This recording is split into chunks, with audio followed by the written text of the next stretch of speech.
Lord of the Mysteries. Chapter 776, Preparations. Without the high tea session, Klein decided to pray at St. Samuel Cathedral so as to show his devoutness. Of course, he didn't forget to stop and admire the white pigeons on the square, allowing himself to appear leisurely and calm. He entered the cathedral, passing through the murals that were illuminated by the sun from high above and arriving at a dark and deep prayer hall. This place wasn't as gorgeously decorated like the other churches that had all kinds of dazzling, elegant taste that produced a visual impact. Instead, it was mild and peaceful, allowing one to feel a natural sense of tranquility. As for the pure light that resembled twinkling stars up ahead, they were filled with the intense solemnity of holiness. Klein removed his hat and handed it to Richardson along with his cane. Then he walked down the aisle. At this moment, two figures stood up in the front pew and turned towards the entrance. One of them was the black-haired, green-eyed Leonard Mitchell, who looked suave with his untidy hair. Almost at the same moment, Leonard Mitchell also saw the middle-aged man with the white sideburns and deep blue eyes. Dwayne Dantas. He tensed up momentarily as his body showed signs of indiscernible stiffness. Klein gave Leonard a side look as he nodded with a smile. He had a friendly and casual expression. Leonard forced a smile as he nodded in a slightly sluggish manner. Following that, he turned to the side, made way, and brushed shoulders with Dwayne Dantas. This made Klein see who the person was behind him. It was also someone he knew, Daly, who was wearing a spirit medium's black robe. This lady still wore blue eyeshadow and blush, presenting quite an uncanny sense of beauty. Daly glanced at the middle-aged gentleman when her expression suddenly went adrift. She retracted her gaze as she silently approached the exit. No way, I was just mimicking Captain's profound eyes. Even the color is different, yet Ma'am Daly could still find it familiar. A woman's intuition is truly terrifying. Klein had a vague guess when he noticed Daly's brief abnormality. A long time ago, as an insensitive man, he believed that Ma'am Daly was secretly in love with Captain. Otherwise, she wouldn't have endured the risk to rush to Tingen to get Klein to find an opportunity to teach the acting method to Dunn Smith. As for Captain, Klein wasn't sure about his thoughts. After all, Dunn Smith, at that moment, was often unable to distinguish reality from a dream. His bad memory was rather pronounced, and he might unknowingly have forgotten certain things that lay at the bottom of his heart. However, Captain often mentions Ma'am Daly, using her as an example to educate us. He was so familiar with how many years she took to advance and the kind of talent she had that it seemed like he had memorized it. Yes, whenever Captain mentioned these matters, he would occasionally add that he spent 9 years going from midnight poet to nightmare. See, could it be that he was feeling a little inferior when facing Ma'am Daly? Inferior. Klein recalled the past as his mood suddenly felt dampened. He realized that he didn't really understand Dunn Smith. He didn't understand how many things the man had hidden inwardly. And Ma'am Daly isn't much younger than him. She appears to be very open and doesn't care about marriage. Klein silently sighed and reined in his thoughts. He found a nearby pew and bowed his head, closing his eyes to pray. Outside the prayer hall, Leonard had recovered as he gathered with the other Red Gloves teammates with Daly. They waited for a while as Soest, who would become a spirit warlock, walked out from another side. He scanned them and said, "Our mission this time is to use the various clues discovered from the explosion of the Black Skeleton Gang's headquarters to find all the formal members of the Numinous Episcopate in Backland. Ma'am Daly is a beyonder from the Corpse Collector pathway. She knows quite a bit about the Numinous Episcopate, so His Grace St. Anthony has gotten her to assist us." In the evening, Klein, who had dismissed Richardson, took 4 steps counterclockwise and entered above the gray fog. He conjured the World Gehrman Sparrow and made his blurry figure pray. "Please inform Miss Magician that she needs to reserve a hotel room before Friday night. It's best that it's far from the place where Mr. X holds the gathering. Pass me the stone and spellbook ahead of time. I need to make certain preparations. On Friday night, she needs to stop her friend who participates in Mr. X's gathering and also present to me that person's external appearance when in disguise. If there's anything else, I'll inform her in time." With only 2 days left before the assassination attempt on Mr. X, Klein undoubtedly needed to prepare ahead of time. And there were many things that needed preparation. Dwayne Dantas wasn't able to do everything, so he had to rely on Miss Magician. His preliminary plan was to use the powers of a faceless to disguise himself as a participant in Mr. X's gathering. He would enter directly with a passcode, and then he would employ different plans based on the situation. According to the experience he had in engaging in combat and controlling his marionette, Klein had a feeling that a marionettist's principle was try to hide behind the scenes, covertly directing a script. Unless necessary, a marionettist had to avoid engaging in direct combat with others. Currently, the most troublesome point is that Mr. X's gathering is at 8. And usually, at this time, Dwayne Dantes clearly wouldn't have fallen asleep. He won't be able to escape the notice of his butler and servants and secretly head to Eastborough. Of course, on the contrary, it can also create an alibi. But the problem is, what method should I use to fool everyone in his house? If only I had a faceless partner who can act as Dwayne Dantes. Miss Justice's necklace can do it, but she's not in Backland. Klein leaned back into his chair as he rubbed his temples. He had even considered directly summoning and responding to himself, using his identity as Hero Bandit Black Emperor to carry out the operation, but doing so would cause him to lose the ability to change his physical appearance. It also made it difficult for him to possess others and disguise as Furz's friend to participate in the gathering. Unless Miss Magician's friend is a part of this, allowing me to possess him or her. That wouldn't do either. First, it will expose some of the Tarot Club's secrets, and second, Mr. X might have the means to discover a wraith. Of course, traces of this can be concealed using a series of seals with a gold coin, the paper angel, or the iron cigar case. Klein considered for a while before deciding on a method he was very proficient in from his previous life. Feigning sickness. I'll begin acting sick tomorrow. I'll eat very little and sleep before 8. This way, the butler and servants wouldn't disturb me. But if there's an emergency, what do I do when Walter and company knock on the door? A magician's illusion creation can only fool the eyes. It isn't some artificial intelligence. Artificial intelligence. Right? I can fix the illusion onto a mirror, letting it look like Dwayne Dantes.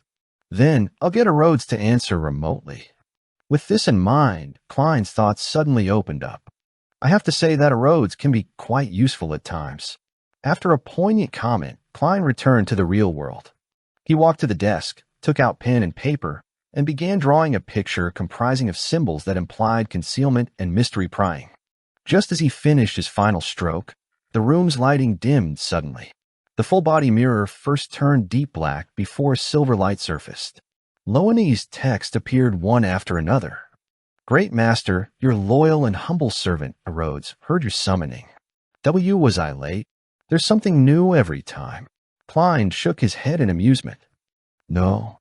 How tolerant you are of me, Great Master. You can ask your question. Words neatly appeared on the mirror. Klein thought for a moment before saying, I plan on eliminating the Aurora Order Oracle, Mr. X. Do you have any suggestions? The full-body mirror's words froze for a few seconds before changing. It's best you do it after Thursday. It's in line with my divination. Angel of Fate Ouroboros or Saint of the Aurora Order might be around Mr. X tonight and on Thursday. Klein smiled and said, Rhodes, I have something that requires your help. This is my honor. You are giving me an opportunity. Words quickly emerged, fully professing what it meant to be excited and delighted. May I ask what the mission is? Klein nodded and said, This Friday night, I will be using a mirror as an illusion prop, changing it to look like my present identity. If any emergencies happen, you're in charge of controlling the mirror to answer without letting anyone discover any abnormalities. Can you do it? The air around the full-body mirror suddenly gushed around, and a toady voice belonging to Dwayne Dantes sounded. Great Master, I'll try my best to complete anything you command. Although it won't be able to last long, and it doesn't match my usual habits, it's enough to deal with everyone here. If you wish, I can simulate any voice. You're more talented than I expected.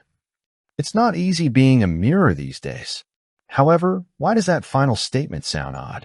Klein's facial muscles trembled as he said, When dealing with them, hide the nature of the question and answer game. Don't let others notice it. Rhodes immediately presented a new sentence on the full-body mirror. I will play your identity well.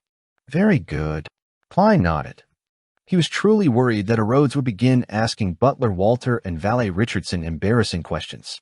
Questions like, have you fantasized about ladies you shouldn't have any urges for? Or who do you think of late at night when resolving your physical needs? He believed that with a magic mirror's way of doing things, it might very well carry out such an act without any forewarning.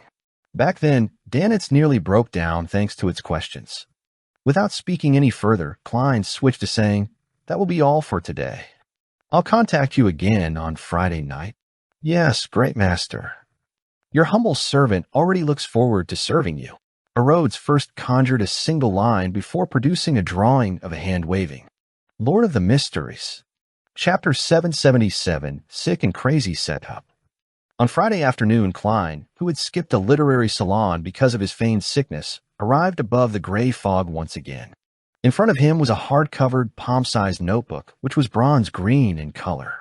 It was Lamino's Travels, which the magician furs had provided. After flipping the item which was closer to a spellbook over to a certain page, Klein looked at the yellowish-brown page, raised his hand, and summoned the sea god scepter from the junk pile. As he injected some of his spirituality into Lamino's Travels, making it light up with a faint luster, he made the blue gem on the scepter's tip emit a bright light. A sizzling sound was produced as bolts of silver lightning appeared out of thin air. They were thick and menacing as they zapped about, meshing together to form a hurricane. At the same time, complicated symbols and labels quickly outlined themselves on the page of Lamino's Travels. They overlapped each other and fused together, slowly taking shape. Just as the page was about to be colored in silver, bolts of lightning snaked out from it, causing all the patterns to be destroyed. It failed again. Klein sighed silently as he repeated the same process. This wasn't his first attempt. Ever since he obtained Lamino's Travels on Wednesday night, he would head above the gray fog from time to time, using this spellbook to record the powers produced by the sea god scepter. He repeated it until his spirituality was nearly drained, forcing him to return to the real world to take a break. During this process, there were successes and failures. Klein relied on repeated attempts before completing the final step, recording the lightning storm spell, which he had eyed for a very long time. This was a demigod power of the sailor pathway. Before that failure, Klein had failed nearly 20 times. It could be said that his luck was terrible. After repeated failures, he was delighted to see a silver luster spread across the yellowish page at the fifth attempt. An ancient, mysterious, complicated, and indescribable symbol contracted, forming a fancy diagram that made anyone who placed their eyes on it feel as though they were being struck by lightning. Phew, I finally succeeded. Klein rubbed his fingers against the paper and heaved a long sigh of relief. He flipped through Lamino's Travels and admired his previous efforts. Over the past 2 days, he wasn't fully caught up with Lightning Storm. He also recorded 2 other demigod powers. One of them was Paper Angel that he had used while stirring some of the powers above the gray fog. It aided in disrupting any divination and prophecies. Similarly, there was Hurricane that stemmed from the sea god scepter. When recording them, Klein was rather lucky. One took 9 times, while the other took 12 before he succeeded. As for Flight, Glide, Lightning Strike, and other powers that didn't reach sequence 4, they only required him to do it once or twice. Therefore, Klein had almost filled the entire book. This spellbook isn't very useful to unaffiliated Beyonders.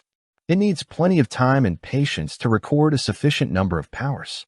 And when the powers exceed sequence 6, the chances of failure increases, making the powers difficult to obtain. However, there are 22 pathways in the mystical domain. If the first few sequences have their powers matched well, finishing off a sequence 5 isn't too surprising. Klein closed Lamino's Travels and sighed inwardly. From his point of view, the spellbook was equivalent to half a divine artifact for unaffiliated Beyonders. Although it was more difficult to be useful than Creeping Hunger in its early stages, once there was a good combination, it was quite normal for one to fight someone of a higher sequence. However, among Beyonders who were supported by major factions, Lamino's Travels would be ridiculously powerful. This was because it could record a demigod's powers. As long as they wish, a demigod can repeat the power again and again. As for Creeping Hunger, it has a high chance of failing to devour a demigod. Even a real shepherd would find it extremely difficult to graze a high-sequence Beyonder. Firstly, there are no available resources, and secondly, it's easy to lose control. Elder Lovia from the City of Silver was someone lucky enough to be able to graze a sequence for Evil Spirit. When Klein thought of this, he cast his gaze onto a dark green, coarse stone. It was rough and uneven with signs of burn marks. It was none other than Furza's stone that allowed the traversal of the spirit world. With Lamino's travels and this stone, along with the Fate Siphon Charm and Wraith Marionette, even if Mr. X has a saint protecting him, I should still be able to complete the mission and leave without problems. Klein rubbed his temples and returned to the real world. After setting up a bestowment ritual, he brought the corresponding items back. After making all the preparations, he walked to the full-body mirror and looked at himself. He made himself look haggard. After dinner, Klein had used the excuse of not being well to return to his room. After taking in the night scenery, he took out a palm-sized mirror from the drawer and placed it on the soft and elastic pillow. Then Klein went over, making the mirror reflect the blue-eyed, white-sideburn Dwayne Dantes. He then slowly straightened his body and took a step back, creating another Dwayne Dantes in bed. This gentleman was wearing silk pajamas and leaning against a pillow. He held a book in hand with his eyes half closed as though he was in thought. Not bad, the mirror illusion isn't weaker than a paper figurine illusion. Klein returned to the desk and picked up a fountain pen, drawing the strange symbol that was a mixture of concealment and mystery prying. After a brief silence, the Dwayne Dantes in bed suddenly opened his eyes and gave a toady smile. "Great master, your loyal and humble servant, Rhodes, is here. I have to say that even with Dwayne Dantes' face, there's no way he can look normal with that kind of smile." Klein silently sighed and nearly turned to look to his side. "Very good," he praised with a nod. He didn't give any other instructions. With a half-top hat, he slid down from the balcony to the first floor. He followed the secluded garden trail and flipped over the corner perimeter wall of 160 Baclun Street. During this process, he hadn't forgotten to close the windows. Pressing his right hand on his hat and landing his feet on the streets, Klein slowly looked up. At some point in time, his facial features and outline had changed. He had black hair and brown eyes, with a thin and angular face. This was the crazy adventurer Gehrman Sparrow, who had a bounty of 50,000 pounds from just a single country. The hunt was about to begin. Sherwood Borough. Zio, who was just about to head out to East Borough to participate in Mr. X's Beyonder gathering, was stopped by Furs. "You want to head out to gather material?" Zio deliberated before saying the words her friend often used. Furs stroked her hair and said, "No, to earn money. I previously accepted a mission to find the dust left behind after a ghost fades away. As you know, there aren't any ghosts at the cemetery. They've all been given a send-off by the priests and bishops to their respective deities' kingdom. Therefore, I can only head over to East Borough and find targets that die due to various reasons without being discovered. Can you bear letting such a beautiful and frail lady like me head into such a messy place alone? But can you push it back a day?" Zio said hesitantly. "I'm planning to participate in Mr. X's gathering." Furs immediately shook her head. "No, I need to complete the mission tomorrow. It's a total of 50 pounds. If it's due tomorrow, why didn't you do it the past few days?" Zio looked suspiciously at her friend. Furs chuckled. "Is this your first day knowing me? Don't you know I have a severe case of procrastination? Besides, you have no money. What's the point of going to Mr. X's gathering? You don't even know what Beyonder ingredients you need." "That's true." Zio was convinced before she smiled. "Does every author have a sickness of procrastination?" "Probably." As Furs perfunctorily replied, she secretly heaved a sigh of relief. In the East Borough, inside a cheap motel, Klein entered the room which Miss Magician had reserved for him under a fake alias. Here, having a room and a bed for one person was an extravagance, but even so, such rooms only cost 12 pence a night. Of course, many of the cheap motels in East Borough didn't have any single rooms. The best of them were some compartments that cost 5 pence a night. It only had a bed and a partition that blocked others from looking inside, allowing the occupants to change clothes. As for the 10 to 20 bunk beds in the basement, they cost 1.5 pence a night. The motel didn't hold any responsibilities for the items that one stored there. There's actually a mirror. Not bad. Klein put down his hat and stood in front of a full-body mirror filled with crevices. He then wore the hooded robe which Miss Magician had prepared for him. Immediately after that, his body shrank at a discernible pace. His skin gradually turned pale with a tinge of malt colors. The Adam's apple at his throat vanished as his hair grew long and turned blonde. Klein instantly recognized the image of Furz's friend, even though the disguise didn't show her looks. It was Miss Zio. However, because there was a hood to conceal himself, he didn't really transform into a woman. All he did was handle the easily noticeable spots. I can't do anything about the height of 150 centimeters. I'll need to digest the entirety of my potion before I can reach this limit. Thankfully, Miss Zio disguises herself by raising her height. I don't have to vex over this. Klein looked at the 160-centimeter tall figure in the mirror, switched to a pair of leather boots that looked to be and was flat-soled. After donning the disguise, Klein hooded himself and silently left the single room from the window. He came to an alley in East Borough, taking a detour until he arrived outside the building where Mr. X was hosting the Beyonder gathering. After recalling the passcode which Miss Magician had provided, Klein rapped the door with his fingers, 3 light taps and 3 heavy taps, separated by 2 long and 3 short intervals. After 10 seconds, the door silently opened. An attendant wearing an iron mask first observed the visitor before making way. Klein calmly walked past him and entered the building without showing any signs of panic. Lord of the Mysteries. Chapter 778, 1 + 1 > 2. While passing through the living room, Klein's spiritual perception was triggered. He felt that there was an invisible gaze scanning him from an unknown location. He feigned ignorance as he entered the activity room ahead. He surveyed the area and found a spot that wasn't too far or close to the host's seat. And at the moment he passed through the activity room's door, all the attention on him vanished. If not for the wraith having 3 seals to isolate it, it probably would have been noticed. Mr. X doesn't appear to be as bold and crazy as he seems. Klein sat down and moved his hood, hiding his face deeper in the shadows. After about 10 minutes, when most of the members had arrived, a brass mask-wearing Mr. X appeared by the door without causing a commotion. He walked in and headed towards his seat. He was dressed in a black classical robe with a pointed mage hat. As he walked, he had a converged aura, but it was enough to make everyone present bow their heads without realizing it. Turning around and slowly taking his seat, Mr. X surveyed the room and said in a deep voice, "Let's begin." He's within 4 meters. Klein wasn't in a rush to take action. He retracted his gaze and patiently watched as a few gathering members exchange information about people with abnormal luck for money. Occasionally, Mr. X would reply. Time ticked by as the gathering's focus went from Mr. X's act of handing out rewards to the transactions between the members.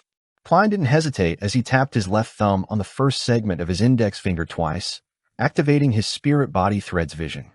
Illusory black threads immediately surfaced before his eyes as they emanated from the bodies of different people, out into the void towards some boundless distance. After making a simple distinction of the threads, Klein began to secretly control Mr. X's spirit body threads. There were 2 difficulties to this mission according to his plan.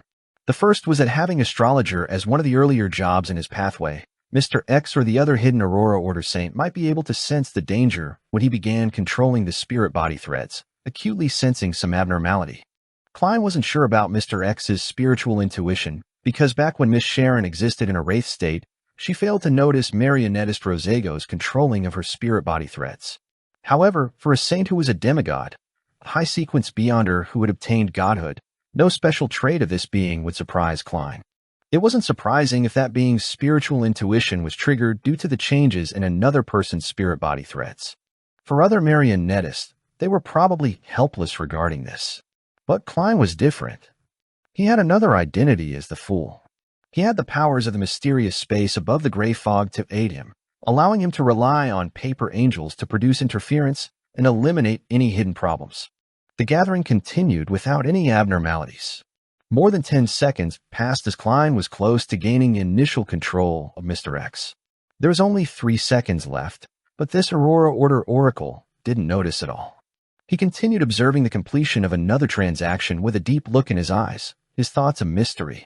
At the critical moment, Klein stopped. He barely maintained his progress as he extended his hand, reaching into the pocket of the hooded robe and touching the iron cigar case which had been sealed with a wall of spirituality. Klein moved his fingers, prodding it gently to remove the wall of spirituality, allowing it to disperse into a swirling wind inside his pocket. He pulled back his palm and waited for a few more seconds until Mr. X's gaze looked to the side before he continued controlling the spirit body threads. 2 seconds. 1 second. 0. Mr. X's thoughts turned sluggish, as though someone had poured stirred cement onto him. An enemy. Danger. Slow thoughts appeared in his head as he quickly made his decision. He planned on seeking help from his subordinates and the entity who was watching in secret and put up an effective resistance. At this moment, coldness drilled into his body, preventing his limbs and mouth from answering his will. Admiral of Blood, Senor. A wraith's possession. There were many flaws to a marionettist's control of spirit body threads. The biggest problem was the target immediately realizing that there was a problem once initial control was attained. They would then have the ability to carry out any contingencies. If it was one-on-one, without anyone around them, Klein could naturally use the target's increasingly impeded state to effectively disrupt and interfere with any resistance they put up, but if the target had any aids, it was very difficult for a marionettist control to fool others. It required help from the environment or partners to conceal the matter without exposing it. And on this point, a wraith who was able to possess a target and forcefully control them was the best support for a marionettist. The reason why Klein didn't directly enter a state of initial control was because he needed to release the wraith. After the initial inspection at the door, the vigilance in the activity room at the gathering location was definitely lower. Mr. X's eyes widened as his thoughts turned sluggish. His instinctive attempt to shout was blocked by his throat and mouth, silencing him completely. His attempt to raise his hands also slowed down as they reached for a porcelain teacup by his side. This completely violated his will. It was because of the cold aura that occupied every corner of his body. Wraith, marionettist. No, if this continues, I'll die silently. Mr. X immediately controlled his spirituality as he constructed complicated symbols and labels in his mind. He was just about to open a traveler's door, which was also the door of teleportation to escape the marionettist control range. Compared to that, a wraith's possession was relatively less dangerous. But amidst his sluggish thoughts, the illusory symbols and labels failed to appear all at once. Instead, they appeared one stroke after another in a discontinuous manner and at an insufficient speed. Seizing this opportunity, Wraith Senor, who was possessing Mr. X under marionettist Klein's control, simply moved Mr. X's head, changing his seating position. Such an action instantly interrupted the formation of the traveler's door. Oh no, my reaction is too slow. It will be interfered by the wraith. Use mystical item. Mr. X's eyes filled with blood, but none of his subordinates around him noticed it. Even the one watching in secret didn't notice any abnormalities. As for the gathering members who were interacting and trading, they lowered their voices because of his change in seating posture. At that moment, the activity room was filled with people. Although there were Beyonders everywhere, and many were his assistants, Mr. X found himself in extreme solitude and was helpless. He didn't even know who was attacking him or where the attacker was sitting. As the thoughts went through his mind, Mr. X regained control of his spirituality as he directed it towards the golden ring with an embedded ruby on his left index finger. However, going from a thought to a decision, and then going from a decision to an action took too long. It was as though he was acting out his thought processes in slow motion. This gave Senor plenty of time to raise Mr. X's left palm, bend his finger, and tap the side of his forehead, which was uncovered by the brass mask as though in thought. It was a very faint tapping sound, and the strength used was quite significant, but under Klein's control, Senor held back perfectly. It made most of the strength enter Mr. X's mind without spreading outwards, so as to hide any commotion. Tuck, tuck. Mr. X's thoughts of emanating his spirituality were disrupted, and he was temporarily unable to find his train of thought. By the time he recovered, the marionettist control had deepened. This made his thoughts chaotic and impeded. Even his thinking and decision-making became extremely difficult.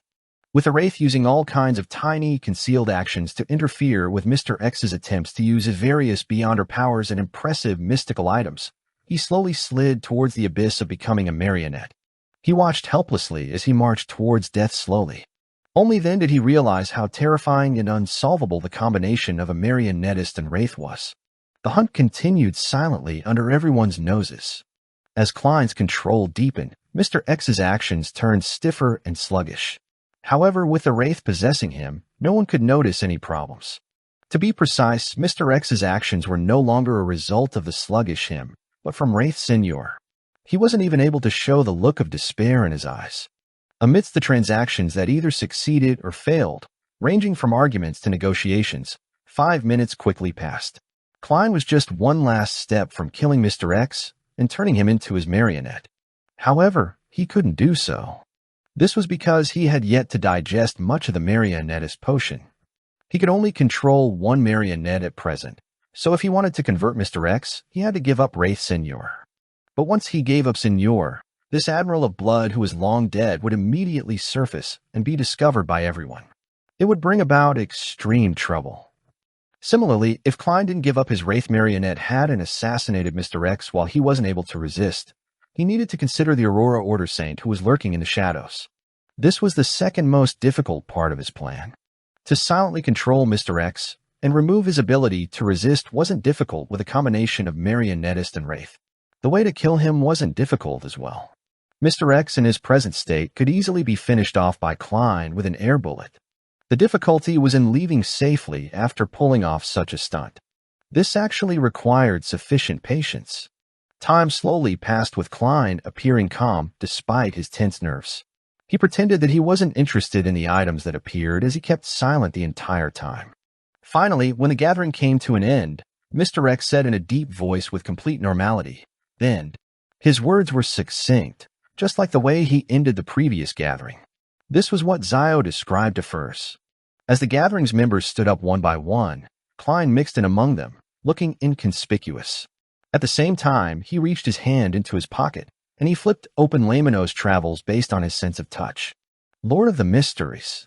Chapter 779, One-Shot. The three types of paper in Lamino's travels clearly had different textures. The white paper that could only record sequence 7, 8, and 9 powers was thin, smooth, and flat. The yellowish-brown goatskin, which could record sequence 5 and 6 powers, were very pliable like tan leather. The 3 charred yellow pages that could record godhood powers were thick and textured. Together, they allowed someone to quickly distinguish between them simply from touch. Klein's fingers quickly found the thick and textured 3 pages as he gently pinched the middle page. Although his pocket wasn't large enough, preventing him from fully opening Lamino's travels, the hooded robe was personally modified by Furs herself. The pocket had plenty of space, allowing the palm-sized spellbook to be flipped to a right angle. As Klein used his palm to prevent Lamino's travels from closing, he used his finger to slide across the corresponding page's surface. The surface had slight bumps and depressions, making the strange patterns and symbols that were filled with mystery and ancient vibes be directly presented in his mind. He injected his spirituality into it. This charred yellow page recorded a demigod power of the storm pathway, Hurricane. Klein wanted to use it to create chaos, so as to interfere with the Aurora Order Saint who was lurking in the darkness. By doing so, he could seize the opportunity to assassinate Mr. X and escape with the help of the wind. Aside from this goal, the chaos could also effectively hide his tracks. By letting the members of the gathering scatter, and with everyone's identity being a mystery, doing so made everyone be a suspect. The Aurora Order would then find it difficult to pinpoint Zio. As his thoughts whirred, Klein locked his gaze onto a spot, and he slowly pulled out Lamino's travels. Meanwhile, Mr. X took 2 steps to Klein's side, standing near him like he was a friend he hadn't seen in years. Following that, there was a loud buzz as a terrifying hurricane spiraled out of control in front of everybody. It was where Klein had targeted his spirituality at. The tables, coffee tables, sofa, and high-back chairs in the room flew up as the violent hurricane ripped through the walls, carrying the roof away as it headed for the alley. Some of the gathering's participants were in the way of the hurricane and were thrown far away, while others fell forward due to the wind pressure as they ran in another direction.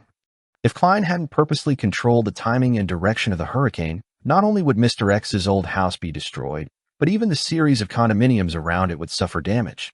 As for the gathering participants, they would have been swept up in the hurricane, having their survival depend solely on luck. The buzzing sounds quickly intensified as the hurricane that reached into the sky was like a terrifying giant. It stomped across the alley towards the street, leaving nothing behind in its wake. Klein was similarly swept up as he and the possessed Mr. X were thrown onto another street. During this process, as both of them were standing close to one another, along with how a wraith could float, these could control the target's body to a certain extent even with the hurricane. Therefore, the distance between Klein and Mr. X ultimately stayed within 5 meters. His control of the spirit body threads had never been terminated. In midair, with the howling winds in his ear, Klein suddenly yanked at his chest with his right hand, tearing away the hooded robe's surface, reached under his arm, and drew death knell. Although in Mr. X's current state where just air bullets alone could finish him off, Klein decided to be cautious. He was afraid that certain mystical items on his body would suddenly be triggered, just like Admiral of Bloodsignor's necklace. When hunting, it was necessary to do his best. Klein's vigorous action of drawing his revolver had obviously affected his control of the spirit body threads. If it wasn't because Mr. X was on the brink of being fully controlled, just this alone was enough to recover his usual lucidness. However, even so, Mr. X's thoughts were no longer impeded as his mind sped up. He attempted to resist, but with Wraith Seniors possessing him, it had forced his efforts to be in vain for a brief moment. Then, Mr. X's eyes reflected an enemy who swooped downward. It was a thin face with pronounced facial lines. In his vision, the person coldly cocked the revolver, pointing the black barrel at him. Bang! Klein didn't hesitate to pull the trigger as the gunshot was drowned by the howling winds. Mr. X's head jerked backwards as though an invisible hand had pressed onto it. His head and brass mask shattered into pieces, splattering red and white liquids everywhere. It was a lethal shot. Death knell had sounded the knell for him. Plop. After the shot, Klein fell to the ground on his back. With a thud, Mr. X landed beside him as the blood and fragments that scattered in midair had strangely flowed back, gathering by his neck and forming a head filled with cracks and crevices. This was the ability of a wraith. At that moment, the hurricane was starting to disperse, and the huge commotion had undoubtedly caught the notice of faraway demigods. Inside the Holy Wind Cathedral, the new Backlund Archbishop, deep blue officiant Randall Valentinus, instantly flew out of his room as he floated in the air. Klein, who had fallen on the ground, noticed that the wind pressure had weakened. With Death Knell in one hand and Lamino's Travels in the other, he flipped the latter to the first yellowish-brown goatskin page. After obtaining this spellbook, he realized that there were a few pages recorded in it, with one of them being Traveler's Door. Klein originally imagined that it was a coincidence, but on careful thought, he found it inevitable. This was because Lamino's Travels belonged to the ancient Abraham family. They wielded the apprentice pathway and several corresponding mystical items, so they had the resources to easily record a traveler's powers. After all, this was something very, very useful. At that moment, as long as the Traveler's Door was formed, Klein could leave unharmed with Mr. X's corpse that was being possessed by Wraith Senior. He hadn't used it in the building, because it was possible that the Aurora Order Saint might intercept it. Furthermore, Mr. X was also a traveler. He had a chance of successfully escaping via Traveler's Door. Therefore, Klein didn't dare risk it before he was completely dead. At that moment, Klein's vision went black as he realized that the surrounding streets were filled with a pitch-black and strange liquid. They surged over and quickly coagulated to form a strong cage. In such darkness, shadows began to come alive as cold gazes landed on him. Demigod's power. The Aurora Order does have a saint nearby. There's no way to directly teleport away. Klein's heart tensed up as he calmly flipped Lamino's Travels to the charred yellow page. Sizzle. A silver python snaked out of thin air, embroiling itself with the darkness as it illuminated everything. Lightning storm. The coagulated pitch blackness shattered instantly, and without any hesitation, Klein stuffed his death knell-wielding right hand into his pocket, pinching the dark green stone that was filled with burn marks. Door. He chanted in ancient Hermes with an abnormally calm tone. A light blue brilliance burst out as Klein's figure rapidly turned into a blur. Even Mr. X's corpse, which had come close to grab onto his shoulder, had experienced similar changes. The two figures instantly turned invisible as they vanished from the spot. They quickly departed into the spirit world with overlapping saturated colors, pulling off an ingenious escape. In the shadowy alley with the flattened gathering building, which had planks, rubble, clothes, and all kinds of random items strewn all around, someone harumphed. Damn it! At this moment, the other gathering members had already fled the street. From far away in the sky, a sonic boom could be heard. Zio and Furs, who were searching for ghosts in East Borough, were alarmed by the sky that suddenly lit up. They hurriedly looked into the distance and saw the silver forest that seemed to bloom like a forest. The twisted form and sense of horror had left them trembling despite the distance. They didn't even dare look straight at it. What happened over there? Zio mumbled as she exchanged looks with Furs blankly. Furs actually had a guess, but she found it difficult to believe. This was because it had far exceeded her expectations of the world Gehrman's sparrow strength. In a dark alley, Klein appeared out of thin air with Mr. X's corpse as they landed on the ground. He wasn't flustered at all. He kept Death Knell in his pocket and then took out another book. Grozel's Travels. Smack. Klein smacked the book written by Dragon of Imagination inkwelt onto Mr. X's face, staining the cover with blood. Moments later, Mr. X's corpse vanished, leaving behind Wraith Senior in his dark red coat and old triangular hat. Right on the heels of that, Klein put away Grozel's Travels, flipped open Lamino's Travels, and made another charred yellow page face up. Suddenly, a bright light emitted from the book as an illusory angel with 12 wings flew up and landed on Klein. All of this happened in an instant before darkness returned to the alley. Only the dim moonlight continued illuminating the area silently. Klein immediately took out another metal bottle, poured out the blood stored inside, and uniformly smeared it across Lamino's Travels. After doing all of this, he put away everything else, pulling away the hooded robe and throwing it beside him. A scarlet flame immediately soared up, burning the tattered robe clean. Meanwhile, Klein silently grew another 10 centimeters as he transformed into a relatively ordinary appearance. Then he identified his bearings with the help of the stars, and he picked up a fallen branch to assist him as he quickly toured through the dark and deteriorated streets, returning back to the cheap motel. At this point, he still had no idea what additional weakness he had been given. Inside the single room in the motel, Klein changed into his own clothes, turning back into Gehrman's sparrow.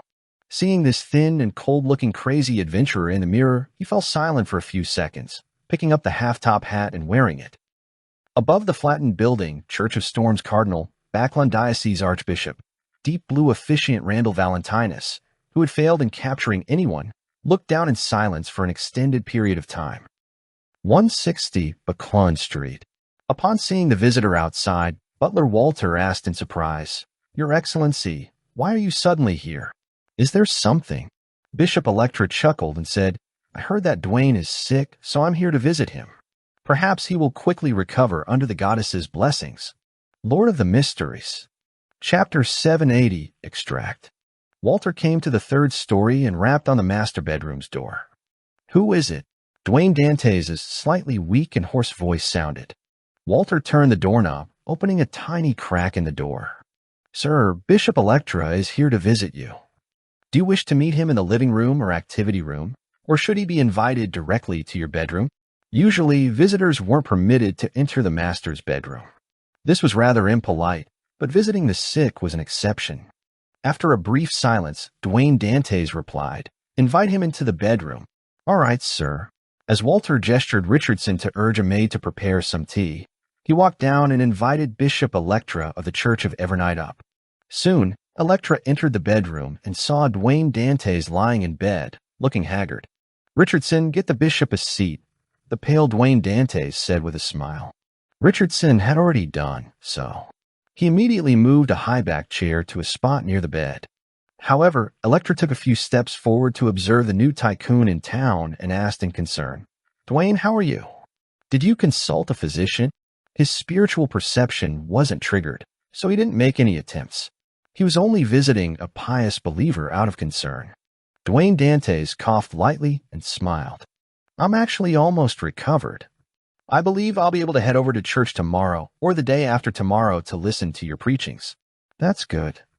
I was wondering if I needed to pray to Goddess to bless you." Electra chuckled and took a step back before sitting on the chair which Richardson had brought for him.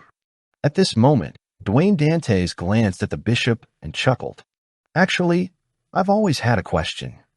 Are clergymen of the Church of the Goddess allowed to get married?" Electra, who was 2 years short of reaching 40, sighed and smiled. "This question has actually troubled us for the longest time. In ancient times, the archbishops had engaged in intense debates about this on several theosophical meetings. One side believed that servants of the goddess need to maintain their purity, be it men or women, otherwise it would be sacrilegious. The other side found words from the goddess in the revelation of Evernight and other books, believing that the goddess encouraged marriage. She encouraged equality between both sexes and for them to have normal contact. Hence, clergymen should be an example of this and not be a negative example. By doing so, that would be the greatest respect towards the goddess. In recent times, this question has basically been shelved. The church doesn't ban or encourage it. The only request is that married clergymen are not to let their families live in the cathedrals.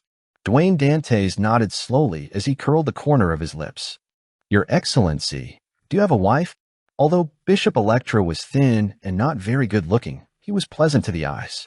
He sighed and said, hardly hiding his smile, 2 years ago, I walked down the aisle under the goddess's watch. I happen to have a child this year. I originally imagined that I would remain single my entire life in order to serve Goddess, but as he spoke, he gave a self-deprecating laugh and shook his head. Without waiting for Dwayne Dantes to probe deeper, Electra asked, You seem to be single as well. Are you considering the problem of marriage? He seemed to imagine that Dwayne Dantes had such thoughts, and he directly asked, imagining that the answer was certain as he continued, What kind of lady do you like? Perhaps I might be able to help introduce you to someone. Dwayne Dantes coughed lightly and said with a smile, I often chose adventures to amass wealth in the past, so I wasn't willing to get married, afraid I would drag her down. I like many types of women, and am not picky. I like those older than me, ones who can give me warmth and make me feel at ease. Before he finished, his valet, Richardson, wore a stunned expression. He hurriedly turned his head aside and lowered it. He felt his face burning for some baffling reason. Dwayne Dantes didn't seem to sense it as he continued. I also like those younger than me, those who are pure and lively, making anyone who sees them feel as though it's dawn because of the radiance they aren't aware of. Bishop Electra's face suddenly froze as he raised his palm and clenched it into a fist as he held it to his mouth and coughed twice. Yet, Dwayne Dantes didn't stop. He shook his head and said with a sigh, I also like those who were once in love or were married so that people wouldn't dare approach due to their status, women who can only be viewed from afar. They're so charming that each action of theirs are so intoxicating and irresistible. I often dream. Butler Walter, who was standing nearby, trembled. He felt as though he had experienced a dream that he didn't wish to wake up from despite opposing it greatly. He had no idea if it was a good or a bad dream. Dwayne Dantes was about to continue to describe further, but he stopped producing any sound after opening his mouth. He then chuckled softly. That's all very normal. When humans are at their limits and are under the influence of their senses, they often have some abnormal thoughts. As long as they're repressed while acting in line with one's will, it wouldn't feel like torture. One would still be a husband, a good father, a good man. That's very reasonable. When I'm incensed, I often have irrational thoughts, but few people will turn them into reality. Bishop Electra ingeniously changed the subject. As for Butler Walter and Valet Richardson, they revealed looks of contemplation. The bishop didn't stay long. After drinking a few sips of the marquis black tea that the maid delivered, he got up and bade farewell, leaving Dwayne Dantes' residence. The room quickly turned quiet as the window at the balcony silently opened. Klein, who had changed back into Dwayne Dantes, agilely leaped inside. Thankfully, I returned in time. If I allowed Rhodes to continue speaking, Bishop Electra would probably renounce a pious believer like me. Perhaps I'll even discover Walter and Richardson hanging from their rooms tomorrow morning, and the streets would have rumors of Dwayne Dantes being a pervert. Klein looked at the fake Dwayne on the bed and sighed silently. That final response had been personally formulated by him, and he got Rhodes to read it. Of course, this was his contingency plan for the worst possible scenario. He had believed that Rhodes wouldn't have made the situation develop that far. Welcome back, great master. The Dwayne Dantes in bed bowed and greeted. Did your loyal and humble servant, Rhodes, do well? Hearing the mirror stammer the question, Klein sighed and said, It's still all right. You did pretty good. However, try not to agitate others when chatting. I will take note. The fake Dwayne Dantes rapidly vanished as a small mirror appeared on the pillow. Above the mirror, silver light bloomed as words appeared. Thank you for your affirmation. I will continue following in your footsteps. I look forward to being of service to you the next time. After a goodbye expression was sketched out, the mirror returned to normal. Klein went close to it and put away the mirror before entering the bathroom attached to the master bedroom. He took 4 steps counterclockwise and headed above the gray fog. He wanted to complete the grazing before Mr. X's spirit body dispersed. In the book world, inside a cave on a snow-laden mountain peak, Klein looked at Mr. X's corpse and carefully identified the head that had been pieced together from the fragments. He matched it with his memories of the target's picture, which Miss Magician had provided him. It's him. I hope I'll obtain traveling and record. With them, I would make a killing with this operation. Otherwise, I'll have to consider getting Miss Magician to pay more. The difficulty between hunting a Sequence 5 and that of facing a demigod are two completely different matters. As Klein thought, he reached out his left palm and spread open his fingers, aiming at the corpse whose spirituality hadn't completely dispersed. Creeping hunger quickly transformed back into its original form, looking as though it was made of thin human skin, two eyes split open in the middle of its palm. Its pupils were bright red, as though they were dyed in blood. Amidst a cold and eerie wind, Mr. X's significantly dispersed spirit body and the resplendent Beyonder specks of light that resembled the Milky Way drilled into Creeping Hunger, fixing onto a blank finger. Creeping Hunger first turned transparent, as if it was a shadow of the spirit world before returning to normal. Klein closed his eyes and sensed it as his brows gradually eased. A smile surfaced on his face. His luck was pretty good this time because he had drawn one of the Beyonder powers he wanted the most, Traveler's Door. It could also be called Door of Teleportation, or Traveling. Its effect was to allow a person to traverse the spirit world while sensing the external world. Beyonders of different sequences could endure traveling for different periods of time due to the differences in their spirit body's potency. This made the effects of spirit world traversal and the distance differ. If it's a Sequence 9 or 8, they wouldn't be able to go beyond Backlund. With my present level, I wonder if I can directly head to the primitive island which Mr. Hangman provided. If that doesn't work, I can split it into a few trips. Klein thought as he smiled. At this point, he realized that a traveler's strength in head-on combat was very powerful. This was because the difficulty in using short-distance traveling was about the same as flaming jump. This also meant that a traveler could keep phasing around a target, opening up and narrowing distances as they pleased. This would catch people by surprise while also preventing them from inflicting a successful blow. Furthermore, if plenty of powers were recorded and the vigilance that accompanies immediately departing once something fell to miss, Klein suspected that even with Lightning Storm and Hurricane, he had no way of restraining a traveler in direct combat. Indeed, a marionettist should try to hide behind the shadows. As Klein thought poignantly, he cast his eyes on Mr. X's corpse. Creeping Hunger had also obtained another Beyonder power. It was Door Opening of the Apprentice sequence. It was equivalent to a very weakened version of traveling, and was of little value. Turning his gaze, Klein's eye noticed the ruby ring on Mr. X's hand. Lord of the Mysteries. Chapter 781. Negative Effects. After staring at Mr. X's corpse for a while, Klein held back the urge to personally dig through his pockets for spoils of war. He made Wraith Senior take 2 steps and retrieve the ruby ring. This way, even if Mr. X carried an item with unimaginable negative effects, it would be endured by the marionette and not affect himself. After some careful inspecting, Senior held the ruby ring, 48 pounds in cash, and an ordinary pipe filled with tobacco and walked back. That's all. An Oracle of the Aurora Order only has this much? Klein was rather surprised at this scene as he nearly cursed Pauper at him. Soon, he recovered his calm and used his reasoning to convince himself that such a situation was very reasonable. Mr. X is a traveler. He can record the Beyonder powers of others. He's considered an all-rounder. Even if such a powerhouse were to have other mystical items, he would tend to record them and not carry them around. This way, he could enjoy the benefits of the powers without suffering from the negative effects. That can prevent himself from killing himself. Using this line of thought, the effects of this ring was likely to be passive or triggered.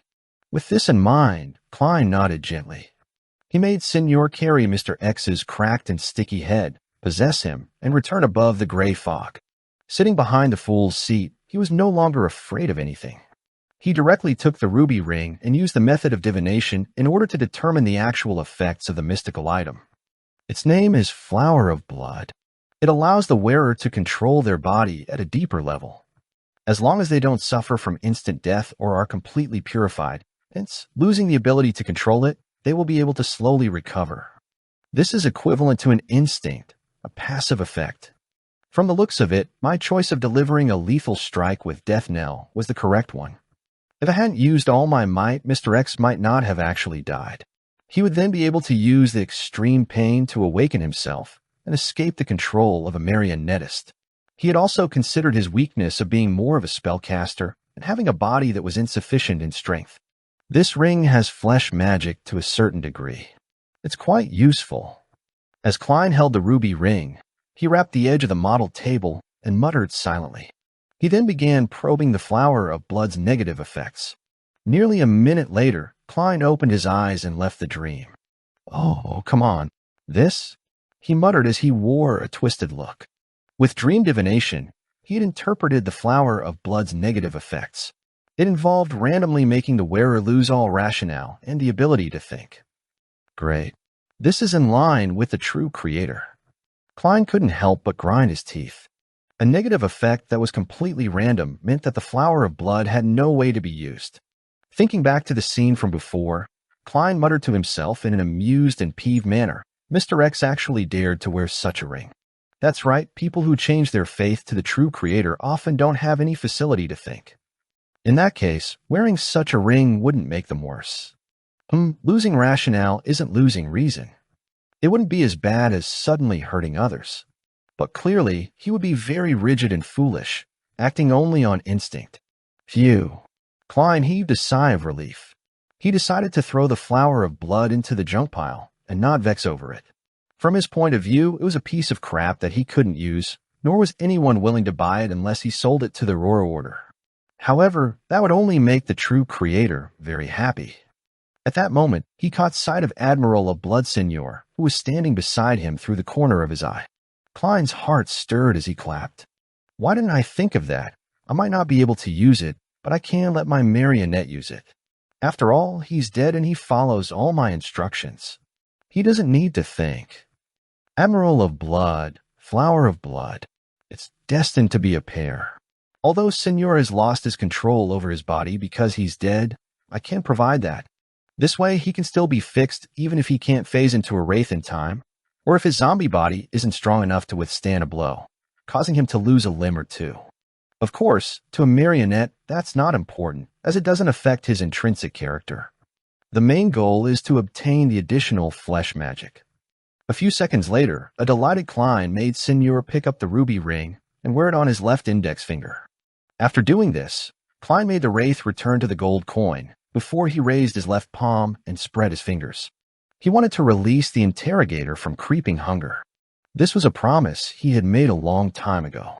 This was the last spirit body that had been grazed when he received creeping hunger. It was time to set it free. Amidst an indistinct cold wind, a blurry soul appeared by the side of the bronze table. He was a man in a Navy uniform. He was in his 30s and had the rank of commander. He had brown whiskers on his painful and dazed face. "What's your name? How did Kalangos kill you?" Klein asked in a deep voice. The man jolted from his reverie and answered, "My name is Andy Hayden, the second mate of the Inmat. I died at a battle at sea. No, I didn't die immediately. I was captured by a Phasation before I entered that glove of yours. I do not know of a Kalangos, much less heard of him. This interrogator was already inside the glove when Kalangos obtained creeping hunger. As psychic piercing is very useful, he didn't switch it. I wonder who the previous owner of creeping hunger was." Klein asked with piqued interest, "Who was the Phasation who caught you? What does he look like?" Andy Hayden thought seriously and said, "I don't know his name. I only remember his epaulette was that of a captain. I remember that he had a big, impressionable nose. I remember his eyes were blue, and his hair was close to blonde. He was almost 2 meters tall. Such people from Fasak are common, other than his identity as a captain." Klein considered for a moment and said, "Which year did you die?" Andy Hayden's figure slowly dissipated away, and finally it said 1338. That's 12 years ago. Vice Admiral Hurricane Kalangos got famous less than 10 years ago. That captain might already be an admiral. Klein gently nodded and discovered that he had failed to ask if Andy Hayden had any last wishes. Forget it, setting him free is already a good deed. Klein quickly threw the matter to the back of his mind as he conjured the World Gehrman Sparrow. "Please inform Miss Magician that Mr. X, Louis Veen, is dead. Please get her to take receipt of the item and the spell book. I'll request it from her when I need it again." An endless gray fog filled Furza's eyes as the World Gehrman Sparrow's words emotionlessly rang in her ears. Although she was already prepared for this piece of news, she still found it unbelievable and unacceptable. He really succeeded? That storm in Eastboro was created by him? Furs held down the upheavals in her heart. Taking advantage of the silent night, she set up a bestowment ritual in her bedroom. Before long, the candlelight and spirituality items created an illusory door. 2 items flew out and landed gently on the table. When Furs took a careful look, she nearly screamed as she hurriedly covered her mouth. She took 2 steps back and kept close to the wall of spirituality. One of the 2 items was her Lamino's travels, while the other item was a hideous head covered in cracks. It was stained with blood as if they had pieced together, as it seemed to shimmer with what appeared like reflected light on glass. As a graduate of med school, and having worked as a doctor at a well-known clinic, Furs had seen her fair share of corpses, but never had she seen such a disgusting, creepy, and terrifying head. After composing herself, Furs looked at the head again, identifying it to be Louis Vine's. She carefully used astromancy to make a final confirmation. Following that, she muttered with a slightly twisted expression, "Mr. World shattered the target's head and then pieced them back together?" At this moment, Furs couldn't help have a scene surface in her mind. It was of the cold Gehrman sparrow sitting in front of a table, piecing together the bloody head fragments together, as though seriously putting a jigsaw puzzle together. This made Furs involuntarily shiver. She had an inexplicable feeling that the world was a psychotic killer with a serious mental illness. Moving her gaze away, she took 2 steps forward and picked up Lamino's Travels and casually flipped through it. Her gaze gradually froze because there were more spells in the spellbook, most of them seemingly related to wind and lightning. This made her recall the lightning storm that quickly passed in Eastboro. She was convinced that it was created by Mr. World. Furs hurriedly flipped to the 3 charred yellow pages in Lamino's Travels and found them blank. She immediately had a guess, believing that the World Gehrman Sparrow had likely gained Mr. Fool's help to record beyond her powers at the demigod level. "I just realized that if I have enough money and resources, I can hire the Tarot Club members to help me record different beyond her powers. This way, Lamino's Travels will become extremely powerful, but I don't have the money or resources. I can request for a reward from Teacher this time. I can say that I paid quite a price to help seek revenge for him." Furs thought and first thanked Mr. Fool before asking him to pass on the message to the world. "I'm very sorry that my payment isn't proportionate to the difficulty of the mission. After I receive a reward, I'll provide compensation." After the prayer, Furs ended the ritual and hurriedly hid the head. If Zio discovers this, she'll definitely imagine a horror story. After she was done, Furs clapped her hands as she thought leisurely. When Furs replied, Klein had already returned to the real world. All he heard was a vague female's voice. But even so, he couldn't help the fear and horror he felt. This was because Death Knell had given him an additional weakness, the fear of women. Lord of the Mysteries. Chapter 782, Saturday Night. On Saturday morning, Klein, who was wearing pajamas, rubbed his head and got out of bed. He didn't sleep well, as different women would inevitably enter his dreams, scaring him awake. He needed to spend several seconds to calm his emotions before returning to sleep again. Thankfully, this weakness only lasts 6 hours, and there's no need for me to head out in the middle of the night. I didn't have to face the maids. Klein sighed as he pulled the rope beside his bed. Richardson, who had been waiting outside, immediately entered with the clothes his employer needed to wear. "I've no idea what Rhodes said. Richardson seems to try to avoid me when facing me. Was it the kind of ladies he mentioned he likes, and that it happens to also be at odds with how society views it?" Klein happened to only hear the magic mirror mention the kind of women that Butler Walter liked when he rushed back. He wasn't sure what had happened prior to that. He didn't use dream divination to obtain the corresponding information, as he didn't feel that it was necessary. After all, with Richardson's personality, he wouldn't have the courage to take action no matter who he liked. It wouldn't have had any additional effects. After changing into his clothes, Klein headed to the second story and walked to the dining room.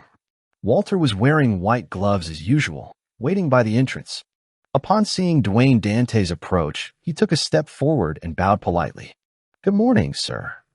You have 2 lessons today.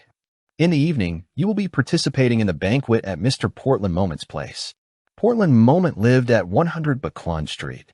He was a full-time professor at Backlund University's Department of Engineering, a fellow at the Lone Kingdom Imperial Science Institute.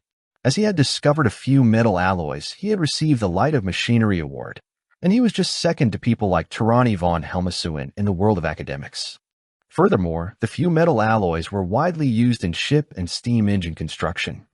Just the licensing patent was enough to make him a tycoon with a wealth of hundreds of thousands of pounds.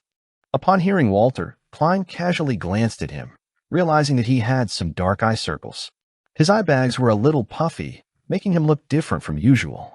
It was as though he hadn't slept well the entire night.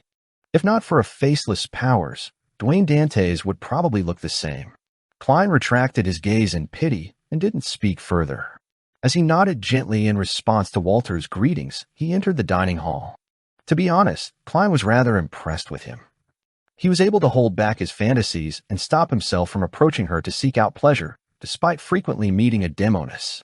All he did was have wet dreams that included the target when alone at night. One had to know that a demoness, especially one who was in the midst of her having passed the pleasure sequence, had a charm that far exceeded a Beyonder's effects towards males. Every action was filled with a charm that made any men who came close to them feel intoxicated and lost. It was like consuming opioids and gradually developing into something more serious, to the point of not being able to extricate oneself from the pleasure given by a demoness. Perhaps only gay men could effectively resist such charms. Of course, Klein suspected that gay men were not immune to it either. This was because one's mind and hormones would be affected, creating changes that originally didn't exist. Furthermore, a large number of demonesses were men to begin with. This lowered one's psychological resistance. And precisely because of this, even though he was a Sequence 5 Beyonder, Klein had to constantly maintain a high-strung state when facing demonesses like Trissy and Tracy. He was afraid that any mishap might cause him to be charmed. Even he wasn't immune to such effects, much less an ordinary person like Butler Walter. This wasn't something that willpower alone could resist. Although perhaps being a result of Prince Edisac's death or her own advancement, Trissy was clearly able to reign in her charms. Walter is only an ordinary person. Even if he is one, he's at best a Sequence 9 or 8. For him to maintain his present state implies how strong his self-restraint is. He's very loyal to Prince Edisac, and he loves his wife and daughter. As Klein sighed, he sat down. Breakfast today was his favorite Desi pie. The oil that effused out of it made him salivate. The sea late at night was nearly black as it was faintly dyed with a sliver of crimson red. It was calmer and quieter than in the day. The Blue Avenger was ebbing up and down in the waves like a ghost as it cruised towards the crimson moon. Alger Wilson stood at the bow, looking far away at the waves. On the surface, he appeared staid as usual, but deep down, he could hardly hold back his agitation. Ahead of him was the abyss maelstrom north of Sonia Island. As it was a dangerous vortex that was famous for appearing without any signs, no ship was willing to enter these dangerous waters. After delivering the report and leaving Pasu Island, Alger commandeered the Blue Avenger all the way north, where they circled around Sonia Island and headed for this area. Midway, they had docked at a harbor for resupplies without wasting any more time. As for whether he would be suspected for heading north, Alger wasn't worried. This was because the Church of Storms was happy to have its captains head north of the Sonia Sea and the Fog Sea in order to obtain intel on the Fasak Empire, Intis Kingdom, Church of the Eternal Blazing Sun, and the Church of the God of Combat.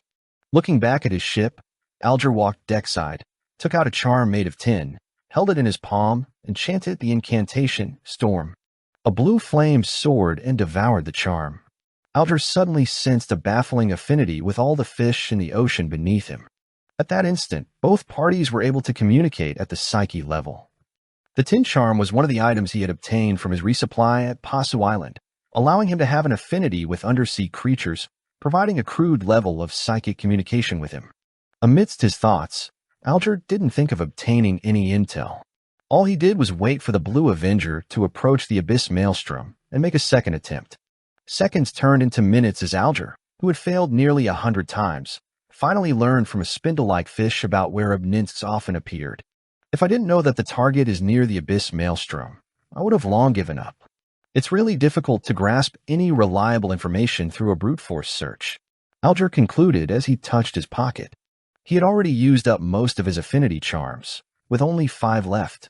I'll have to get another batch of them when I return. Others must not discover that I've expended all these. I heard the Rorsted Archipelago's resistance has plenty. Heh. As Alger was pondering, he changed the direction of the Blue Avenger for the spot he had just learned about. About an hour passed as the Blue Avenger stopped. Alger casually took out a sealed metal bottle. This was the sanguine anesthetic gas that he had spent 130 pounds to buy from the moon. He had no doubt in regards to its effects because he had used one in the past. As the Blue Avenger was a ghost ship, it didn't need many people to man it at night. There was only one person every night who was in charge of watching the ship, preventing it from deliberately creating problems or cruising into dangerous waters. As the captain, Alger had arranged himself to be on duty that night without anyone noticing. After he was done with his preparations, he came to the door of the sailors, took out a metallic pipe, and opened the bottle. He released the gas into each room, without even sparing the storeroom which stored all kinds of sundry. It was in case certain members of the crew were playing cards in there instead of sleeping. After doing all of this, Alger, who wasn't in a rush to concoct the potion, brought the ingredients with him, changing into a diving suit that was made of shark skin. He leaped from the starboard and into the water without causing any splashes. Under the dark and calm waters, Alger's eyes gradually turned dark blue, allowing him to see his surroundings clearly. He breathed in the air within the water comfortably as he arrived in a pitch-black deep sea. Then he used the affinity charm once again to communicate with the surrounding fish that were of different shapes and sizes. With the advice from the kind fish, Alger identified his bearings and swam as he asked, finally arriving at what seemed like an underwater volcano. The fish actually didn't know that an Obnins stayed here. They only knew that their own kind and a number of top deep-sea hunters often disappeared in the vicinity. With his beyonder powers, Alger looked far ahead and saw the huge black cave in the undersea volcano. Tentacles that were thicker than pythons found in a southern continent primitive forest gently flailed outwards. The huge suckers and patterned skin, as well as the cave that was several times the size of the Blue Avenger, left Alger apprehensive as he didn't dare approach.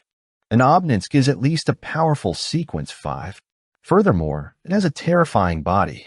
I can confirm that it's my target. Alger carefully swam over and stopped at a distance from the threat. After careful identification, he used the affinity charm once again. Following that, he allowed his spirituality to pass through the water and reach into the cave in an attempt to communicate with the powerful psyche force that was huddled inside. The massive psyche slowly relaxed as countless thoughts were released. It was taken aback for a moment before its psyche suddenly erupted like a volcano. Roar. Amidst a terrifying sound, the cave produced a ludicrous vortex that sucked the surrounding water trash, as well as Alger, towards it. It's filled with animosity. Alger's pupils constricted as his body turned slippery as he was driven by a formless wind backward in an attempt to escape. He used several beyonder powers before escaping the influence of the vortex. He didn't dare stay near the undersea volcano, and he quickly surfaced before opening up a gap. Almost a minute later, Alger, who had escaped the dangerous area, spat out bubbles as he heaved a sigh of relief. That Obnins can actually resist the influence of charms that increase in affinity with sea creatures. Does it hate items with the Lord's aura? After some thought, Alger, who didn't wish to waste this opportunity, steeled his resolve since he had already come this far. He began using Elvish to pray amidst the seawater. The fool that doesn't belong to this era. Lord of the Mysteries. Chapter 783, The Trick to Communication. When he heard the illusory pleas, Klein was attending a banquet at Portland Moment's place due to the time difference. The banquet began from 7:30. It continued all the way to 9:30 and even 10. This was because the appetizers, soup, side dishes, main dishes, staple food, vegetables, fruits, and desserts had numbered a total of 10 to 20 dishes. The footmen would serve the dishes one after the other, removing and changing dishes in unison to prevent the dining table from turning chaotic, and also providing an interval between the dishes in order to allow the guests to chat. Gentlemen would take the initiative to talk to the ladies to their right. In short, it's rather troublesome and exhausting. I even have to take note of which dish matches with which alcohol. However, it's quite tasty. Taking the opportunity when the roasted lamb was being switched out, he said to Ma'am Willis to his right, "My apologies. I'll need to use the washroom." He got up, pressing his right hand to his chest and bending over slightly as a gesture. Then he left the dining hall and headed for one of the washrooms on the second story. Upon entering, he locked the door and immediately took 4 steps counterclockwise to head above the gray fog. Mr. Hangman's prayer. He wishes for me to help him in gaining the goodwill of an Obninsk, and he's willing to find 15 pages of Rozelle's diary, or help me do something of equal value. His progress isn't slow. Klein sat at the fool's seat as he emanated his spirituality and touched the constantly burgeoning and contracting crimson star. After pondering for a few seconds, he said, "Investigate all FASAC captains who participated in the Konotop Sea battle in 1338. As a historian, Klein immediately knew which sea battle it was when he learned that the interrogator had died at the hands of a Fasation in 1338. In 1338, the relationship between Lone and FASAC was tense with occasional conflicts. However, there was only one battle that resulted in the death of someone that was at the level of a commander. It was a sea battle that happened in East Balam's Konotop. And on a Fasation fleet, there were definitely not many captains. In the deep, dark waters, Alger Wilson saw the endless grayish-white fog and heard Mr. Fool's answer. Investigate all the captains from the FASAC Empire that were involved in the Konotop Sea battle in 1338. Why would Mr. Fool pay attention to such a trivial figure? Is there some immense secret hidden in this matter? Alger's heart stirred. Without any hesitation, he directly agreed. Your wish is my wish. Such a mission was difficult and very complicated for him, but it wasn't dangerous. It was something that the present him could accept. After the response, Alger heard Mr. Fool's deep voice once again.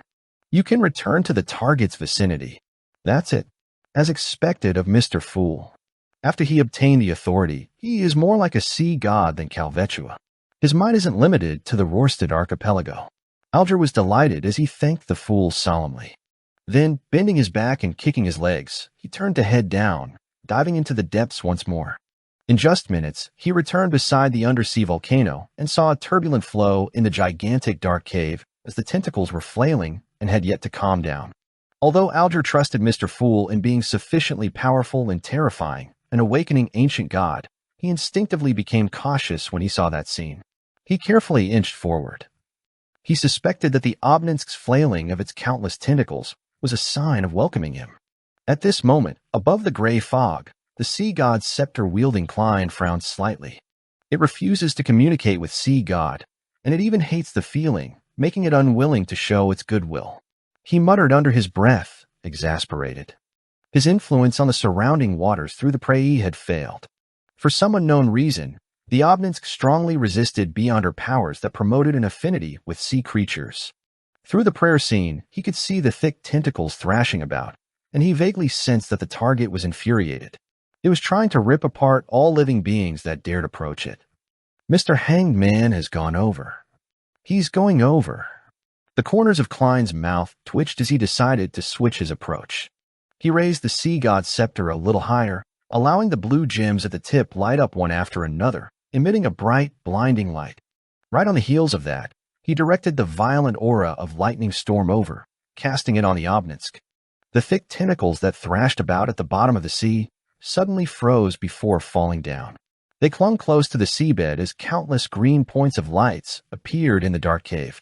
Amidst a jarring rumbling sound, a terrifying monster that could devour a sailboat crawled out. Its patterned black body was massive and distorted. It had a total of 3 heads, and each head had more than a dozen eyes.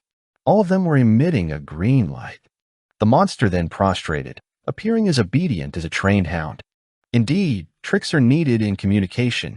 Klein nodded in satisfaction, and once again used the Beyonder affinity powers to make the Obninsk open the mouths of its 3 heads via a psychic connection.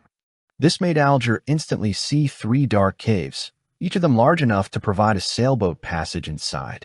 Praise be to Mr. Fool.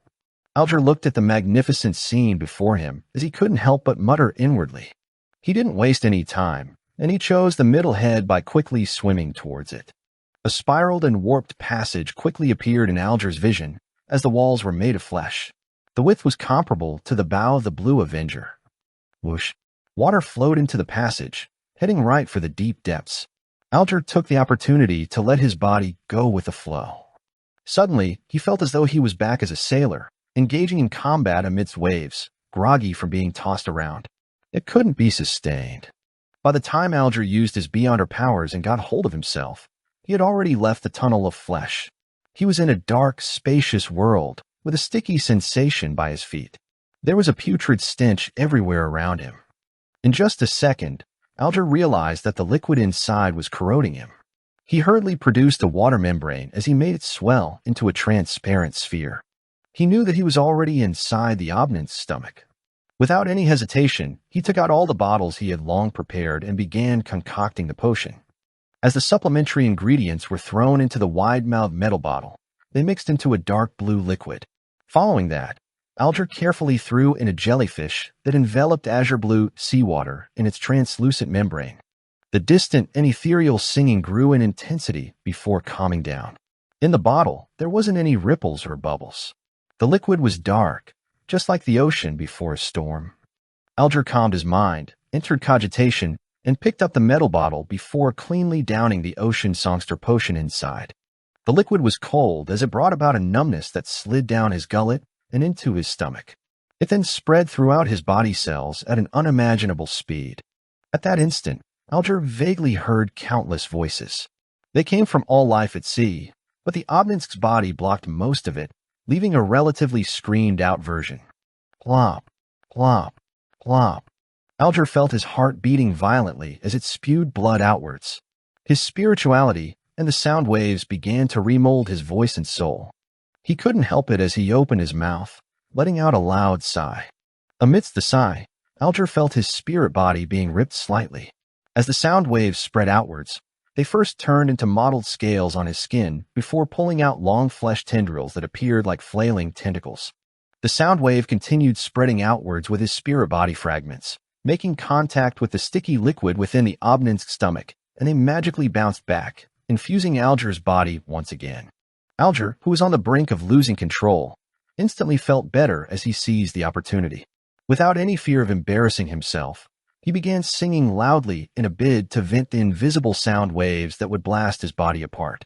Rough, messy, off-tune singing filled with a metallic quality spread outwards, wave after wave, mixing with the numerous spirit body fragments before bouncing back on the Obninsk's sticky stomach walls. In this process, Alger was like an ingredient being baked in sound waves as he was molded into form. Finally, he regained control of his body, and he grasped his spreading spirituality. At last, Alger closed his eyes as a smile couldn't help but appear on his face. He had completed the first goal he had for all these years, to advance to Ocean Songster.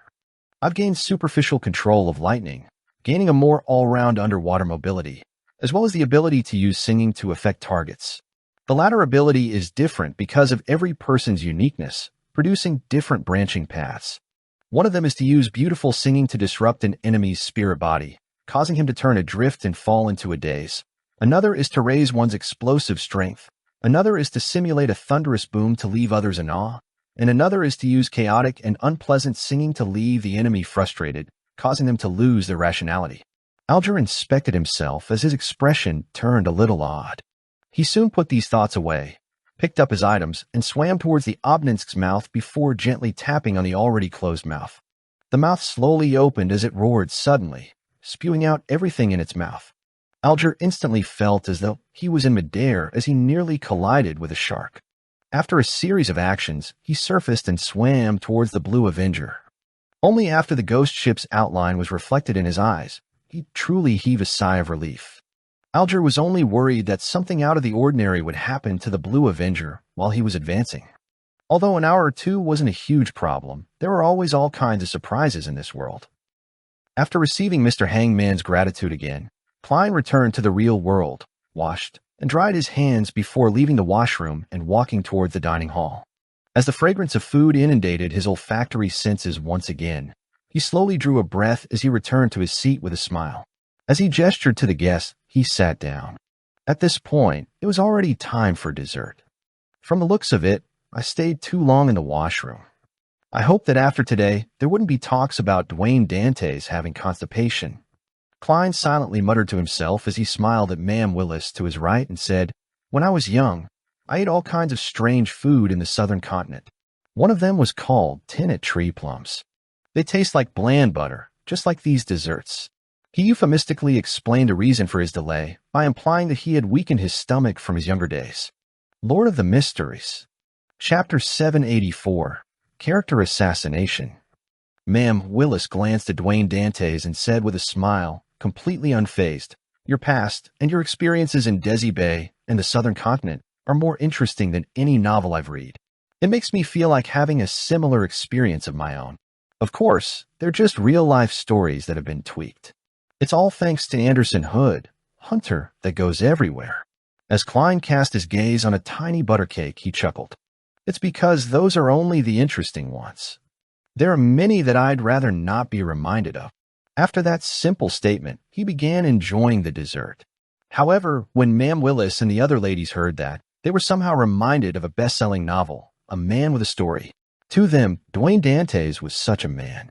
Although he looked like a placid lake, there was more deep down. Hidden there were more pleasant surprises and plenty of pain. The banquet ended 20 minutes to 10. A number of gentlemen and ladies went to the card room to play 2 hours of Texas Hold'em, while the remaining men headed for the activity room to have a chat. They didn't bar women from joining, but as it was inevitable for them to broach on sexual matters while smoking, no women joined them. They either circled the piano at the first story and listened to and sang along with the performer, or they grouped up to play chess. Klein chose to head to the activity room on the second story. Private conversations with a few people had helped him speed up his admission into the circle. After entering the room, he observed the environment and went straight for the windows to open them. Then he pulled a nearby high-back chair to sit down. Just as he did this, he saw the banquet host, Portland Moment, laugh with a pipe in hand. Men often need some space for themselves. His voice was sonorous, and he had a big build. He was an elder in his 60s with a ruddy complexion and rather thick hair despite being all white. His facial features were the most classic features of a Lowanese man with nothing that stood out. Yes, men have to take note of their image when the ladies are around. We have to be considerate about their thoughts. "I've already wanted to kiss this an hour ago," Hazel's father, member of parliament, mocked, took out a gorgeous silver box, taking out a cigar from inside. The other men in the activity room did the same as pipes or cigarettes appeared in their hands as though they were pulling off a magic trick. As the flames flickered, wisps of smoke began to billow, filling the room as though the smog from yesteryear hadn't dispersed. After enjoying it for a few seconds with his eyes closed, Portland Moment looked to the guest by the window and asked, "Dwayne, do you not smoke?" Klein clenched his fist and placed it to his mouth, coughing slightly as he said, "I have yet to recover. The doctor advised me not to smoke for the time being." To be frank, he was almost choking. Thankfully, he had smartly chosen a seat by the window. This group smoked like chimneys. Klein curled his right index finger and rubbed against his nostrils. He had the urge to use the beyonder powers of a magician to create an invisible air pipe that extended outside to draw in fresh air so as to escape the harm of secondhand smoke. But considering how there might be beyonders hiding amongst these men, he wisely gave up on the idea. Portland Moment laughed upon hearing that. "I heard from Bishop Electra that it's not without reason that you were sick. You lack a wife." This professor was a believer of the god of steam and machinery, but his wife was a believer of the Evernight goddess.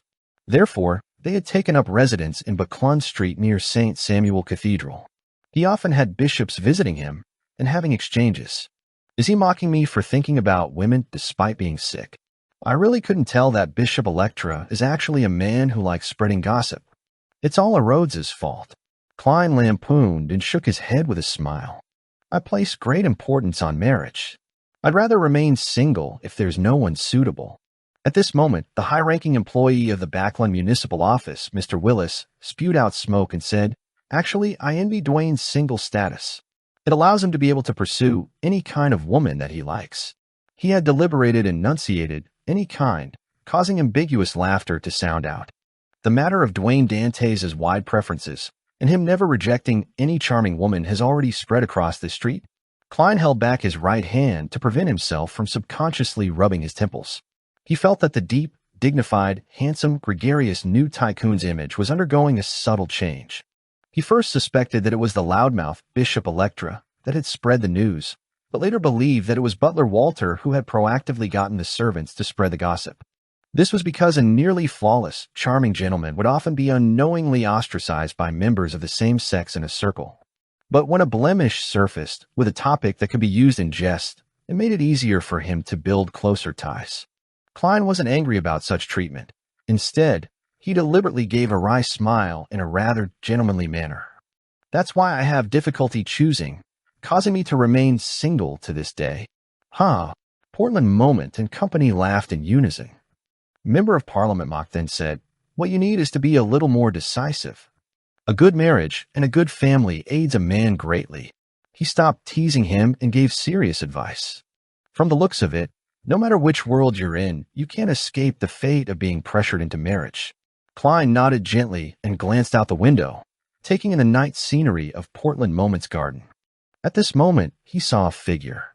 It was Hazel Mocked, who was dressed in a black-green gown, following a trail going deeper into the garden, pausing from time to time to look around as though she was looking for something. Wasn't this lady playing the piano just now? Why would she suddenly be in the garden? When Klein retracted his gaze, Hazel's figure was blocked by flowers. When guests attend banquets or balls, leaving the hall to head into the garden isn't something impolite. After all, it's a very stylish habit to take a stroll under the moon and take in the flowery aroma of the night winds. However, this often implies a rendezvous. Who's Hazel rendezvousing with? No, it doesn't seem like it. No one that came today is truly her equal.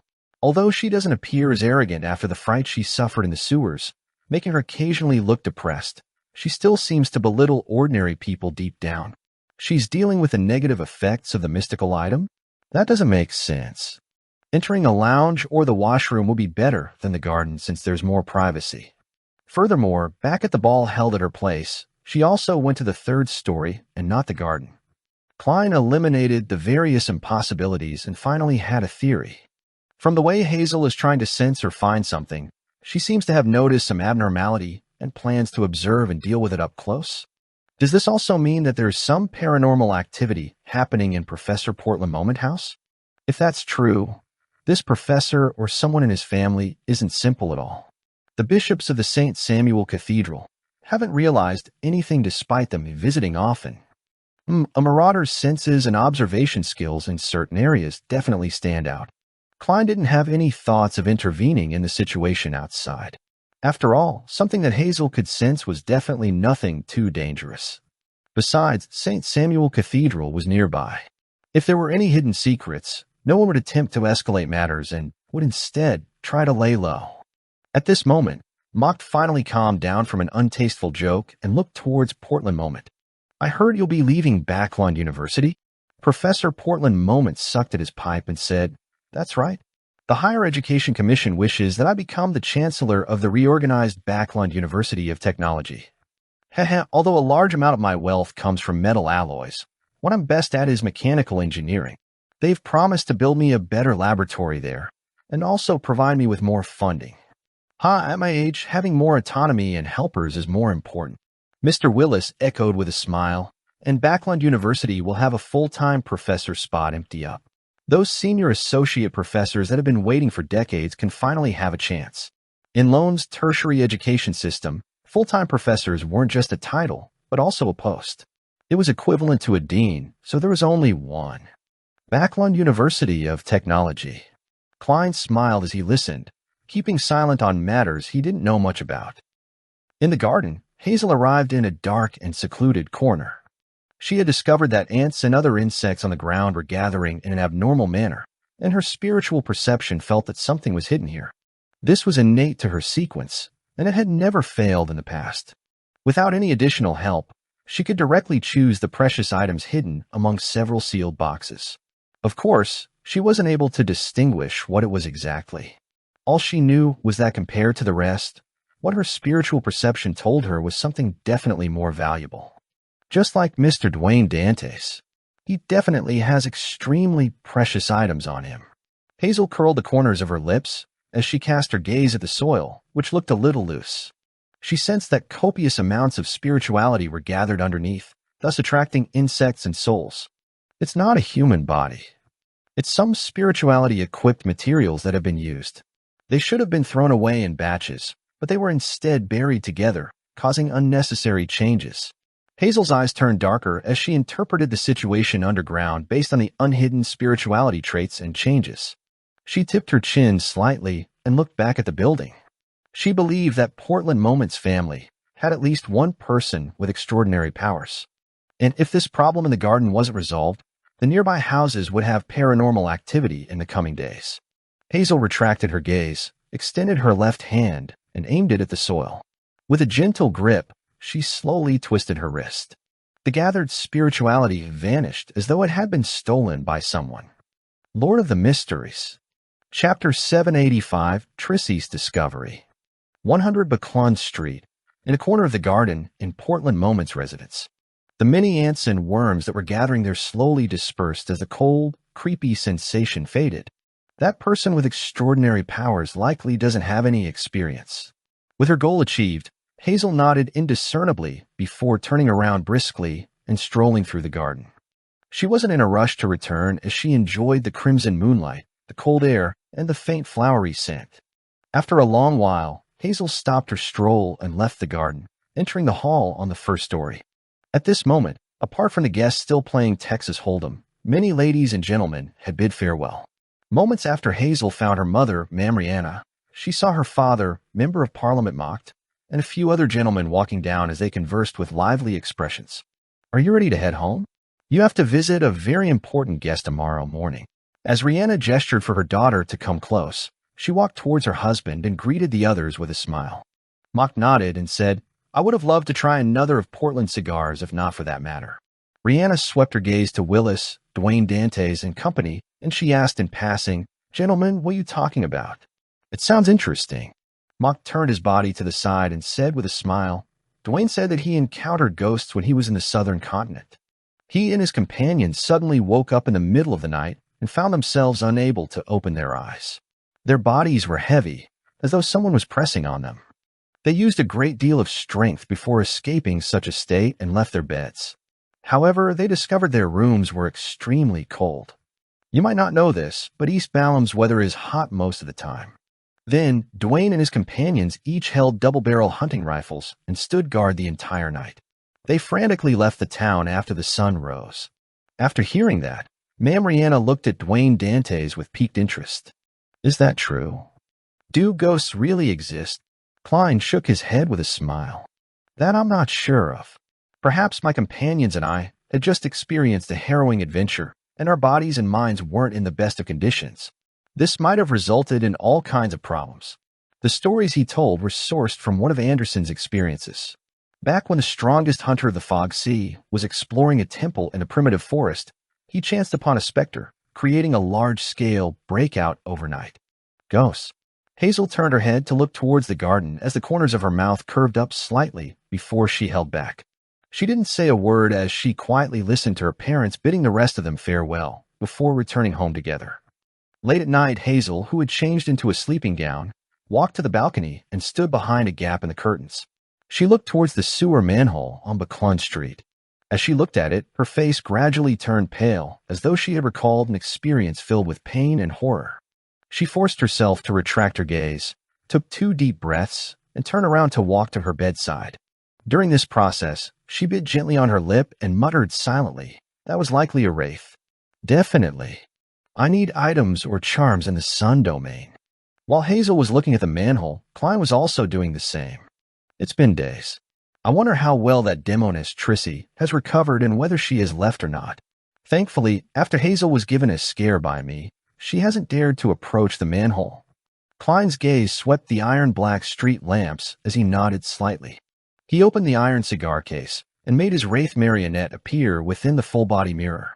He had already decided to send Senior down the sewers to check the area to confirm Trissy's condition. He didn't want that demoness to cause any trouble. Furthermore, the sewers were just physically too close to his identity as Dwayne Dantes. Klein didn't wish for Trissy to be in the vicinity any longer, wishing that she could recover soon and take action. That would prompt her to leave Baclun Street. Having Admiral O'Blood Senior appear every once in a while would fulfill the character setting I previously created. It doesn't live nearby, and because the sewers contains a secret, it often wanders around in search of it. As Klein was thinking, he made the marionette in the ancient triangular hat leap onto the street lamp's surface before passing through the manhole cover in a wraith form, quickly approaching the hidden fork where Trissy hid herself at. Before reaching the dead end, Senior, who had night vision, could see that the area was empty. She's already recovered and left? Klein thought as he made the marionette continue forward, stopping at the spot where Trissy was previously sitting. He discovered that the place was tidied up. Not only was the ground not muddy and moist, even the moss on the walls and corner had vanished. There isn't any leftover food either. That fellow became a germaphobe after becoming a woman? No, perhaps he was like that to begin with. With Señor's vision, Klein surveyed the area and determined that either Trissy hadn't left, or she hadn't left for more than a day. Otherwise, it was impossible to maintain the cleanliness of the place. Just as this thought flashed through his mind, light footsteps sounded into the wraith's ear. Under his control, Señor retraced his steps and wasn't surprised to see Trissy in her black dress. This demoness had her luscious black hair cascading down, unlike peers her age who had different hairstyles. It was simple and neat. Matched with her pale face that had just recovered some of its ruddiness, Trissy looked like a dreamy flower that was silently blooming in the night. As expected of a demoness. Thankfully, there's a marionette in between us. Otherwise, I would just end up staring at her. A dead person won't be enticed. No matter how charming a demoness is, there's no way they can make the deceased climb out of a tomb like a zombie. Klein lampooned as he looked at Trissy, who had a blank expression but was secretly wary, having released the invisible threads. Where did you go? Trissy pricked up her brows and said, Would you like to relieve yourself where you sleep? I thought a demoness wouldn't need to use the washroom. Klein gave a self-deprecating comment and made Señor chuckle. Are you referring to pissing and shitting? He had deliberately made the marionette say such words, as it matched Admiral of Blood's persona of a boorish pirate. Trissy indiscernibly frowned and said, Is there anything else? Señor didn't continue on the topic as he said, You look like you've almost recovered. Trissy smiled. Not bad. I'll be leaving tomorrow. She paused as she slightly narrowed her slender eyes. To be frank, I doubt whether you're the real Admiral of Blood at times. Of course it's real. You should ask if he's alive or dead. With his interest piqued, Klein made Señor ask, Why do you say that?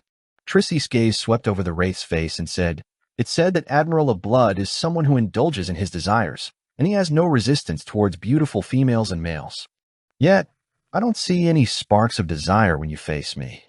I believe the real Admiral of Blood would have added the condition of doing something I wouldn't want to in the agreement. Klein deliberated for 2 seconds and made Señor give a self-deprecating smile.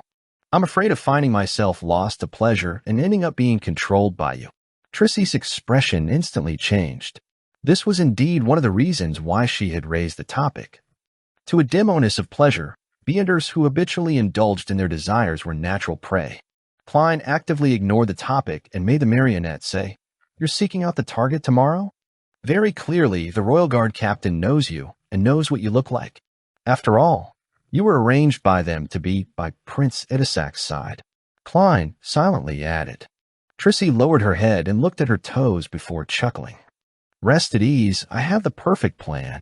As she spoke, she turned her body sideways and casually looked deep into the sewers.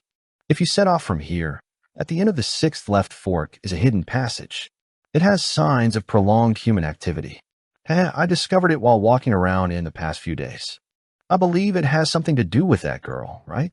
It's also the reason why you're here. Hidden passage. Klein didn't confirm or deny it. He made Señor smile and say, Did you discover anything? Trissy shook her head. There was nothing at all.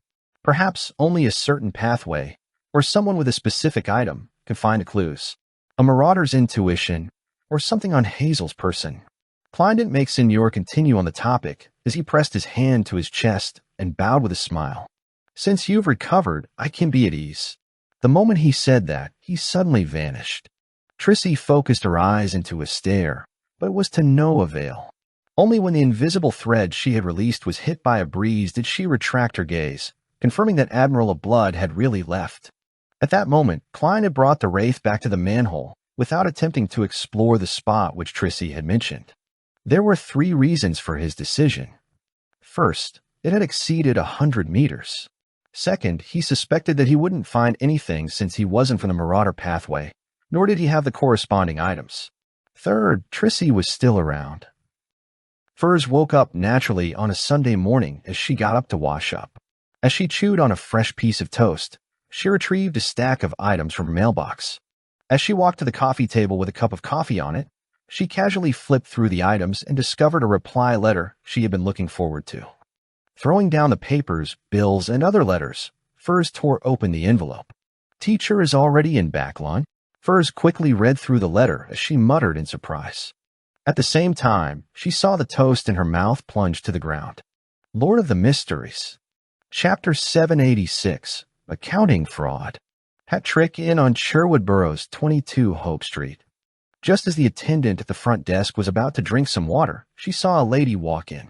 The lady was about 1.65 meters tall, and she wore a light-colored dress with frilly sides. Her brown curly hair cascaded down as she wore colored glasses. She looked casual, just like someone who had just returned from Desi Bay.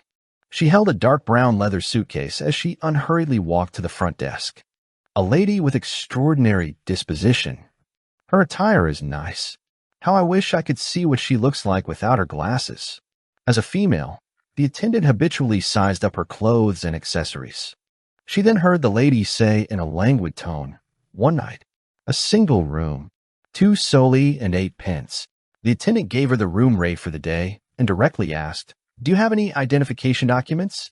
She wasn't too adamant about registering her identity because the inn had no means of confirming the authenticity of the documents. Yes. The lady put down her dark brown suitcase and took out an identification document from her handbag before passing it to her. "Margaret Taylor," the attendant muttered as she registered her before finding a bunch of keys. "Room 2012. "Thank you."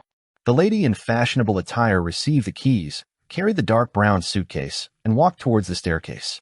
At this moment, an attendant in a red vest came over. He bowed and asked, "How may I help you?" He immediately cast his gaze on the dark brown suitcase. The lady curled her lips into a smile as she shook her head. "There's no need. It's very light."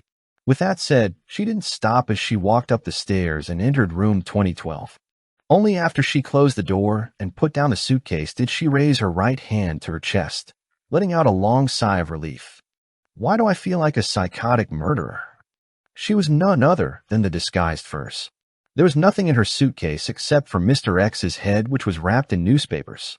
The two attendants from before probably wouldn't have guessed that a fashionable lady didn't have any clothes, facial products, or makeup in her suitcase, but a cracked, bloody head. If they were to discover that, everyone in the inn would be given a fright. This is source material for a detective novel. Furs calmed her feelings of anxiousness and picked up her suitcase again and opened the door. She observed the corridor and saw no one walking through it. She hurriedly walked out and headed for room 2016 and rapped on the wooden door. Her teacher, Dorian Gray Abraham, was living in the same room he previously used. After sensing someone sizing her up through the peephole, Furs heard the doorknob twist as the gears unlocked. Dorian Gray was dressed in a black suit with very broad shoulders. He looked to the left and right warily before making way, allowing his student to enter. "No one noticed you, right?" Following that, he closed the door and asked cautiously. Furs put down the suitcase and removed the colored glasses that hid half her face. "No, I used a fake identity. As a Beyonder in Backlund with rather rich experience as a low-sequence Beyonder, having a few fake identification documents was necessary. Furthermore, she had Zio's expert help in such matters. The only problem was that it was ultimately a fake identity that couldn't stand up to police scrutiny. However, Furs had heard that there were places where real identity documentation could be obtained. Furthermore, they were documents which the police department had a record of, with the pictures swapped. Of course, the price was much more expensive. Dorian nodded gently and silently exhaled. As he got Furs to sit, he brought a chair over and said, "You mentioned that someone is paying to find the direct descendants of the Abraham family at a Beyonder gathering in Backlund, and the goal is to find information on Mr. Dorr." "Yes, teacher," Furs said nothing but the truth. "I don't know much about the family, so I thought of asking you to see if you knew anything." She hid 2 points, namely the Beyonder gathering being called a tarot gathering, and that she long knew that her teacher was a member of the Abraham family. Dorian sat down and drank a sip from a white porcelain teacup. He asked with a calm expression, "Who was the one asking?" "I'm not sure. I can only confirm that it was a woman. She had concealed her appearance. She seemed very powerful and must have quite a strong backing." Furs described her impression of Ma'am Hermit. What she didn't say was that this woman had close ties with Queen Mystic Bernadette. Dorian Gray pondered for a few seconds before saying, I don't know much either. All I know is that Mr. Dorr is the ancestor of the Abraham family. He vanished during the War of the Four Emperors. You can try using this piece of information to get some of the bounty. Mr. Dorr is the Abraham family's ancestor. Mr. Dorr, who made the Abraham family suffer the curse of the full moon, causing many members to lose control, is actually the Abraham family's ancestor. Furs was alarmed. Having already learned some of the problems of the Abraham family from Mr. Fool, she couldn't believe that the cause of all of this was the source of the bloodline. Does Mr. Dorr not know the consequences of his actions? Furs muttered silently as she couldn't help but frown. Dorian Gray noticed his student's abnormal reaction as he asked, somewhat puzzled, Is there a problem? Oh no, I didn't manage to hide my expression. Furs deliberated and said, I just don't understand. It's been more than 1,000 years, so apart from the Abraham family's direct descendants, who would wish to gather information on Mr. Dorr and why? Perhaps they're trying to find Mr. Dorr. All right, Queen Mystic is Emperor Roselle's daughter, and Mr. Dorr has appeared in Emperor Roselle's diary. Therefore, the Queen is trying to find Mr. Dorr to figure out the truth of the past. That's normal. However, Mr. Dorr vanished in the War of the Four Emperors more than 1,000 years before Emperor Roselle's era. How did they manage to contact each other? Could it be that Emperor Roselle could also hear the full moon ravings? I remember Mr. Fool making a remark that Mr. Dorr might be calling for help. If that's the case, it's really. As an author, Furs was momentarily at a loss for words to describe her feelings. Dorian revealed a wry smile and said, Certainly, I'm also puzzled about this problem. Remember to tell me if you find the answer. Furs didn't harp on this matter, afraid that Dorian Gray would notice anything amiss. She then said, Teacher, why did you suddenly come to Backlund? Dorian smiled and picked up a cigarette as he raised it to his nose to give it a whiff. Without lighting it, he said, I happen to have some matters that need me to be in Backlund. I also decided to check on your digestion progress. In fact, he had been alarmed by Furs's letter. He couldn't believe that anyone in the world would still be asking about Mr. Dorr. One had to know that even the Abraham family had given up such attempts. He was the only one who kept at it, teaching students on his own accord.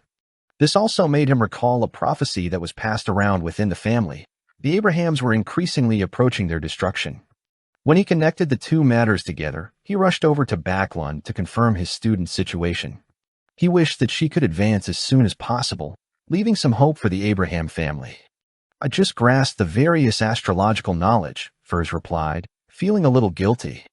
Due to her lack of money, she hadn't bought the high-quality crystal ball needed by an astrologer. To not continue on this topic, Furs began asking Dorian Gray about the acting principles needed for astrologer, obtaining advice such as, astrology isn't all-powerful. Towards the end, Furs glanced at the dark brown suitcase beside her and said, Teacher, there's one more matter. What is it?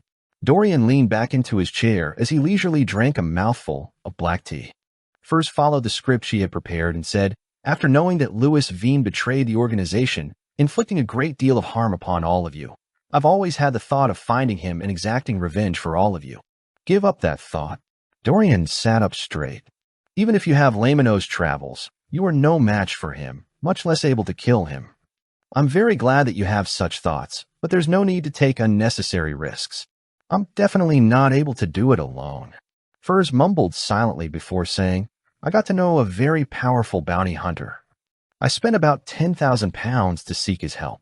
She wasn't able to estimate the cost of the job, so she had used the price that Miss Audrey paid when previously entrusting them to kill the Intis ambassador.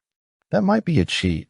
Louis Veen is likely a traveler, and he has the support of the Aurora Order. Dorian didn't hold any hopes of any bounty hunter being Louis Veen's match when he heard his student say, He has already succeeded. Cough, cough, cough. Dorian choked on his saliva as he broke out into a fit of coughs. He dropped the teacup to the ground, but it bounced up like magic, firmly landing on the coffee table. He has given me Louis Veen's head. Furs held up the dark brown suitcase and opened it, taking out the spherical object which was wrapped in newspapers. With the newspapers unfolded bit by bit, Dorian saw that face he would never forget. The smug smile on Louis Veen's face back when he attacked the Abraham family's headquarters was gone. His head was covered in cracks, as though it had been glued together piece by piece. It was gruesome, filled with pain and despair. As an astrologer, Dorian Gray's spiritual intuition told him that it was undoubtedly Louis Vine's head. Good, very good, Dorian muttered in excitement before looking up at his student. Who was the bounty hunter? I can't imagine Backlund having such a powerful bounty hunter. Furs hesitated for a moment before saying, Gehrman Sparrow, Lord of the Mysteries. Chapter 787, Dorian's Warning. Gehrman Sparrow. Dorian felt the vessels on his forehead pulse when he heard that as he held his hands together, tensing up without realizing it. Situated in Pritz Harbor, he inevitably learned of the various news at sea, both actively and passively, knowing far more than the residents in Backlund who relied on the newspapers. In recent months, he often heard from different channels of information about Gehrman Sparrow. From killing Steele Mavady to severely injuring Vice Admiral Aylmet Tracy, to successfully hunting Admiral of Bloodseigneur, all these stories were colored with mania. He left the sea and came to Backlund? He hasn't changed his trait of craziness. Dorian held back the horror and wariness that subconsciously rose in his heart as he looked at his student and said in a deep voice, It's best that you minimize your communication with that bounty hunter. He's bound to get into big trouble one day, and it wouldn't take long for that to happen. Teacher is indeed experienced and has great acumen. He instantly saw through Mr. World's intrinsic nature. Unfortunately, I'm already a member of the Tarot Club, so it's impossible not to communicate with him. Furs adjusted her state of mind and sincerely nodded. Yes, teacher. Dorian composed himself and once again looked at his former student and current enemy, Louis Vine. However, this traveler could no longer speak. He didn't even have an iota of spirituality left. After a few seconds of silence, Dorian leaned back slightly and looked at Furs. You mentioned paying £10,000 for the job? He wasn't aware of Furs's financial situation, other than knowing that his student was a best-selling author who likely earned quite a bit from her royalties. Furthermore, she seemed to be doing quite well in the few Beyonder circles with transactions that rewarded handsomely. Therefore, it wasn't too surprising or unacceptable that she could save up £10,000. Furs fidgeted, feeling a slight guilty conscience as she said, Is it too expensive? She deliberately asked a question in order to hide the fact that she had mentioned a fake number, so as to show that she didn't have much experience in such matters. Dorian shook his head. No, it's too cheap. It's so cheap that I suspect whether Gehrman Sparrow has other motives. As a member of the Abraham family which had suffered numerous setbacks, he often maintained a relatively high level of wariness. In the professional terminology of various clubs and gatherings, that's called a membership fee. Furs lampooned as she frankly said, there were other conditions, including everything on Louis Vine's person belonging to him, as well as the requirement of me providing him help. Also, I promised that if he's in need of cash in the future, I will compensate him an additional £3,000. That's reasonable, but just barely. Dorian nodded gently and said, Usually, assassinating Louis Vine, who had the Aurora Order backing him, would cost at least £30,000. And if there are other situations, the price will be higher? Back then, Mr. World had used demigod powers recorded in Lamino's travels. He probably encountered something else. An Aurora Order saint? Having had an edifying experience exerted on her by the Tarot Club, Furs wasn't unfamiliar with Aurora Order structure. She didn't hide her frown as she said, From the looks of it, it's indeed a little abnormal. Perhaps he's in desperate need of cash. Dorian thought and said, Perhaps he cares more about Louis Vine's Beyonder characteristic. To the Beyonders of other pathways, it can be forged into a rather useful mystical item as long as he finds a suitable artisan. Dorian paused for 2 seconds before adding, There's no need to worry about that. Just stay away from him in the future. Perhaps he had long targeted Louis Vine, and he was just using the information you provided to carry out the assassination while still getting an additional bonus. Dorian didn't continue on the topic as he took out a fist-sized pure crystal ball from his pocket. It's made of star crystal, and it can effectively raise your astromancy. The light shone in from outside the window as resplendent waves surfaced within the crystal ball. Without waiting for Furs to reject, Dorian chuckled. Louis Vine is my enemy. The payment used to get rid of him should be paid by me. I don't have that much cash at the moment, and I can only use some items to deduct from the payment. No, there's no need. Furs shook her head, partially genuine, but partially in contradiction to her will. It was genuine because she only wanted to seek revenge for her teacher back when she thought of getting rid of Louis Veen without considering the possible rewards she could later receive. It was in contradiction to her will because she couldn't reject the reward. Dorian said with a stern expression, "Do you wish for me to be ashamed and uneasy? Don't worry. I still have quite a bit of wealth." Furs nodded in response. "All right, then." Dorian smiled once again. "Also, I brought you the scribe potion formula. You can gather the corresponding ingredients as you digest the astrologer potion. Heh, I'll prepare one of the main ingredients for you, the brain of an Asman. You'll have to rely on yourself for the rest." An Asman was said to be a monster that existed in ancient times. It looked like an unprotected human brain that could fill a room. Not only could it create terrifying illusions, but it could also make its attackers die from their own attacks. As he spoke, Dorian took out a yellowish-brown goat skin and passed it to Furs. Furs received it in gratitude and quickly scanned the list of main ingredients. One complete brain of an Asman, cursed artifact of an ancient wraith. I hope I can gather the remaining ingredients before I finish digesting the astrologer potion. Just as Furs rolled up the goat skin, she saw Dorian take out a pure golden box from his suitcase. After removing the wall of spirituality, Dorian opened the box as he said, "Without the gold enclosing it, the brain of an Asman will constantly affect you, causing you to hallucinate until you lose your mental facilities." Inside the squarish box was a blob of grayish-white, translucent, and wrinkled object. It was about a fifth the size of Louis Veen's head. As expected of a family with a long history, Furs sincerely thanked him once again and received the golden box and skillfully closed it and used a wall of spirituality to seal it. Dorian didn't stop and instead gave an excuse for Furs to stay back. He set up a ritual and summoned the void creature Malmouth, who enjoyed music. He then took out 2 documents from the creature's spherical body. He had prepared the 3 items for Furs when he received the shocking news regarding Mr. Dorr. Therefore, he had it on him. These are 2 pieces of property in Backlund. One of them is in Hilston Borough, and the other is in Sherwood Borough. They're in excellent locations and should have a total valuation of about £6,500. The amount you can sell them for will be yours, Dorian said with a smile. Although the Abraham family was in a state of decline, as a former angel family with a long history, it still had quite a bit of resources, including land, tree farms, property, manors, and mines.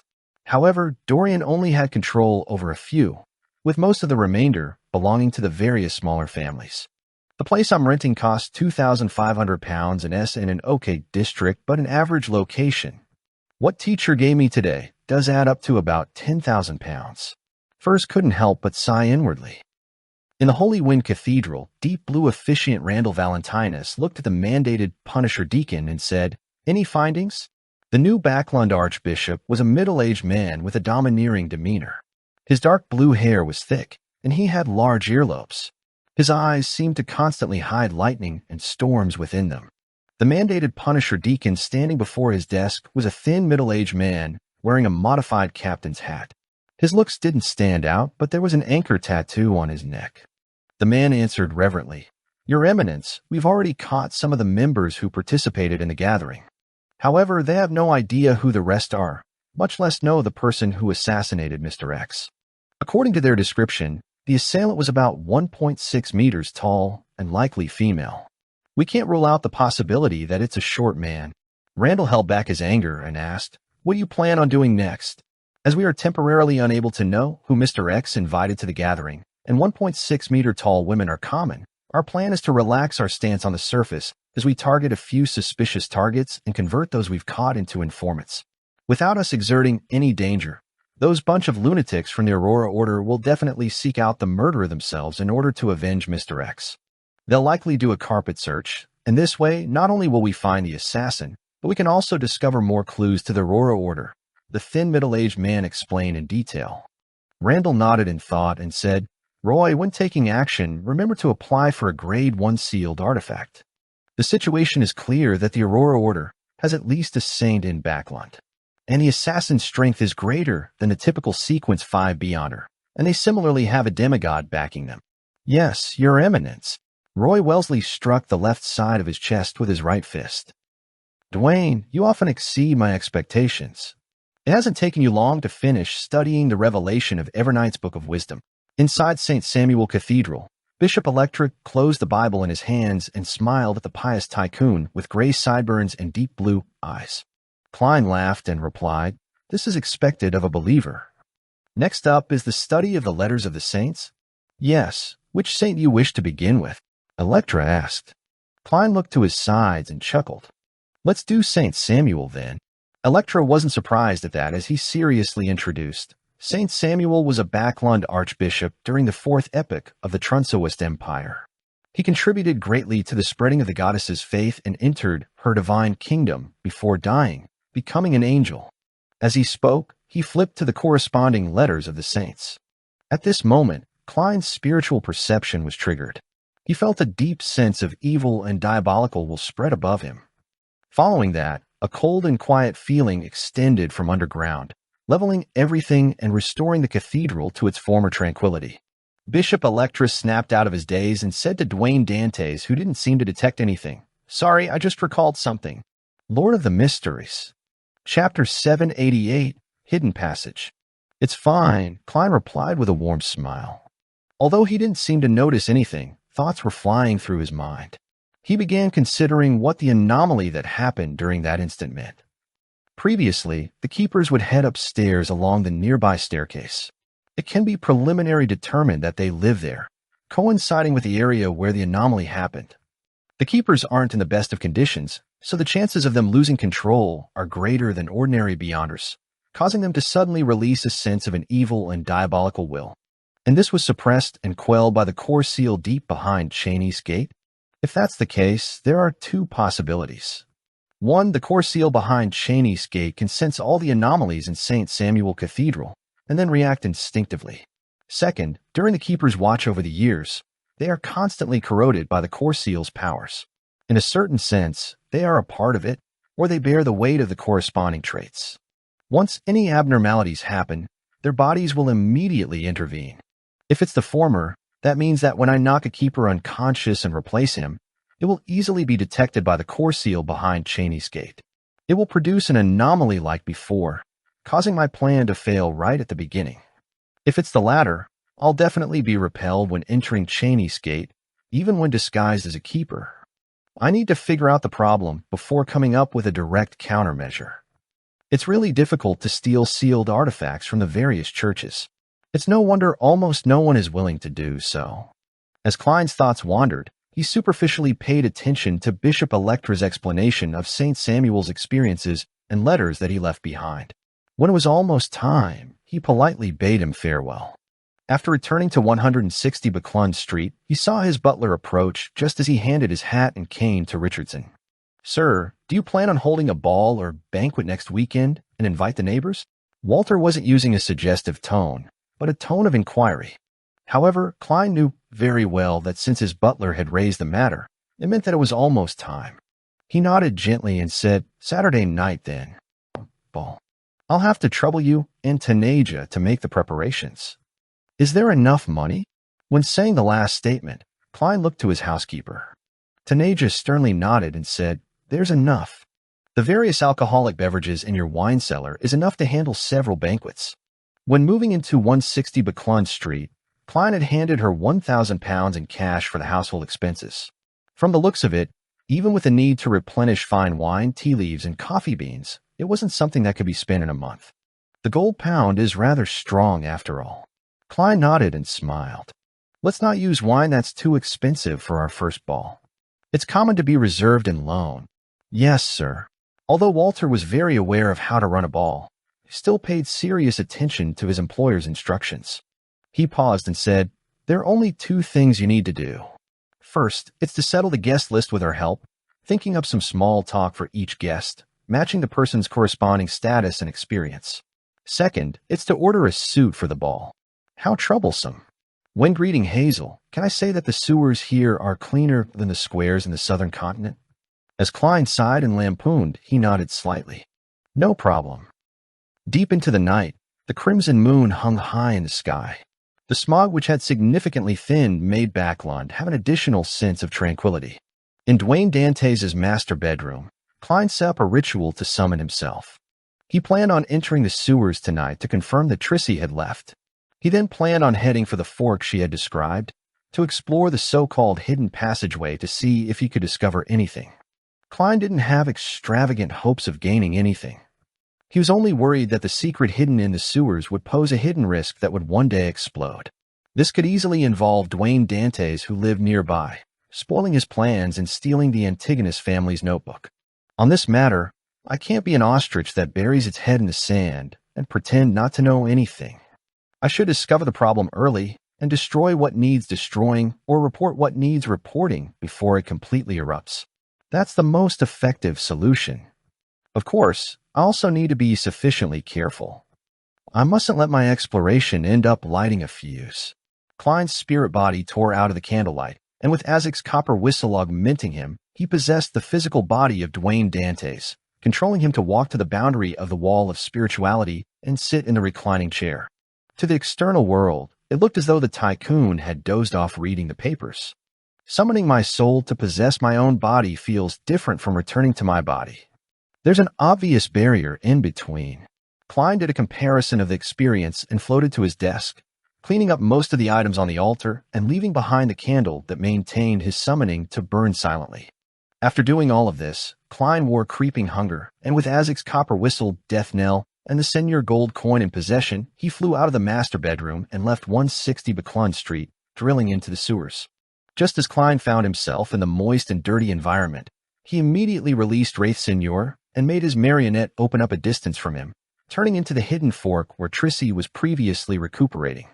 This time, he saw that the clean region in the sewers was already stained with dirt containing signs of rats. From the looks of it, Trissy has really left. Klein, who was following far behind, heaved a sigh of relief.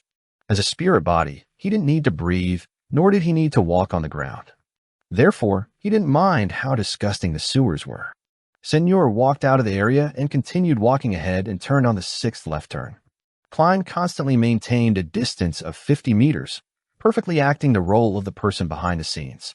At the end of the fork was a corroded wall covered in moss. At a glance, there weren't any abnormalities to it. If Trissy hadn't mentioned it, Klein wouldn't have gotten his marionette to observe every inch of the area in detail. A few minutes later, Senior suddenly straightened his back and walked forward, entering the wall. Passing through the rather thick obstacle, Klein's eyes opened up. With a marionette's vision, he saw a half-natural, half-artificial cave. It wasn't more than 1.8 meters high and was about 3 meters wide. The ground was littered with tools like shovels, which were wrapped in oilskin, and large piles of mud and rubble. Right up ahead were 2 hidden passageways that extended downwards. The left one was about 5 to 6 meters deep, while the one on the right was nearly 10 meters deep. However, nothing seemed to have existed in them, as though they were still being excavated. This was dug up by Hazel? In the day, she's an arrogant lady of high society, and at night, she's an excavator in the sewers. Furthermore, she's moving the dirt and rubble one pail at a time. She was loitering around to find the exact spot, and digging was the subsequent step. That wall must have been a secret door. Klein hid himself at the fork's entrance as he made Senior scrutinize the area. Following that, he made the Wraith enter the left passage until he reached a completely sealed-off area. Senior's figure slowly turned faint as it turned incorporeal. In this state, he passed through the soil and explored deeper. But even when reaching the 100-meter limit, he didn't discover anything of use. All he saw were ordinary insects and worms. Klein made the marionette switch directions, swimming in the sea of soil without finding anything. Senior soon returned to the cave from before and entered the right passageway without being affected by any obstacles. There's still nothing. It's not without reason that Trissy determined that it will only work for a particular pathway or being in possession of a certain item. She must have probed the area with the invisible threads of a demoness of pleasure. Unfortunately, I've already lost Tinder. I wonder if the Grey Fog's aura on me would work. It seems to strongly attract Beyonders from the Marauder pathway. Klein silently commented and, using his spirit body state, planned on personally visiting the 2 hidden passageways that Hazel had dug up. However, he curbed his desire because he was now a marionettist. Doing it personally in situations that didn't require it was in violation of the acting principles. It's fine even if I don't use the Grey Fog's aura. I'll just request to purchase a mystical item from the Marauder pathway during tomorrow afternoon's tarot gathering. It doesn't need to be too expensive. It can just correspond to sequence 8 or 9. That badge from Lenevis is only a signal receiver, not an item of this pathway. While not aware of the exact situation of what's hiding inside, rashly using my spirit body to explore, it might result in me attracting a high-sequence monster. Being careful and cautious will forever be a condition for myself. Klein slowly heaved a sigh of relief and retrieved Wraith Senior. He wasn't worried that Hazel would continue coming in the near future. Any person with normal intelligence wouldn't continue coming unless they had the means to deal with the situation from before. Ignoring how Hazel hasn't had any contact with beyond her circles, even if she has, getting an item from the Sun Domain isn't simple. After all, Backlund is the territory of the Church of Storms. I do have something that I don't use often.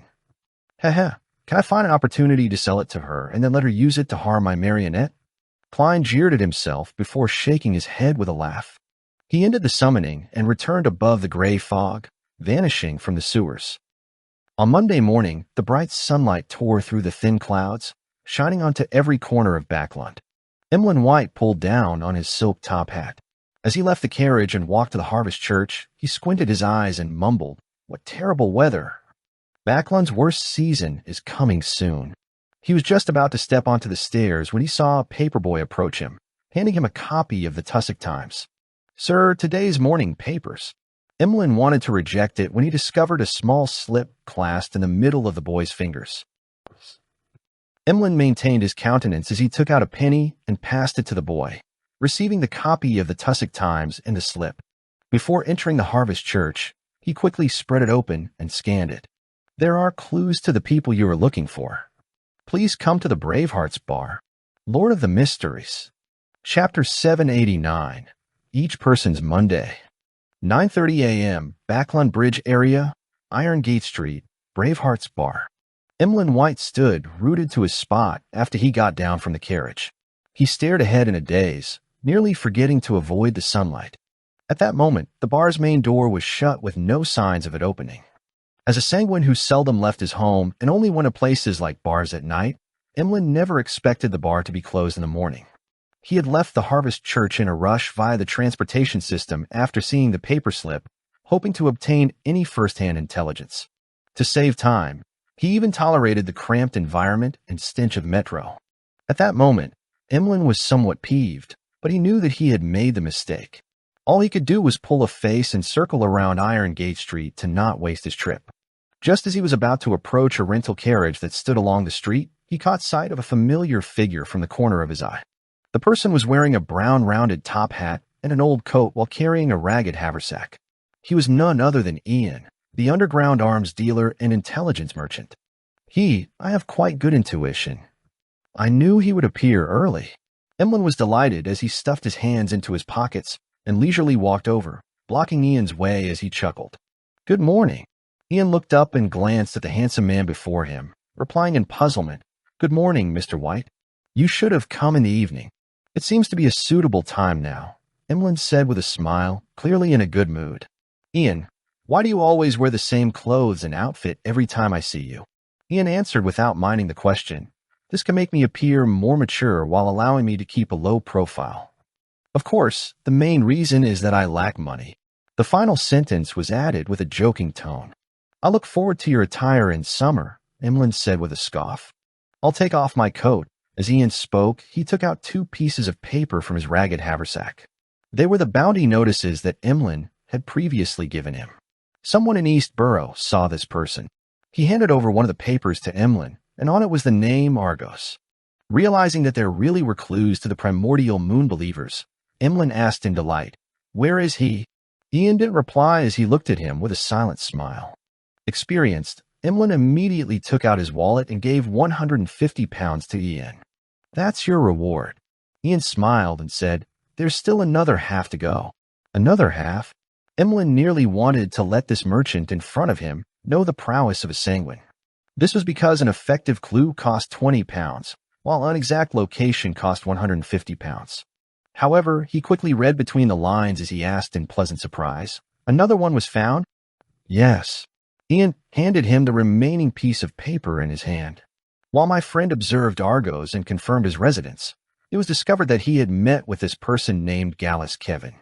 Therefore, I've obtained the residence of the two targets at the same time. Very good. Emlyn emptied his wallet and gave another 150 pounds to Ian. He was abnormally delighted. He felt that the ancestor and Mr. Fool were blessing him. This was because there were only 5 targets, and he had successfully hunted one. Now, with 2 additional clues, all he needed to do was succeed in order to declare himself victor, regardless of what the other sanguine did. Ian seriously counted and checked the notes before saying with a suppressed voice, Argos is on the 3rd story of the apartment block at East Borough's 6 Limestone Street, opposite the public washroom. Gallus Kevin is similarly in East Borough. He stays in a room beside the staircase on the 1st floor at 19 Beluga Whale Street. I will confirm your intelligence. I believe you wouldn't wish to abandon your business for a mere 300 pounds. Emlyn nodded gently as he gave a warning. Following that, he chuckled and said, They were found so easily? Ian's red eyes darted around slightly as he said, First, many bounty hunters are my friends. They have many informants in East Borough. Second, those 2 gentlemen didn't have great disguises. Despite being in East Borough, they wore very different attire from the people around them. If they were willing to wear more ragged clothes and did more than 12 hours of labor work, I believe they would be hard to find in the messy East Borough. Is that so? One needs to take note of the difference in environment when hiding oneself. Emlyn muttered silently to himself, feeling as though he had learned a new trick. He didn't plan on heading to East Borough immediately. This was because even if he took action in the day, it would be very difficult to escape without causing a commotion. It was a rather dangerous act in Backlund, as it meant that the mandated Punishers or Nighthawks might come knocking at the door just after he sneaked back home. Emlyn planned on verifying the situation and taking action between 8 to 9 in the evening after the tarot gathering. The primordial moon believer from before was quite strong. These 2 likely aren't weaker. Although I have confidence, it feels unsafe only relying on myself. As Emlyn considered the problem, he waved his hand and bade Ian farewell. He rode on a rental carriage, heading back for the south side of the bridge. Eastchester County, Stone City. Audrey stood behind a railing, watching the servants placing the items that had been brought from the family castle in suitable spots. The scene was bustling but orderly. I'll send someone to associate Professor Michel later and tell him that I'll be paying a visit to the Relic Search and Preservation Foundation. I hope that they've obtained some items that have been tainted with Beyonder effects. As Audrey's mind wandered, she couldn't help but smile. She was proud of her decision of donating the funds to establish the foundation. When her eyes that were as beautiful as emeralds saw the time on the wall clock, she hurriedly reined in her thoughts and turned to return to her bedroom. Susie was slumped in a corner of the bedroom. Its front paws were crossed, giving it a sense of elegance. In front of it was an open book. There were dense lines of text written on it. Susie would raise one of her front paws from time to time to flip the page as she read with great seriousness. Every time I see Susie like that, I feel a little ashamed. Audrey, you mustn't slack off on your education. Audrey encouraged herself in silence as she approached, planning to get Susie to head outside to guard the door.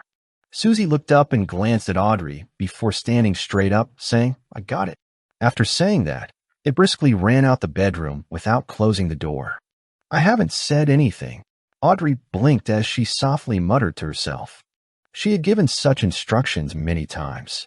To prevent Susie from detecting that she wanted to be alone in the room from 3 to 3:30 p.m. on Mondays, forbidding humans and dogs from coming close, she had also done similar matters at other times, pretending that there was a gathering, wanting alone time while maintaining an irregular pattern. I have to say that Susie's existence has effectively raised my motivation to learn, as well as how strictly I handle matters. I can't be inferior to a dog, but being better than this dog doesn't seem to be something worthy of praise. Audrey puffed her cheeks with a self-deprecating comment as she sat by her bed, awaiting the beginning of the tarot gathering. 3 p.m. above the gray fog. Dark red figures shot up along the 2 sides of a long bronze table, materializing into different blurry figures.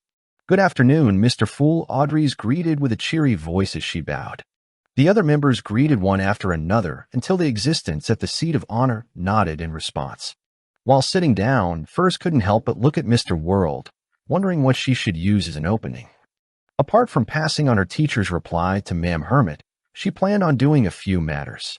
One, she wanted to tell Mr. World that due to the difficulty of the mission, she would pay him more, but it required him to wait. This was because the sale of the houses took time. Second, after brainstorming, she thought of a good way that could earn money and raise her strength. She had gained inspiration from the world's actions. Rent out Lamino's travels. When a member needed an item to temporarily raise their combat strength to deal with certain situations, they could rent Lamino's travels from her. The rent could be paid in two forms: cash, which wasn't too expensive, or to record beyond her powers instead. This also meant that the renter had to guarantee that the spellbook was returned with more filled pages. Of course, as the provider, Furs would record useful apprentice powers like door opening, providing the renter with relevant help. A problem that could easily happen in this transaction was that the renter might not return it. But with Mr. Fool witnessing these exchanges in the Tarot Club, Furs believed that no one would be blinded by greed. And the death of the renter was a low probability event for losing Lamino's travels. But with everyone knowing that they could pray to Mr. Fool in times of danger, death was an even smaller probability. How can there not be any risks when doing business? I will talk to Mr. World about when he will use it so that there won't be any conflicts. Furs retracted her gaze and heard Ma'am Hermit speak. Honorable Mr. Fool, I have 2 pages of Rozelle's diary this time. Ever since contact was made with Queen Mystic, the receiving of diary pages has stabilized in a rather terrifying manner. Klein nodded slightly and chuckled. Very good. After a brief silence, Catlia conjured 2 yellowish-brown pieces of paper. They leaped into Mr. Fool's palms as if they had tunneled through the spirit world. Klein slowly lowered his gaze at the diary in his hands. December 29th. It's almost a new year again. All the mausoleums have been built. What's done cannot be undone. Lord of the Mysteries. Chapter 790, the end of the diary. All the mausoleums have been built. What's done cannot be undone. Klein looked at the diary page in his hand as his thoughts boiled over, as ideas kept emerging and shattering. From his point of view, this diary page of Emperor Rozelle nearly proved his previous conjectures. He had chosen to forcefully switch to the Black Emperor pathway in his later years, doing so at the cost of going mad to become a Sequence Zero true god. What drove the Emperor to make such a decision? What did he discover that resulted in his agitation, rashness, and loss of composure in the previous diary entry? And compared to back then, his emotions in this diary entry appear calm and composed, but it feels like he is even more extreme. It's hard to imagine what the Emperor experienced or encountered in his later years that resulted in him having such an abnormal situation. The madness that angels are embroiled with to begin with, or is it something that had happened to the faith of the believers that kept him anchored his rationality? If he was normal, shouldn't he hold back a little and strive for certain outcomes before finding an opportunity to devour the hidden sage? Klein instantly thought of many things, but he was unable to find any evidence. And on this page of goatskin, there were only 2 short lines of text, as though it indicated the final diary page of Emperor Rozelle's life. The end of the year or the beginning of the new year was the day he was suspected to have perished in the White Maple Palace. An emperor of an era, a transmigrator's last words? Klein sighed silently as he flipped to the goatskin beneath. The diary page didn't have a date, but at the top of the page was a line in Faceac. Immediately follows the previous page. The words were written neatly and elegantly, very different from Emperor Rozelle's handwriting. It was obvious that it was added by someone else. It's probably a note by Queen Mystic, to indicate that this is the last part of the diary, written after the Emperor said that what's done cannot be undone. But why isn't there a date? Klein was deeply puzzled as he read the corresponding content, his gaze freezing up. I believe I'm not the only transmigrator in this world. If there's anyone else who can read my diary, remember to carefully select your Beyonder pathway. Once you choose this, it pretty much confirms your allies and your enemies. I'm unable to give any actual suggestions because I myself can't see the true faces of the 7 deities or those evil gods. This might be partially related to the second blasphemy slate that the ancient organization hides. Unfortunately, I only have a rough idea of the hidden parts, and I'm unable to verify them. Similarly, I don't know what's written on the first blasphemy slate either. A useful warning is to not choose pathways with sequence zeros that are occupied, and also be careful of neighboring sequence zeros and sequence ones. I've suffered tremendously on this aspect.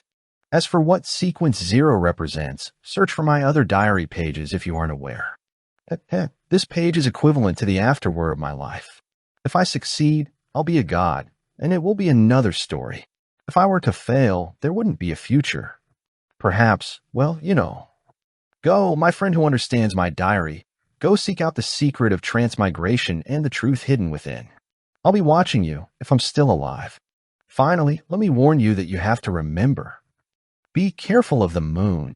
Klein wasn't surprised about there being more than one transmigrator. After all, he had long known of a senior in the form of Emperor Roselle. He was puzzled about the details that the Emperor had used to determine that there wasn't only one transmigrator. This was a very important point, as it held great meaning as to whether there were incomparable problems in his bid to return home. This was like an unknown equation. Without enough examples and conditions, there was no way to obtain the correct answer, no matter how he tried to solve it. Only with enough equations could he find the correct answer. The Emperor should have written his discoveries on this matter in the previous diary entries. Unfortunately, I have no way of knowing where it is in order to do a targeted search and recovery. Klein silently sighed before considering the other contents in the afterword. The hidden contents in the second blasphemy slate which the Twilight Hermit Order showed? Did they deliberately hide the contents, or did they not actually obtain it? The second blasphemy slate was actually split into two parts, with the other half landing in the hands of other factions. My pathway has already been determined. It was selected based on the exclamation found in Emperor Roselle's diary. From the Emperor's afterword, I can be a bit assured. The seer pathway doesn't have a sequence 0 because the mad sequence 1 Zeradol is still alive. And according to the law of Beyonder characteristics conservation, this subdivision part can probably be called the law of incompatibility. If there's a sequence 1, there's no sequence 0.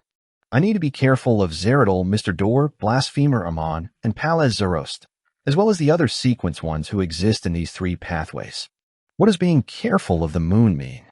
Be careful of the primordial moon? That could be said directly. Wait, the Emperor apparently had thoughts of exploring the Crimson Moon before. Could it be that he finally committed himself to do it and discovered something on the moon, which is why he warned other transmigrators to be careful of the moon? The moon has something to do with transmigration? Yes, the Emperor's tone indicates that he still has some contingency plans, and he might not completely perish. He might be watching me. There should also be clues to such matters, and they should also be written in the earlier diary entries. As conclusions and puzzlements flashed through Klein's mind, he finally turned solemn. He made the diary in his hand vanish and looked towards Katlia. Do you have anything you want to ask? Katlia nudged the heavy glasses on her nose and politely bowed her head. Honorable Mr. Fool, I wish to know if Emperor Roselle is still alive.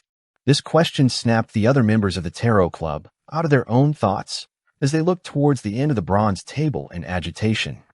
Although Emperor Roselle being alive wasn't directly related to them, nor would it bring any obvious influence, this topic was enough to stir the thirst hidden deep in the hearts of people regarding rumors and gossip. I thought I would be immune to such matters after advancing to a psychiatrist. Sigh, I'm really curious. Audrey looked at Mr. Fool with bright eyes as she waited for him to give the answer. Only Derek was uninterested in the matter. The reason why he looked at Mr. Fool was solely because everyone else had done so. Indeed, Queen Mystic's questions are basically targeted at the diary pages she provides. Klein didn't feel stumped as he skillfully chuckled.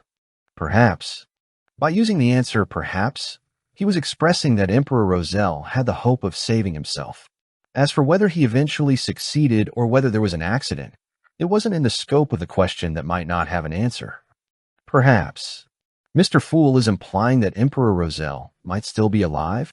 Katlia and company felt as though they had heard the greatest secret in the world as they felt a little agitated and excited. However, they could also sense the underlying tone in Mr. Fool's words.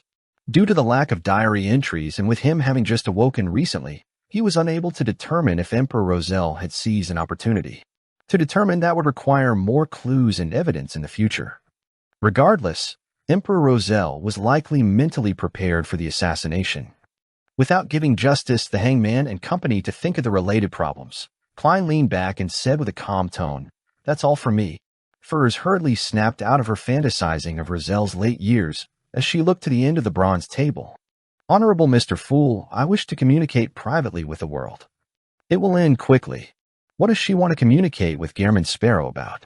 Isn't Mr. X's matter over? Klein thought in puzzlement as he nodded gently. Yes. Following that, he blocked the senses of the other members and controlled the world to chuckle hoarsely. Is there anything else? Furs deliberated for 2 seconds and said, "This is the matter. Mr. X's head allowed me to receive a handsome reward. I believe that I didn't pay enough on this matter to match the difficulty of the mission. Therefore, I wish to compensate you. How much do you wish to receive? Not bad. You actually want to compensate me without any prompting. Although Miss Magician is a little greedy on gaining petty advantages, she's still an honest person. It's very normal to earn some profit while making a transaction. It's not considered greedy." The pleasantly surprised Klein sighed inwardly in praise as he made the world chuckle. "How much can you pay?" Furs hesitated for a moment and said, £5,000. She had used the £10,000 price she had informed her teacher and planned to split it evenly with Mr. World. Furthermore, she needed the recipe, crystal ball, and beyonder ingredient. Thus, she planned on selling the 2 properties and give him money directly. And as for the reason why Furs was this generous, it had to do with the mission being harder than she had expected while also paying too low a price. In addition, she was increasingly fearful of the world Gehrman Sparrow. She didn't dare to offend the crazy adventurer and terrifying bounty hunter. The Abraham family gave quite a huge reward. Klein controlled the world to say with a laugh, "If you can use large amounts of gold coins in place of notes, you can pay less. It will just depend on how much you can gather. I'll try my best." Although Furs was very puzzled over why Mr. World valued gold coins that much, she didn't dare to ask. He had done the same with Ma'am Hermit's transaction previously. She paused before asking, "Mr. World, when would you need to use Lamino's travels? I plan on renting it out before and after that period in order to earn some money and beyond her powers." Rent it out. Rent out a mystical item. Klein was taken aback upon hearing that. He never expected Miss Magician to have such business-oriented mind. Lord of the Mysteries. Chapter 791, New Model. As a youth that came from the internet age on Earth, Klein quickly understood Miss Magician's idea, how she prepared to do it, and what she was relying on. Isn't this sharing economy? With the Tarot Club and the Fool, there's no technological limitation. Miss Magician is usually lazy and doesn't have a strong presence, but I never expected her to have sharp acumen on such matters. It also stems from me requesting to borrow the spellbook. Regardless, to be able to quickly be inspired and set up a business model is pretty good. Klein deliberately made the world Gehrman Sparrow hesitate for a few seconds before saying, "I might need it this weekend and next week." He was estimating this based on the time it took Mr. Hangman to return from the Abyss Maelstrom to the Rorsted Sea, while also allocating time for him to stabilize his spirituality and replenish his supplies. When the time came, they would join forces to explore the primitive island with many beyonder creatures. Furs hurriedly nodded. "All right, I will make the arrangements to prevent others from using it." As she heaved a sigh of relief, she requested Mr. Fool that he bear witness for the subsequent rental agreements. After obtaining a confirmation from him, she indicated that she was done with a private communication. Following that, she conjured Lamino's travels and surveyed the table. "Everyone, I have here a mystical item. It has a total of 38 pages. Each page can help the user record beyonder powers they encounter. They will then be able to release it when needed, but it will be slightly weaker than the original power. Each page can be repeatedly recorded. Each record can only be used once. Amongst them, 3 pages can be used to record demigod-level beyonder powers, but the chances of success are very low. It might not succeed 1 in 10 times." Furs simply explained the traits of Lamino's travels and its negative effects. It lit up the eyes of Audrey and company. With them no longer being novices in the domain of mysticism or the beyonder world, it wasn't difficult for them to tell the value of Miss Magician's notebook without her making it explicit to them. At the same time, they viewed it as a demigod-level artifact. It resembles a shepherd and the creeping hunger. They allow the use of the beyonder powers from other pathways, but there aren't as many negative effects. There's also a chance to record a demigod power. Draw my own blood. Audrey suddenly shrank her hand back in fear as she thought over the matter. As a powerful noble's daughter, she had almost never been injured from a young age. Therefore, she had an extreme fear of pain that remained an unknown to her. Taking the opportunity when Furs paused, she raised her hand slightly and asked, "Miss Magician, how much do you wish to sell it for?" Audrey believed that her father, Earl Hall, would also be able to recognize the value of Lamino's travels, so was certain that she could be reimbursed by him. Therefore, she planned on fully satisfying Furz's requirements. She must be lacking money recently, or else she wouldn't be selling such an important and useful mystical item. While Audrey thought in pity, she considered whether she should offer to buy it at a premium. Damn it! Why can't it be put on sale after I return from the primitive island? Alger had a strong interest in Lamino's travels, but he wasn't able to produce the money or materials needed to purchase this mystical item. £1,300 was money that an ordinary person might not be able to save up even in 10 to 20 years, but compared to an item at the level of Lamino's travels, it was nothing. It's worth at least £10,000. If I encounter Beyonders that are backed by powerful factions, it wouldn't be a problem selling it for more than £30,000. Alger swept his glance at Justice, who was inquiring about the price, as well as Catlia, who had nudged her glasses, looking as though she was planning to join the bid. He couldn't help but sigh.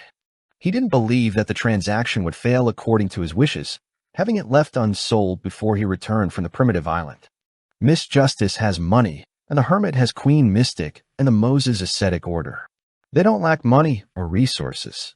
So, Alger adjusted his seating posture as he looked across the table with a heavy look. Emlyn and Derek were similarly interested in Lamino's travels, but it was simply interest. They knew that they lacked the ability to provide anything in a fair exchange. When she heard Miss Justice's question, Furz realized that she had forgotten to mention the most crucial point. She hurriedly added, "No, it's not for purchase. I'm only renting it. When you need it, you can rent it for a short period, which will be witnessed by Mr. Fool." Rent. You can do that. At that moment, everyone except Klein and Derek were surprised. Without a doubt, they knew what a rental transaction was, but they never expected it to be applied to a mystical item, much less have it appear in the Tarot Club. This was apparently very doable. It was relatively useful for every member of the Tarot Club, and it wouldn't cost them much while remaining affordable. Furthermore, Miss Magician could slowly build up quite a sizable fortune by doing so, but in fact, the best result was to record beyond her powers. She could gather different kinds of beyond her powers from various pathways in this way, making it far more efficient than seeking the chance to record it on her own. Alger quickly realized the key to the rental transaction, as he was delighted. He asked, "How much is the rental fee?" Lamino's travels corresponds to a sequence 6. It's usually about £5,000, but due to its uniqueness, it costs at least £10,000. Furz had built up quite a bit of experience during her time in the Tarot Club, so after some consideration, she said, each rental basically starts at £300. Every additional day is an additional £50. And when returning it, the notebook needs to have 2 additional pages of beyond her powers than when it was rented out. If there's only 1 blank page or no blank pages when it's rented, one just needs to fill up the full book. Having 2 additional pages didn't mean 2 additional powers. That also meant that they could use any of the beyond her powers in Lamino's travels. One just needed to make up for it later. There was no need for it to be of the same type, as pages were all that mattered. £50 a day, £1,500 a month. If it's possible, I can keep renting it. Audrey did a simple count of the costs. Alger was thrilled when he heard that, as he said with an unperturbed look, "I plan on renting it for 2 days, but the exact price needs negotiation. It will be adjusted based on what beyond her powers are recorded in the notebook." He felt more confident towards his exploration of the primitive island. "When do you plan to rent it?" Furz asked, delighted that she had business right away. "I'll be renting it for 2 days sometime between this weekend to next weekend." "The exact time hasn't been determined," Alger replied without any hesitation. Furz immediately frowned as she said apprehensively, "This period of time has already been reserved for Mr. World." Reserved for the world? When did this happen? Alger was surprised as he looked at the other end of the long bronze tail. He soon came to a realization that it had been agreed upon during their private communication. Why would they come to such an agreement? Miss Magician doesn't need to have informed him ahead of time. They had other transactions during the private communication. What kind of communications and transactions would they have? Miss Magician had commissioned the assassination of an Aurora Order Oracle. The world had accepted the mission, and one of the traits of the Oracle is the ability to record and use the beyond her powers of others once. This is identical to Lamino's travels. Does this mean that the world has already succeeded? As such, Miss Magician is indebted to him, and she hadn't fully resolved it. Now, she came up with this method to pay off the rest. Alger eliminated the possibilities and finally felt that he had found the truth. Without anyone catching wind of it, the World Gairman Sparrow had already hunted an Aurora Order Oracle, an oracle suspected to be a Sequence 5. This secretly made Alger feel alarmed because he was about to cooperate with the world soon. Thankfully, there's Mr. Fool bearing witness. As a bless, Gairman Sparrow wouldn't violate the agreement he makes in front of a god. Alger consoled himself and retracted his gaze from the world. Meanwhile, Audrey and Catlia had recalled the matter of the Aurora Order Oracle from the transactions involving both Miss Magician and Mr. World, as well as how the Oracle's powers were similar to Lamino's travels. Hence, they believed that the world might have already completed the mission. Renting the spellbook was one of the parts to completing the transaction. Emlyn didn't think about such matters, putting his focus on the unavailability of Lamino's travels this weekend and the following week. In other words, I can borrow it for the next few days. If I have help from this notebook, those two primitive believers wouldn't be able to pose a threat. Emlyn looked around and turned anxious as he leisurely said, "Can I rent it for today and tomorrow?" £400 plus 2 pages of Beyond Her Powers. Furs directly announced the price. Emlyn nodded gently. Introduce what Beyond Her Powers are recorded first. If they aren't very useful to me, I wish that the price can be lowered because I'll need to waste time recording powers. Furs flipped through Lamino's travels and began to give a vague introduction.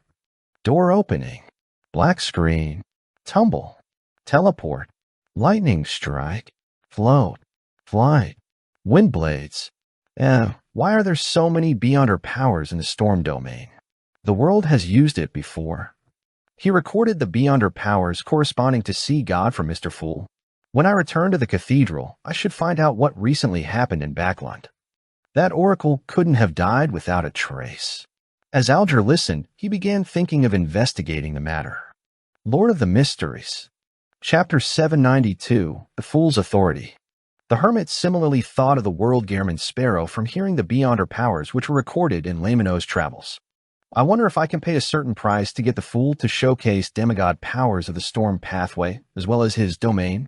This will be better than seeking the help of the Moses Ascetic Order. That will make them know of my possession of Lamino's travels. I should first write to Her Majesty. Perhaps she will come to the future to showcase her powers. Catlia was increasingly convinced that the spellbook had a value that exceeded its level and was very regretful that Miss Magician was only renting it. After hearing the description, Emlyn heaved a sigh of relief. This was because the Beyond Her Powers, like lightning, were very lethal against artificial vampires. Of course, it was the same for Sanguine. Very good. I was still worried about needing to seek the sun's help and passing Lamino's travels to him to get him to showcase purification powers to be recorded. Emlyn instantly became relaxed as he glanced at Derek beside him while saying to Furs, "Deal? £400 with a recording of a few Beyond Her Powers was nothing compared to the completion of his mission. I can earn money quickly and also obtain Beyond Her Powers this way." Furs suddenly felt that her future was bright as she hurriedly smiled. "All right, I'll get Mr. Fool to transfer it to you after the gathering." Right on the heels of that, she turned to say to Catlia, "Ma'am, the Abraham family's direct descendant has given a reply. Do you wish to communicate privately or have me directly say it out loud?" Catlia thought and said, "Let's do it privately." Soon, the others had their senses blocked as Furs recounted what her teacher said. They don't know much about Mr. Dorr either. They only know 2 things, no 3. First, among their ancestors, there is an existence known as Mr. Dorr. Second, this ancestor vanished in the War of the 4 Emperors. They've been struggling to find him. Third, they will hear ravings that can cause a loss of control during the full moon and blood moon. In addition, they temporarily do not wish to make any direct contact. The third point was added by Furs by herself. She wished that Ma'am Hermit and the Queen Mystic behind her could use this to further understand Mr. Dorr's matters. This was beneficial in helping the Abraham escape the fate of being cursed. Mr. Dorr is the Abraham family's ancestor, and he vanished in the War of the 4 Emperors. He would create ravings during full moons. The latter was confirmed by Mr. Fool, so there's nothing suspicious. That is to say that although Mr. Dorr has vanished, he still can affect Beyonders of the same bloodline, as well as living beings that use certain items during the full moon and blood moon. This means that he hasn't completely lost his connection with the real world. This is how the Emperor was able to interact with him. Her Majesty once said that there were members of the Abraham family who worked for the Emperor back then. Katlia had some theories as she gently nodded. If there are any questions, I'll get you to pass them on. I'll pay the remaining £650 today. With £650, along with Mr. Moon's £400, I made a profit of £1,050 today. Together with the £730 from before, as well as the sale of the 2 properties to pay Mr. World, I might still have £1,000 left. My savings are about to exceed £3,000. This way, I'll have the money needed to purchase the other main ingredient for Scribe. I might still have some left over. At that moment, Furs suddenly found herself a little wealthy. This made her consider helping purchase the interrogator beyond her characteristic for Zio to make up for the risk she had to endure over Mr. X's assassination. After the blocking of senses was lifted, Furs heard the World Gehrman Sparrow speak before she could say a word. I need a mystical item from the Marauder pathway. It can be at sequence 9 or 8. Katlia considered for a moment and said, I can ask around for you. However, items of the Marauder pathway aren't common. There might be a premium involved. No problem. Klein controlled the world to provide the response. He then made his marionette look at the now wealthy Miss Magician. I want to sell an interrogator beyond her characteristic for only £1,000. Typically, this sequence 7 beyond her characteristic, which could be used as a main ingredient, should have been priced around £1,200, but Klein had 2 sets at the moment. Furthermore, considering how he had used Miss Zio's identity to participate in Mr. X's gathering, there was a certain degree of danger he was bringing to her. Therefore, he gave a slight discount. It's only £1,000. That's like a sale at a department store. But why does Mr. World know that I want it? He is Mr. Fool's blessed. The interrogator beyond her characteristic was in his hands, and he is also aware that I can now afford it. Furs was stunned for 2 seconds as she nearly forgot to reply. During this process, Audrey held back the urge to engage in shopping because she knew that Zion needed the item.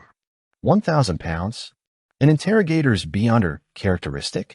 Katlia seriously thought over the hidden intent behind the world when she heard Miss Magician say, Deal? I haven't even made my offer. Katlia mumbled inwardly as she maintained her silence. She could tell that the world and the magician had reached a strange level of understanding on this matter, so she didn't interject. Similarly, she also sensed that something good had happened to the hanged man this week. He appeared more spirited than before, appearing more confident. He previously purchased the potion formula and main ingredients to Ocean Songster. He had also asked me where nymphs that do not belong to the Church of Storms can be found. This is likely related to the ritual.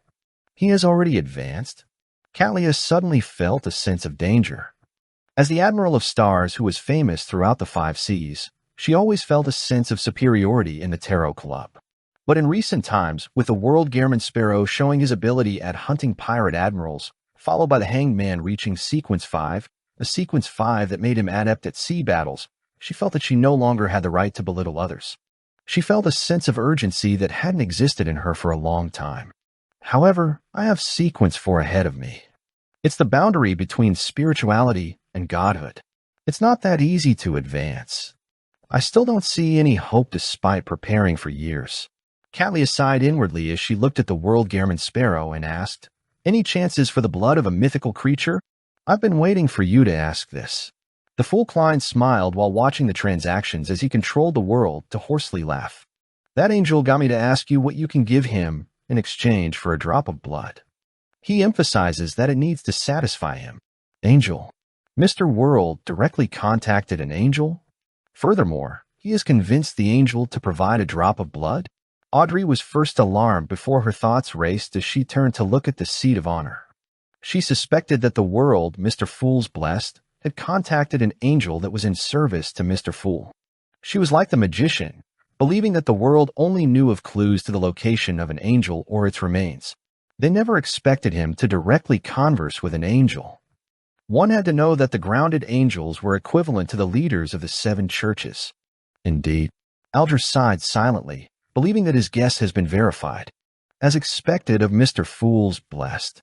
Katlia held back her surprise and shock as she pondered. May I know what pathway this angel is from? The world surveyed the area and said, Monster. Monster, which means it's an angel from the fate pathway. It's no wonder Mr. Fool's honorific name has the words King of Yellow and Black who wields good luck. Audrey, Derek, and company were enlightened, believing that their inferences matched the actual situation and the inherent logic. Their gazes and guesses stirred Klein. He realized a corresponding problem. In the honorific name he fabricated, the description of wielding good luck had successfully been directed towards the mysterious space above the gray fog. Is this related to why the people from the fate pathway can see my uniqueness? Could this be related to why the snake of Mercury, Septon, took the initiative to establish friendly ties with me? In my honorific name's 3 lines, the first line is a description of my inherent self, and the second is about the corresponding divine domain. Only the third line involves the authority. Wields good luck. Of course, the fool itself can also contain a certain amount of authority. Klein suddenly felt that he needed to find an opportunity to communicate with the unborn fetus. However, he suspected that the paper crane would tear at any moment. This was because just erasing the original content was already a rather precarious process. At this moment, Catlia said, "Thanks for your help. I will seriously consider it and give you a response as soon as possible." She planned on consulting Queen Mystic to see if there were any conditions that would entice an angel from the fate pathway. With the conversation between the world and the hermit ending, the transactions came to a formal end. The tarot gathering then proceeded into a period for free communication. Furs thought for a moment and looked at Emlyn. "I'd like to remind you of 2 things. First, be familiar with the powers on each corresponding page. It will be very dangerous if you were to flip to the wrong page and use the wrong power in combat." Emlyn scoffed immediately as he said, "I'm very confident in my intelligence." Furs didn't speak further and switched to mentioning. A serious case involving Beyonders happened in Eastborough. The surrounding region is on high alert. If you plan on carrying out any operations, take note of that. Emlyn viewed this piece of information with great importance as he asked, "Are you aware of what happened?" Lord of the Mysteries. Chapter 793, Surprise Visitor. Upon hearing Mr. Moon's question, Furs nearly blurted out, "Of course. Better than anyone else. I'm just not too aware of the details." However, she controlled her mouth in time as she apprehensively looked at Mr. World. At the same time, Alger, Audrey, and Catlia vaguely guessed at the serious matter that had happened in Backlund's Eastborough with the assassination of the Aurora Order's Oracle. Based on the inferences they had before, it was done by the world. And as Emlyn wasn't a spectator, he wasn't able to tell from her eyes. All Furs could do was force a smile at Emlyn. "I'm unable to tell you the specifics. I only know that demigod-level beyonder powers of the Storm Domain appeared back then. The Church of Storms places a great deal of attention over the matter." She didn't dare divulge the reasons on behalf of Mr. World, simply describing what she had seen. She believed that if Mr. World was willing to reveal more, he definitely would have added on to her answer. Demigod-level beyonder powers of the Storm Domain? Audrey and company were taken aback as they instinctively doubted the accuracy of their theories. They had previously imagined that Lamino's travels had been created after the death of the Aurora Order Oracle. Therefore, the world had no way of borrowing Mr. Fool's demigod-level powers to record them before the assassination. The serious case involving Beyonders in Eastborough has nothing to do with Mr. World? No, Furz's glance is enough proof that it was caused by Mr. World. But why would a demigod-level beyonder power of the Storm Domain appear? One possibility is that Lamino's travels isn't a result of this assassination, but that it originally belonged to Furz. Another possibility is that a cardinal of the Church of Storms or a beyonder with the corresponding sealed artifact had delivered an attack. If it were the former, needing Mr. World to use the beyonder powers at the demigod level implies that the Oracle was relatively powerful with the possible existence of a saint backing him. If it were the latter, to have Mr. World still be able to leave safely after such an assault implies his formidableness. Of course, the possibility can't be eliminated that he deliberately lured the Church of Storms to encounter the Aurora Order's Oracle, and while a battle broke out between demigods, he efficiently carried out an assassination during the chaos. Audrey made some guesses based on the details she had observed, and each guess implied one thing. The world had the strength, intelligence, support, and ability, making him one of the top sequence 5 beyonders below that of demigods. How terrifying. As expected of Mr. Fool's blessed. When I arrive at a cathedral, I should be able to figure out what happened.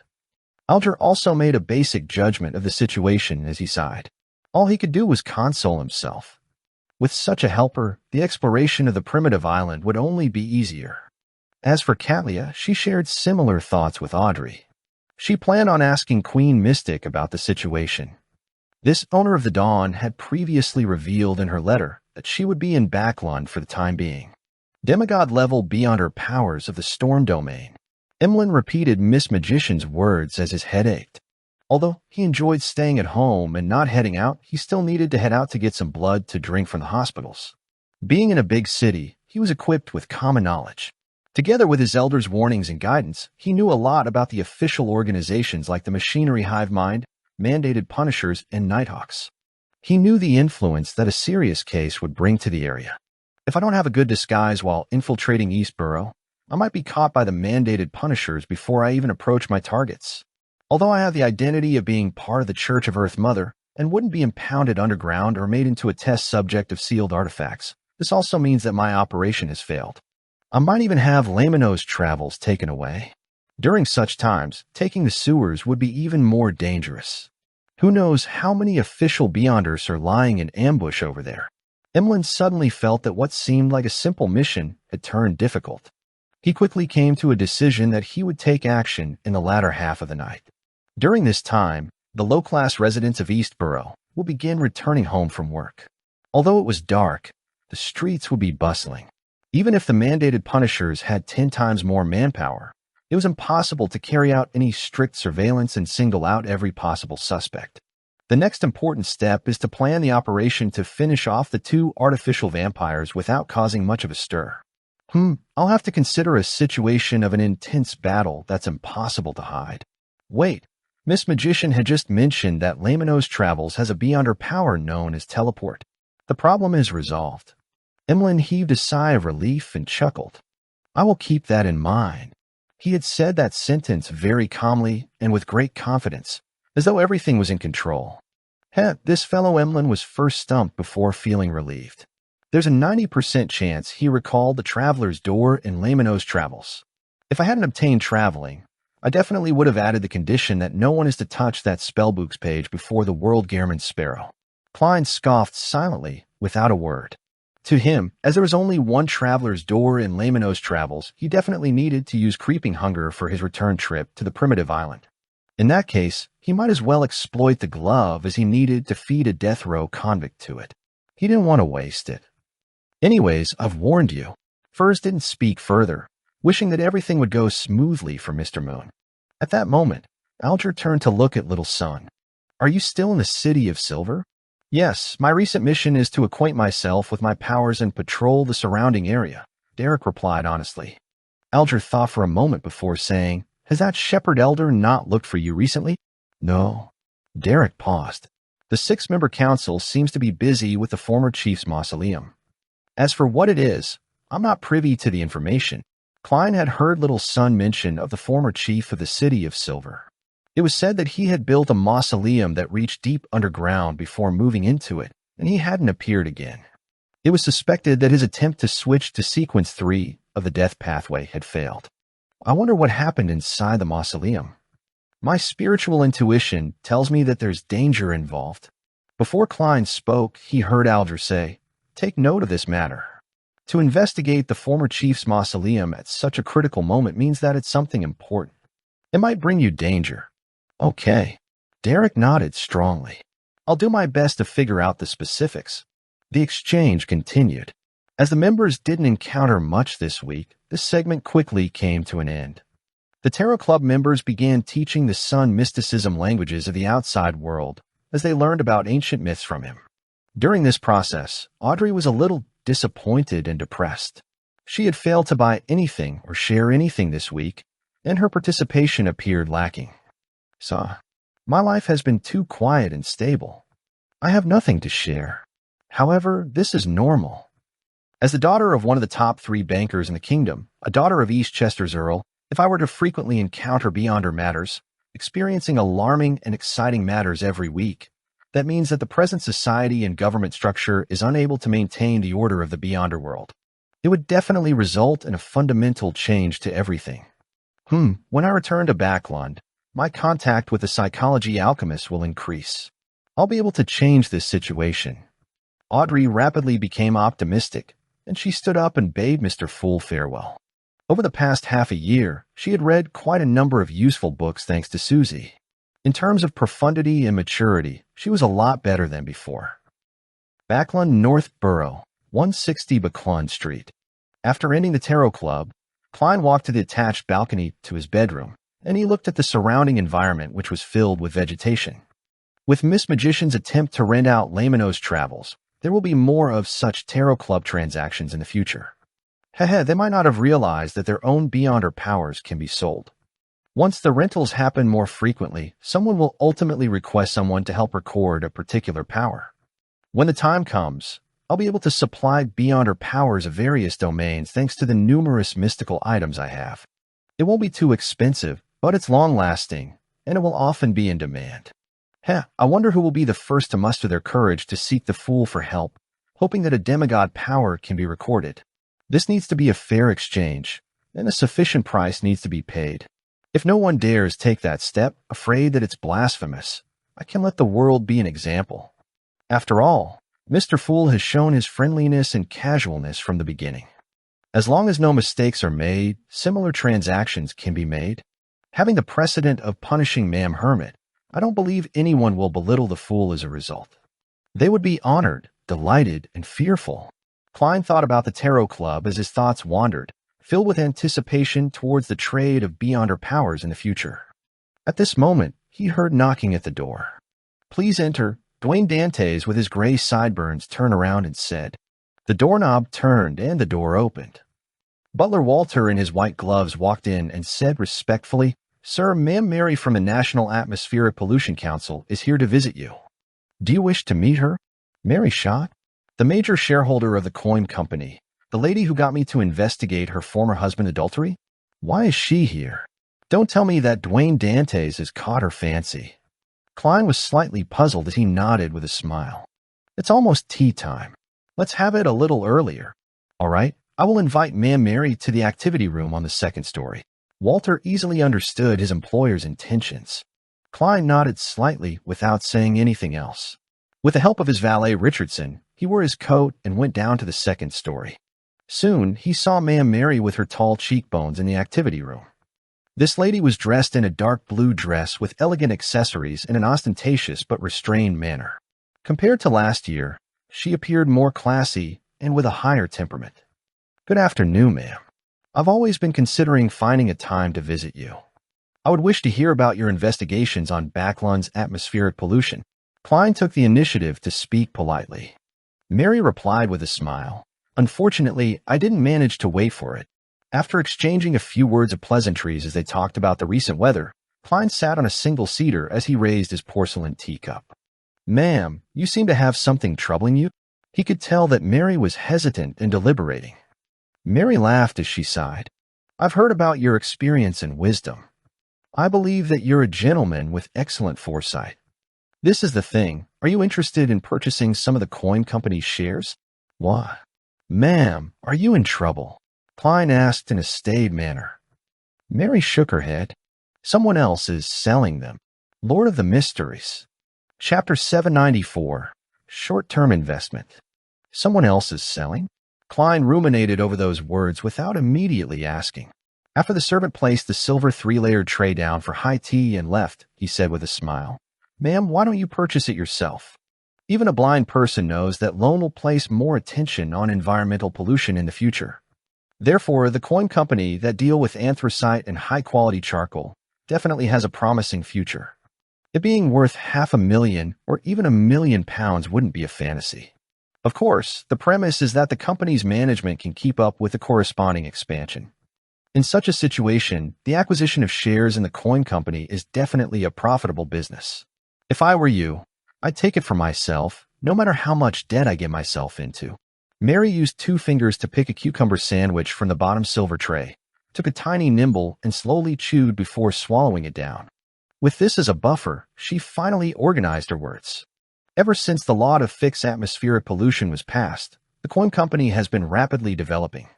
The faces of the shareholders have begun changing. As you know, people who have their sights on money will often have good business sense.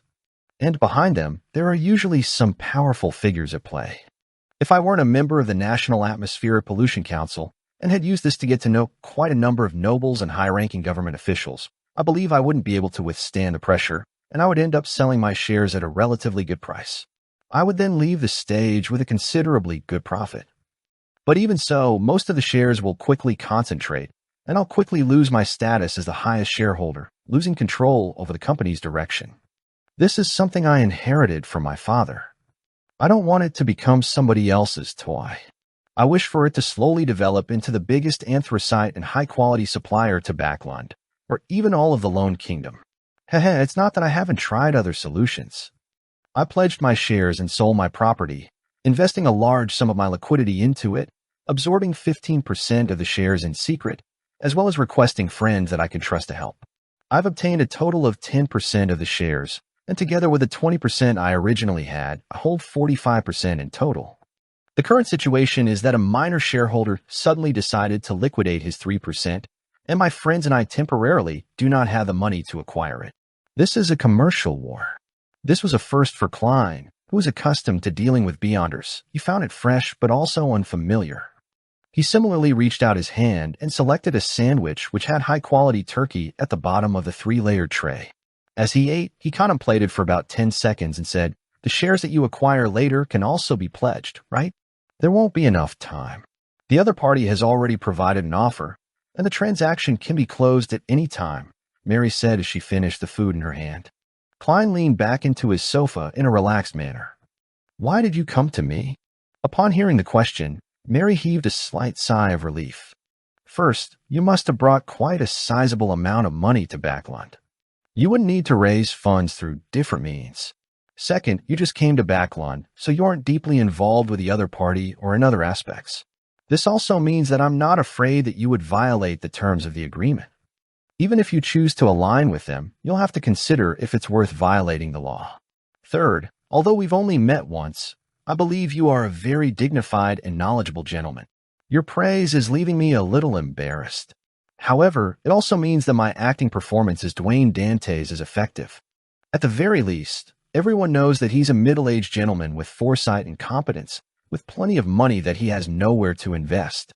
Considering the original £16,493 and Miss Magician's £6,000, as well as the £48 provided by Mr. X, I have a total of £22,991 and 5 gold coins.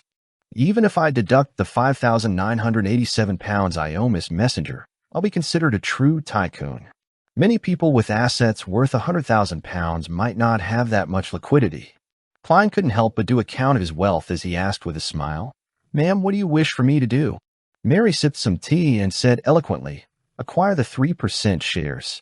But before that, I'll sign 2 contracts with you. The first contract stipulates that I'll forcefully purchase the shares from you in 3 months and buy it at the highest price over this period of time. The corresponding tax will be shouldered by me.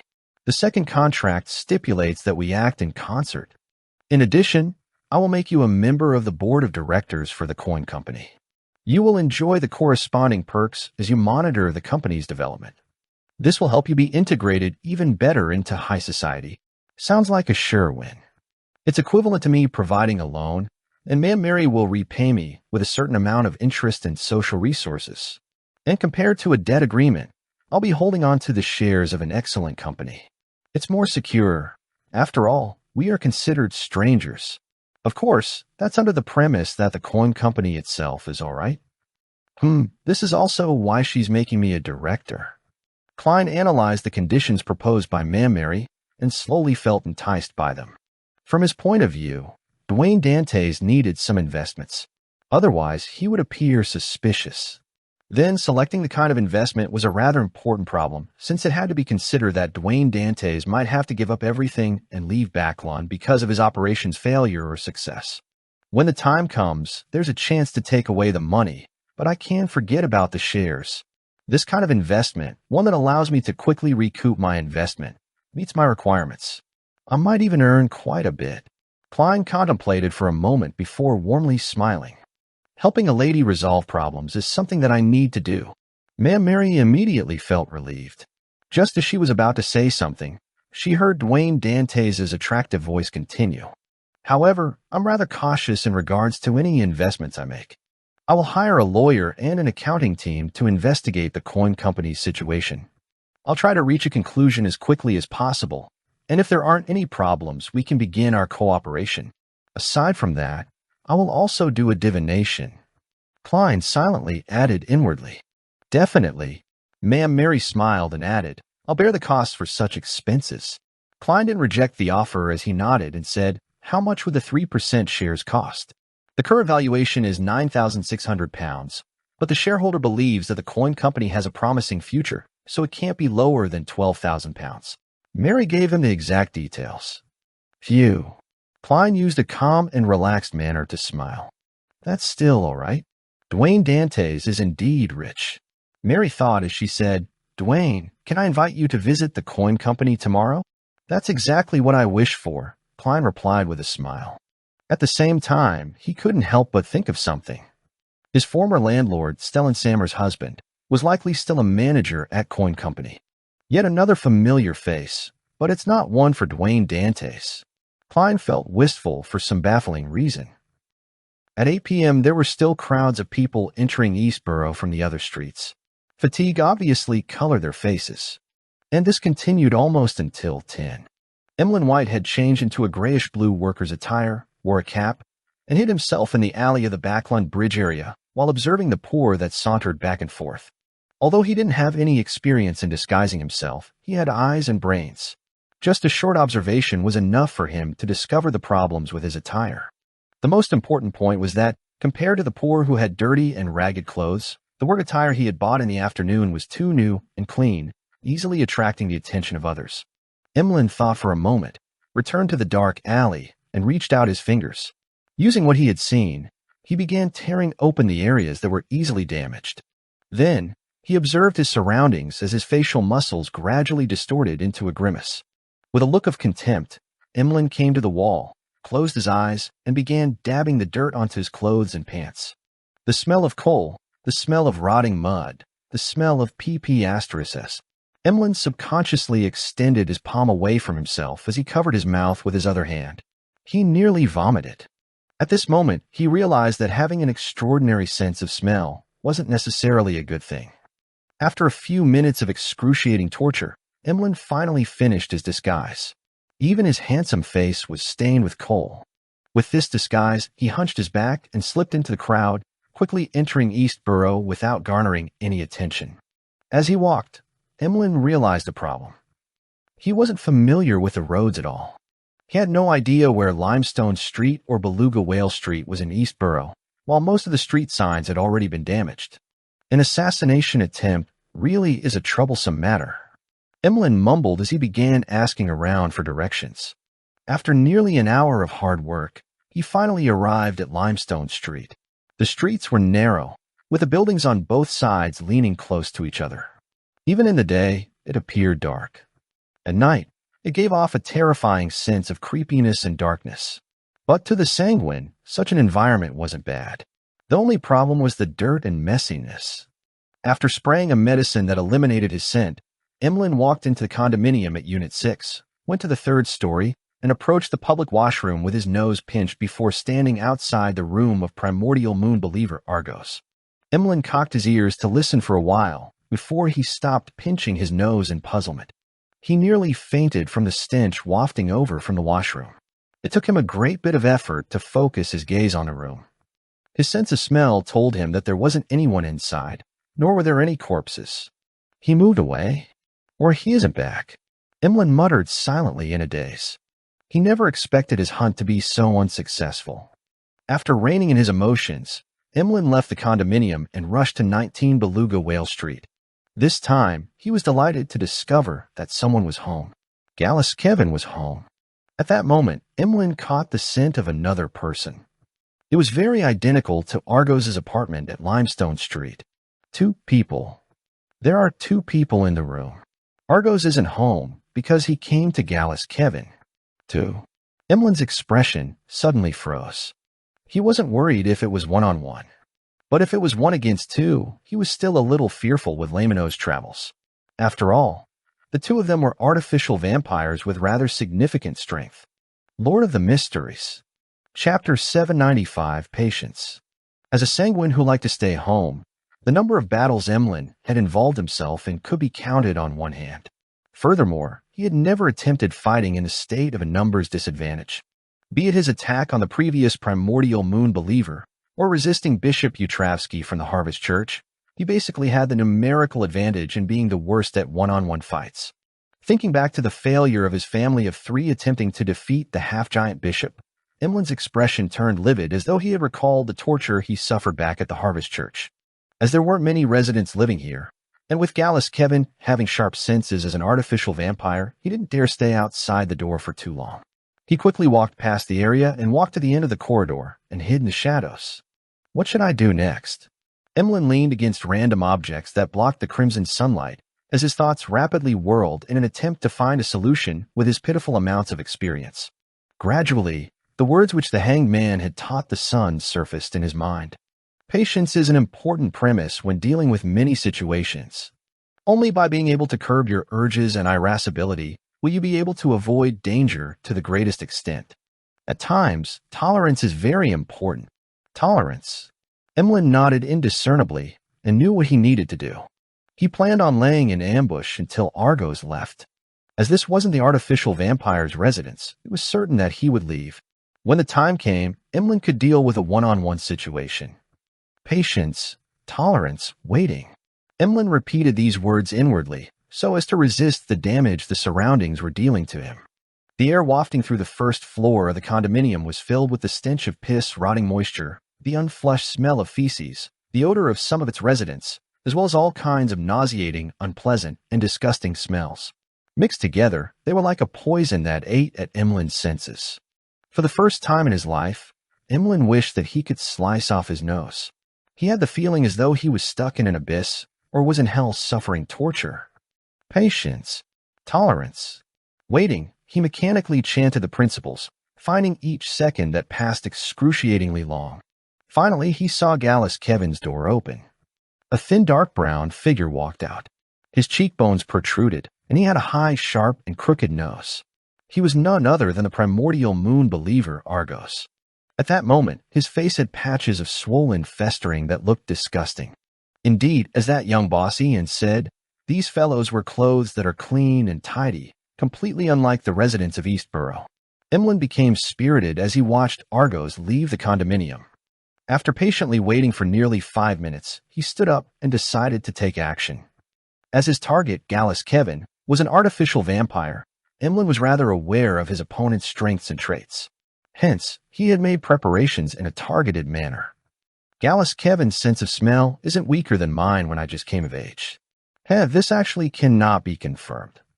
For him to stay in such an environment, he might have already lost his nose and brains.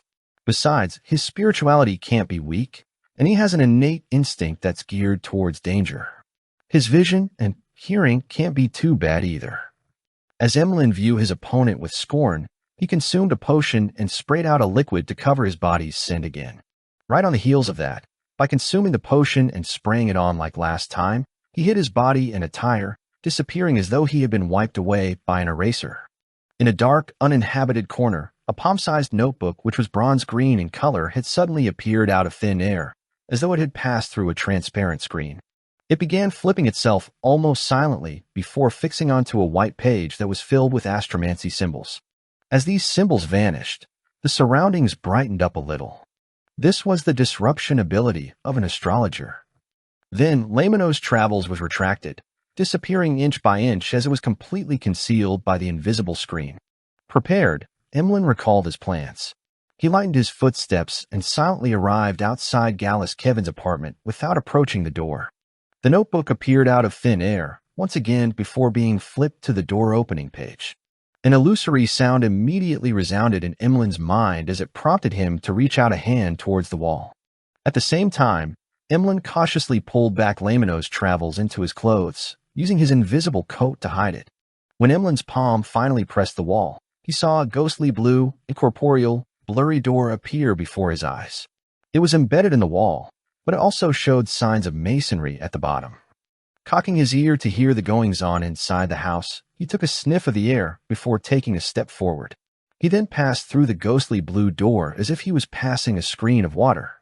The scene before him changed immediately. It was filled with walls covered in stains and 3 wooden beds on the side, a worn-out cupboard, and all kinds of miscellaneous items. This was the inside of Gallus Kevin's apartment. As for the ghostly blue door behind Emlyn, it had long vanished as if it had never existed before. Cautiously surveying the area, Emlyn caught sight of his target, Gallus Kevin. This primordial moon believer was a good-looking mixed blood. He had long hair that reached his shoulders, and his eyes were a little red, as though he didn't fully acquire the eyes of a sanguine. At that moment, he was sitting by the side of the bed, staring at the door, his thoughts a mystery. Emlyn circled to his side without causing a commotion. He took out Lamino's travels, which he ensured was in a blind spot, and he flipped to a page that left his fingers slightly numb. It was a yellowish-brown goatskin page. The surface was filled with all kinds of ancient and distorted symbols and patterns. Together, they constructed a figure that looked like a thin tree with outstretched branches. After adjusting his angle, Emlyn slid his finger across the page. Suddenly, silver lightning illuminated the room as if it was daytime. A sizzling sound was heard as the lightning smote Gallus Kevin on the head, charring a primordial moon believer instantly. His body convulsed as his eyes lost focus. The silver bolts of lightning continued snaking around while Emlyn's figure surfaced behind the frozen target's back. He reached out his right palm and clenched his opponent's neck. Gotcha. He calmly snapped Gallus Kevin's neck and yanked off his head and tossed the body away, eliminating the possibility of letting his opponent heal himself with his strong restorative powers. Bah. Gallus Kevin's headless corpse collapsed to the ground as blood sprayed everywhere. An artificial vampire lost its life just like that. Emlyn's calm expression was quickly replaced with surprise. He looked at the head in his hand with disbelief. He realized that Gallus Kevin didn't realize what was happening even upon death. Fixed in his eyes were pain and puzzlement. It's that easy. It happened like a breeze. Although Emlyn was proud, he didn't believe that he could finish off an artificial vampire that easily. However, reality told him that it was as easy as a breeze. A lightning strike that can cause paralysis, together with my high movement speed, had allowed me to instantly kill my target. The premise is that he's weak to lightning, allowing him to be easily paralyzed. Also, I had interfered with his spiritual intuition ahead of time and avoided attacking him head-on by passing through the wall. Those were key to my success. After a few seconds of surprise, Emlyn recalled the details and concluded plenty of useful experience. This made him truly realize the potency of matching beyond her powers, as well as the value of Lamino's travels. It's no wonder Mr. Hangman was the first one to have thoughts of renting it. Emlyn reined in his thoughts and looked at the blood that gushed out of Gallus Kevin. His throat couldn't help but move. He hadn't had that much fresh blood in a while. However, he didn't dare drink it. This was because the deceased Beyonder characteristic had yet to appear. The blood would still contain parts of it, and drinking it would easily result in excessive Beyonder characteristics, adding the risk of losing control. This wasn't conducive to his subsequent operations. Emlyn retracted his gaze and surveyed the surroundings. He found a stack of old newspapers and a tiny wooden chest. He planned on using that to store Gallus Kevin's head in. And before that, he sat down and waited for the Beyonder characteristic to appear. 2 minutes later, Emlyn suddenly looked up at the door. He heard footsteps. Immediately after that, he caught the scent of Argos. Why is this artificial vampire back? He returned midway? Emlyn White instantly became a little nervous, unsure how he was going to handle the issue. Argos knocked on the door from the outside without making a sound. This resulted in an abnormal silence. Emlyn was stunned. He immediately understood that Argos had caught scent of the blood and knew that something had happened inside. What should I do? Rush out and finish him? No, others will see me if I do so. I would then be caught by the official Beyonders. Emlyn instinctively took out a potion Ad planned on hiding himself again. Suddenly, he had an idea. Exhaling silently, Emlyn placed Gallus Kevin on the bed as he drank an invisibility potion and spewed out the corresponding amount of liquid. Slowly and very gently, he moved to a corner of the room and hid there. This way, it made it seem like the assassination was completed and that the murderer had long fled the scene. As time passed, aside from the occasional passing by of the residents, there was silence both inside and outside. Suddenly, Gallus Kevin's window creaked open as a pair of eyes shot its gaze inside.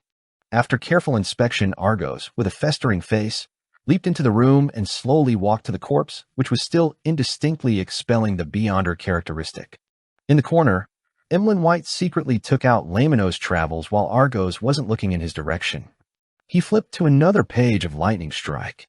At this moment, Argos's sight landed on the bed and on his companion's head, as well as the stack of old newspapers and the tiny wooden chest. His pupils suddenly constricted. Lord of the Mysteries. Chapter 796. Slowly becoming proficient. Not good. Emlyn White traced Argos's gaze and realized that he had forgotten to deal with the old newspapers and the tiny wooden chest. Although they were part of the room, they were placed in different parts of the room. Now they were put together, making it appear rather odd. It was as though someone had wanted to do something with them before having to give up for the time being. Then, why would there be a need to give up? Was the person alarmed by the knocking of the door? That means that the murderer hadn't left and is hiding in a particular corner of the room? Similar thoughts flashed in Argos's and Emlyn's mind at the same time. However, one of them was feeling perplexed, while the other was reverse inferring the other party's thoughts. No good. The two vampires reacted at the same time as Argos lunged to the side as he emitted thick black gases that resembled a bat's wing. As for Emlyn White, his finger quickly swiped across the open Lamino's travels. Suddenly, a silver hue appeared, illuminating the room again. The lightning that branched out didn't hit Argos and ended up hitting the ground beside the bed. It broke up into countless thin bolts that snaked towards conductive materials. Here, the wing which Argos used thick black gases to create seemed to attract the lightning. It was pursued by the snaking lightning as they struck him, spreading across his body. Argos became numb for a second and crashed down to the ground before he could leap up. Emlyn hurriedly flipped through Lamino's travels and once again slid his finger across a Lightning Strike page. Although he didn't know why there were so many pages of Lightning Strike, with him taking up nearly half of the yellowish-brown goat skin, he was overjoyed that he could keep using them. The silver bolts of lightning crashed down, smiting Argos, causing his body to emit black smoke despite having just recovered from his numbed state. Failing to leap away, his body began to convulse uncontrollably. Seizing this opportunity, Emlyn White bent his knee and leaped forward with his feet, approaching Argos with afterimages trailing behind him. Then he wrapped his right arm around Target's head, easily flashing behind him. Gotcha. Argos directly saw his back. His eyes filled with blood as the few festering parts on his face burst open as deep and illusory darkness poured out from inside. Emlyn had no idea what had happened. He slid backward instinctively as he kept changing his positioning. Argos didn't pursue him as his eyes lost their rationality. All that was left was pure malicious intent, madness, and clear blankness. He raised his hands and pressed them against his head before forcefully twisting it, allowing it to return to its normal orientation with a crisp crack. And around this artificial vampire, the darkness surged as though it wanted to devour everything. Then, Argos stretched his neck from side to side as his body swelled and oozed out disgusting pus. He had come to Gallus Kevin tonight because his body had shown signs of losing control. There was a need to discuss a solution. He returned midway because he suddenly came to a realization that perhaps the harsh environment had caused intense negative effects to him due to his extraordinary sense of smell and sensitivity, thus resulting in him having signs of losing control. And at that moment, he completely broke down with the shadow of death hanging over him. He had lost control. Emlyn White's heart palpitated when Argos swept his gaze across him. He felt that he had encountered trouble again, as he couldn't help but curse the primordial moon's believers for often making themselves into monsters. He didn't immediately pray to Mr. Fool for two reasons. First, there wasn't any time as his opponent was about to launch an attack. Second, in a one-on-one situation, Emlyn believed that it wasn't too dangerous dealing with a Sequence 7 Rampager. He made every second count by flipping through Lamino's travels quickly, letting it land on the page with Lightning Strike again. Pah. Thick, distorted bolts of silver lightning smote down heavily as it flailed its claws, striking the mutated Argos. At that moment, the lightning seemed to shatter the surging darkness, but it also seemed to be devoured by it. The two vanished at the same time, leaving behind Argos, who had finally locked his sights onto Emlyn. This artificial vampire who had lost control produced afterimages as he pounced towards his target. Emlyn crouched down and rolled, dodging the lethal strike. At the same time, he reached his free right hand into his pocket and took out a metal bottle. Bam! As Argos quickly turned around, he instantly appeared near his enemy. Bah! Without any time to remove the cover, Emlyn clenched his fingers, pinching open a crack in the metal bottle. Then he threw the bottle ahead, letting the pure and radiant liquid inside splatter toward the approaching Argos. This was sun water, which he had concocted with his spirituality. It was extremely strong against vampires. This was the preparation that a potions professor had to do in advance. Ah! Being splashed by the liquid, Argos let out a blood-curdling scream. Wisps of black smoke billowed from his body as he lost his strength in midair. Bang! Although he collided with Emlyn, he failed to make him lose his balance. Emlyn tumbled twice but didn't suffer any actual damage. While tumbling, Emlyn ignored managing his injuries. He swatted his right hand, which had made contact with a few drops of sun water, and quickly flipped Lamino's travels. Bah! Another bolt of silver lightning smote down, causing Argos' tragic cries to come to an end. This vampire who had lost control had appeared to be suffering the radiance of the sun from a close distance as he fell into a state of intense paralysis. Emlyn seized this opportunity and took out another bottle of sun water. He unscrewed the cap and poured it towards his opponent. This time, Argos didn't even manage to let out a cry. His body began to melt like wax. It was only then that Emlyn heaved a sigh of relief.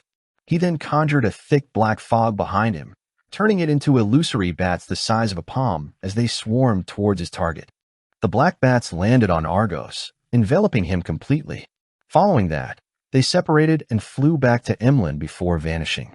Argos' body had shrunk quite noticeably, and he finally couldn't hold out any longer. In his half-melted state, he slowly collapsed. Only then did Emlyn raise his right hand to check on the remnant pain. He saw that his palm and a few fingers had wounds that were corroding. However, the flesh inside was rapidly squirming as they healed themselves. It's over. I actually finished him. Emlyn retracted his gaze and looked at Argos' corpse in slight disbelief. Although this hunt had quite a few ups and downs, he hadn't encountered any real danger the entire time. This made him realize that the existence of the Tarot Club made him far stronger than he imagined. If Argos had checked Gallus Kevin's corpse first and not noticed the newspapers and wooden chest, he definitely would have figured out that I possess beyonder powers like lightning strike. He wouldn't have used Wings of Darkness while dodging and end up being hit by the lightning. But this way, he wouldn't have discovered any abnormalities and wouldn't have made any evasive maneuvers ahead of time. My lightning strike would have struck him directly, and things would have been easier. Viewing it from this angle, no matter what happened, I would be able to kill him as long as I didn't make a mistake in my handling of matters. They're really weak, so I'm already this powerful. It's no wonder the ancestor made me join the Tarot Club. This is a gathering that prepares the various races for the impending apocalypse. It's of a much higher level than the other secret organizations. Emlyn tipped his chin up a little, as he couldn't help but curl his lips. Following that, he heard footsteps outside, but no one dared to approach. Argos' scream must have alarmed the surrounding residents, but they wouldn't dare enter because they're afraid of trouble. However, someone will definitely report it to the police. I need to clear the scene as quickly as possible and leave. Emlyn retracted his gaze from the door and walked to Gallus Kevin's corpse. From the pooling blood, he picked up an item the size of a fist. It was completely red in color and resembled a heart. It was expanding and contracting slightly, and its surface was translucent. He could vaguely see a liquid flowing inside, and it was none other than the beyonder characteristic of a Sequence 7 vampire of the apothecary pathway. This is my trophy. Emlyn momentarily felt unaccustomed to it. After calming himself, he wrapped the beyonder characteristic in Gallus Kevin's head with the old newspapers and stuffed it into the wooden chest. After placing the wooden chest to the side, he yanked Argos' head, whose form looked nothing like before. He then took out another bottle of medicine and scattered in every corner of the room. During this process, Emlyn wasn't flustered at all. It was as though he wasn't worried that the official beyonders in Eastborough would rush over. A few minutes later, he picked up Argos' mutated beyonder characteristic, glancing at its surface, which was nearly black in color, and the indistinct human face patterns. Behind him, a black gas was emanated. The black gas transformed into countless tiny bats again as they flew within the room. They combined with the potion liquid that had been sprayed earlier, forming a silent black flame that spread outwards. The black flames burned away the blood and corpse, as well as the traces of the lightning strikes. All that was left was a layer of sticky liquid that resembled asphalt covering the different objects in the room. Then, these liquid bodies turned into heavy black bats as they spiraled around Emlyn's body.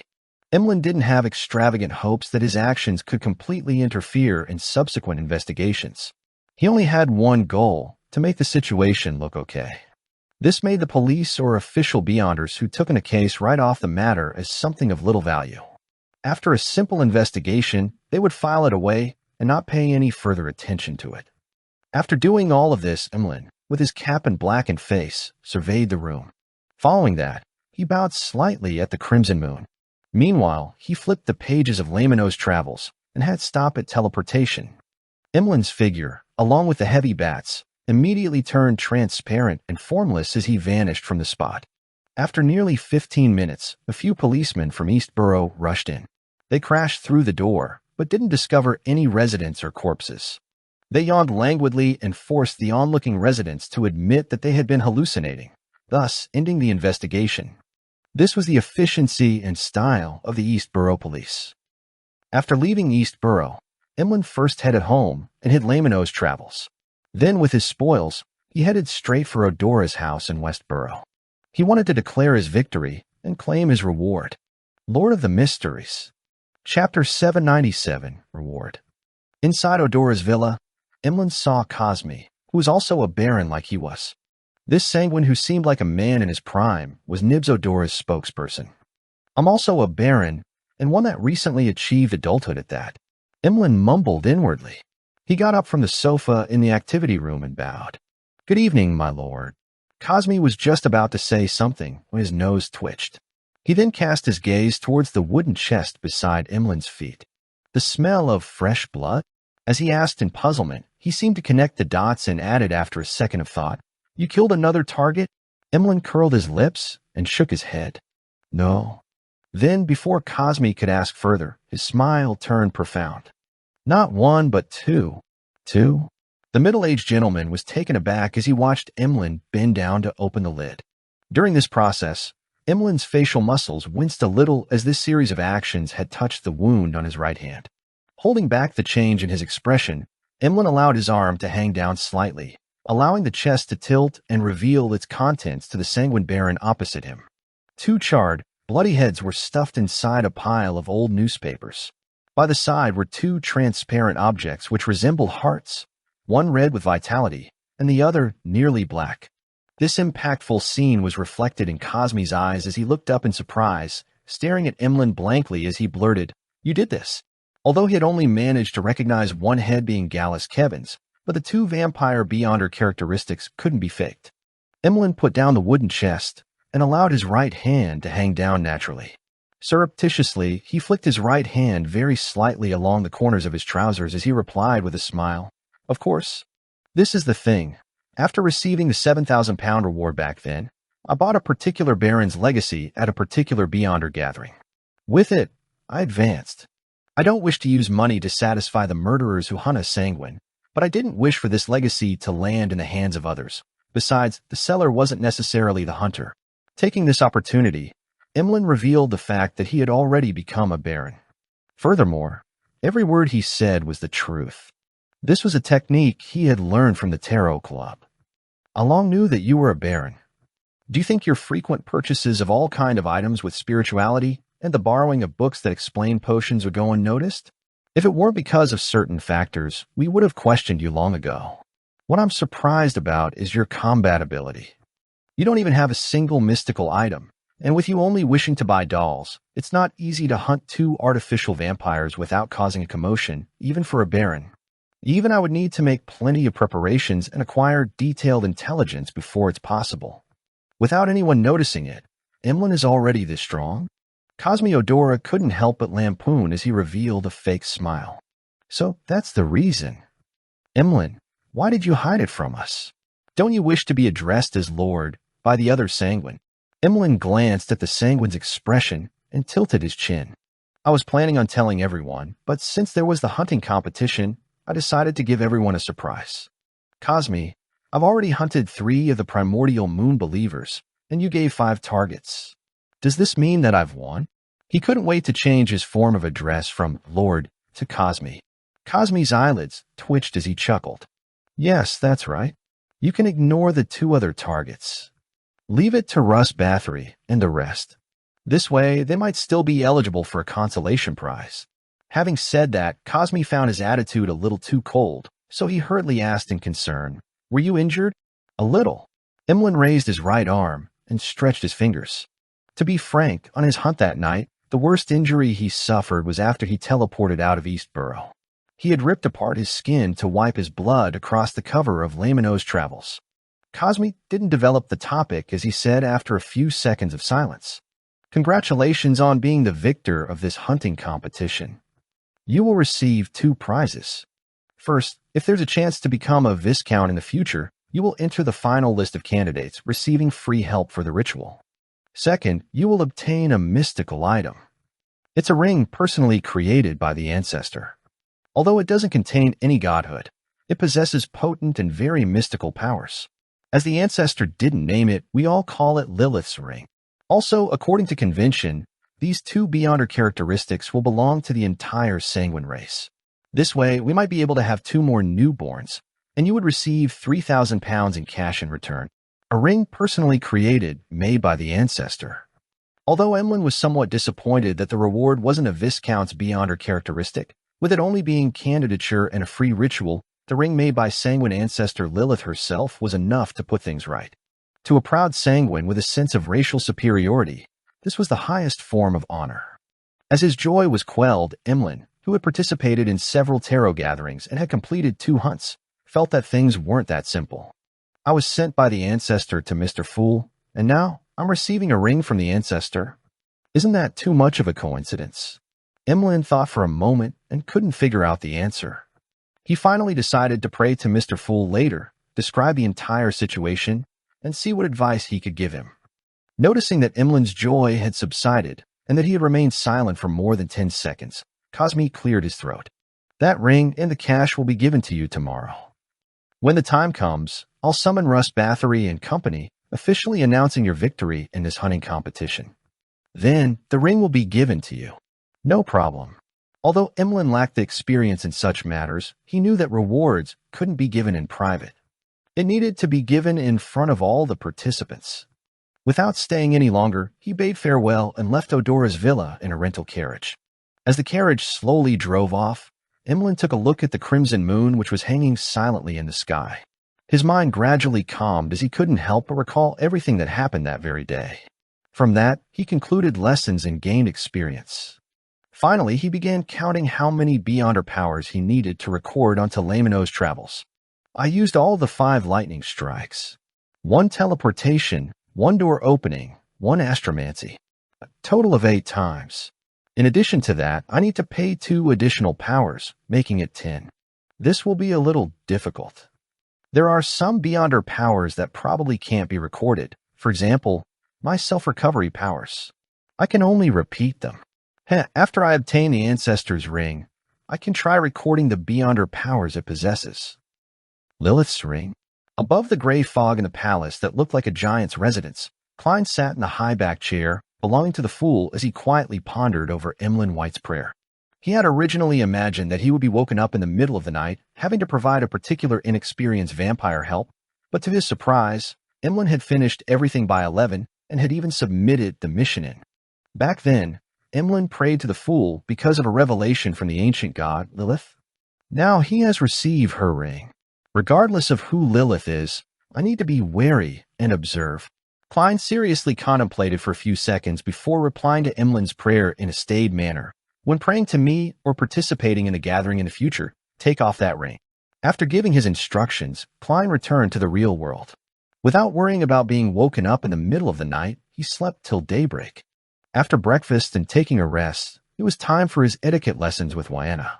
It was a special lesson for the ball he was hosting at his residence on the weekend. Wahana's soft black hair flowed as the ends of her dress twirled while she led Dwayne Dantes into familiarizing himself with the opening dance. In the brisk and comforting music, this etiquette teacher suddenly said, "I heard Ma'am Mary visited you yesterday afternoon?" Yes. As Klein poignantly reflected on how there weren't any secrets in the world of social networks, he nodded frankly. Lyanna nodded gently and said after 2 seconds of silence, "I heard that Ma'am Mary has pledged all her shares to the bank to borrow a large sum of money. This is a warning for me to be careful so that I wouldn't fall into a scam. The help I previously provided had not only allowed me to quickly enter the social circles in Buckland Street, but it has also continuously brought me benefits. However, Ma'am Mary's pledging of shares was to secretly acquire more shares." Klein listened in silence before revealing a warm smile. "Thank you." He paused and added, "I believe in the character of every friend, but in the field of business, caution is forever the first principle. I've already gotten Walter to hire an independent lawyer and accounting team to perform the due diligence and come up with a proposal that can protect my interests and avoid taxes in the best way possible. Before that, I won't make any decisions." Lyanna raised her head a little and looked into Dwayne Dantes' deep blue eyes before suddenly sighing with a laugh. "You truly are a wise person." Klein originally wanted to attribute it to maturity, but thinking back to how Wahana's husband had previously been a scam over his cloth, and he had only managed to reduce his losses thanks to him, such an answer easily made her imagine things and make comparisons. Since it would appear like a mockery, he changed his excuse and said with a chuckle, "My wisdom comes from the lessons I've received in the past. It's hard to imagine you being duped." Lyanna chuckled as she lowered her head. "Is it due to all your experiences that you can appreciate the different kinds of charms for all kinds of ladies? When is this rumor ever going to end?" Klein said with a helpless smile, "Every flower has something beautiful about it." After familiarizing himself with the entire process and the corresponding dance, Klein walked Lyanna out. Together with his valet Richardson, he took up Ma'am Mary's invitation and headed for the coin company in Sherwood Borough. Lord of the Mysteries. Chapter 798. Revisiting an Old Haunt. Sherwood Borough, outside the coin company. When Klein alighted from the carriage, he looked around as if he had never been here before, as though everything had a strong sense of novelty. In fact, he wasn't a stranger to the area. He knew that opposite the street was the Gardley department store, where the middle class enjoyed patronizing, and that there was a shop not far away that was famous for its specialty Desi pies. He had once spent a considerable amount of time here waiting for Daraga Gale to tail him so as to obtain evidence to his acts of adultery. Retracting his gaze, Klein walked towards the coin company with Richardson. Ma'am Mary and her lady's maid were already waiting there. In the relatively conservative Loan Kingdom, a lady's servant had to be of the same sex. Otherwise, it would result in nasty gossip affecting her social relationships and marriage. Therefore, even though Ma'am Mary's lady's maid needed to play the role of her secretary to a certain extent, with her understanding societal etiquette, commercial knowledge, and having a certain level of negotiation skill, all she could do was select from women with good education or with relevant working experience without considering any men. Similarly, gentlemen needed to have valets and commercial secretaries of the same sex. Of course, even so, there were always people who couldn't rein themselves in and engaged in immoral acts. Every year, there were cases of servants and their employers having relations. Amongst them, the maids are mostly the victims. They were either cheated, forced, or enticed to become the male employer's lover. When they were eventually discovered, they would be fired, losing their jobs. Then their reputation would be destroyed, making them ineligible options for servants again. Many a time, they had to become prostitutes. "Good afternoon, Dwayne." Ma'am Mary welcomed him with a smile. Klein bowed and said, "Good afternoon, ma'am." It really is a flourishing area. Such a topic was roughly equivalent to talking about the weather. After Mary exchanged pleasantries with him, she led Dwayne Dantes through the coin company's entrance and said with a smile, "Later, there will be professionals giving you an explanation as they show you around. After about half an hour, head on up. I've prepared a buffet and invited a few friends in different circles." Friends in different circles. This is her trying to expand my social circle. Very sincere. Klein nodded slightly and said, "As someone not from the area, I always look forward to knowing more friends, having just come a Backlund." "No, you're nothing like that. If I had the liberty of saying it, you're a true Backlund gentleman who has received excellent education," Ma'am Mary replied politely. As they conversed, they passed through the door and entered the reception area, which had excellent lighting. A stocky man in a suit with a beautiful mustache stood there waiting. "This is Luke Sammer. He is our coin company's first manager." Mary introduced him to Dwayne Dantes. "Actually, I know him." Klein looked at Luke and nodded with a smile. To him, Luke Sammer was a rather staid, professional gentleman. He enjoyed machinery and was a very gentlemanly person at banquets. He didn't belittle the poor detective who had yet to make a name for himself, nor did he deliberately curry favor with the few mid-ranking civil servants of the Backlund Municipal Department that lived on Mint Street. "This is my friend, Dwayne Dantes. He's interested in anthracite and high-quality charcoal. Help me give him a detailed explanation," Mary said to Luke. Luke, who had been informed ahead of time, took a step forward and looked at the tycoon from Desi Bay. He gave a warm smile and said respectfully, "Mr. Dantes, this is the coin company's headquarters. We have long-term agreements with several anthracite mines. We supply Sherwood, Hillston, North, and Westboro with anthracite and high-quality charcoal, satisfying 30% of their overall demand. We also have the chance of clinching a huge contract with the Navy." I've never seen Luke with such an expression. Klein followed him around Coin Company with an unperturbed expression as he listened to Luke introduce the various areas. From time to time, he would inquire without expressing his attitude. Half an hour later, they went up to the second floor and entered a huge meeting room. The place was already set up with tables clinging close to the walls. Plates of food were randomly placed on them, with mainly ham, smoked meat, sausages, bread, salad, cakes, pudding, and other cold dishes. However, there were a few hot dishes. Just as he stepped in, Dwayne Dantes was introduced to two men who were talking close to Mary. "This is reporter Mike Joseph from the Daily Observer. This is an excellent surgeon, Dr. Aaron Series. In Backlund, you will often need them." As Klein listened to Mary, he smiled at the two gentlemen, the corners of his lips nearly twitching. "These are all friends I'm very familiar with. Well, I'm even more familiar with the fetus in the womb of Aaron's wife." Why does that sound wrong?" As Klein lampooned, he patiently waited for Mary to introduce Dwayne Dantes to the two men before politely greeting Mike and Aaron. Mike Joseph didn't look much different from last year. He had thin brows, rough skin, and charming blue eyes. As for Aaron Series, although he was intrinsically a cold and reserved person, he didn't make it obvious. Everything that happened in the recent half-year had been smooth for him.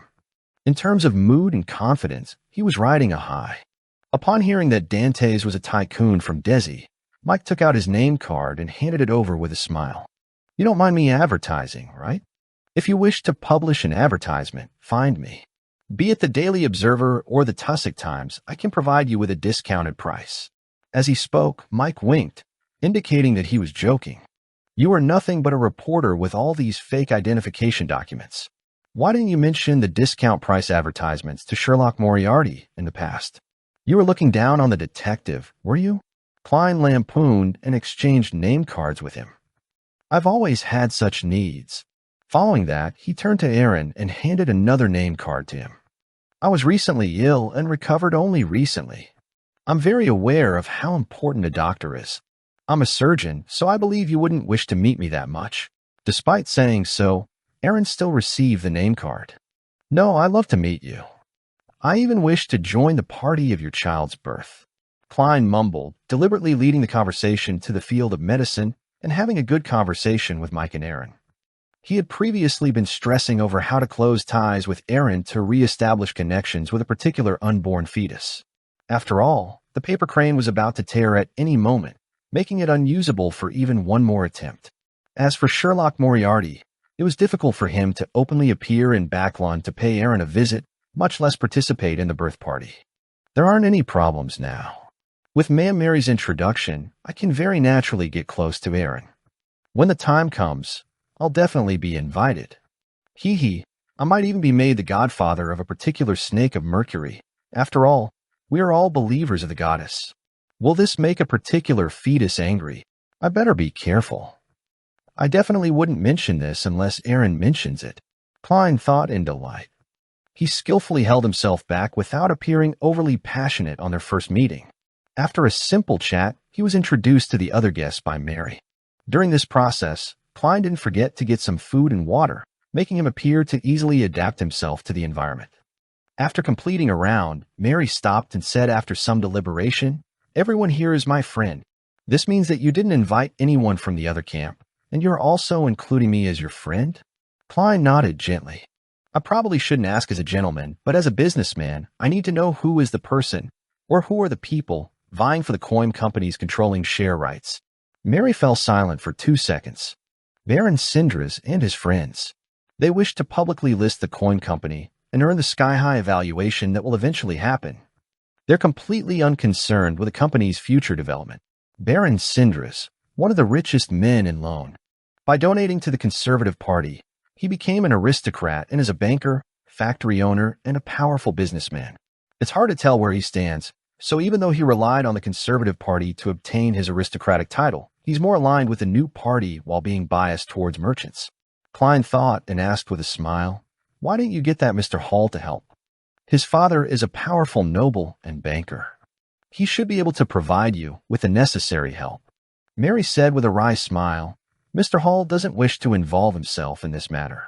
He claims to be the chief secretary of the National Atmospheric Pollution Council, so he can't be involved in commercial activities that deal with anthracite or charcoal.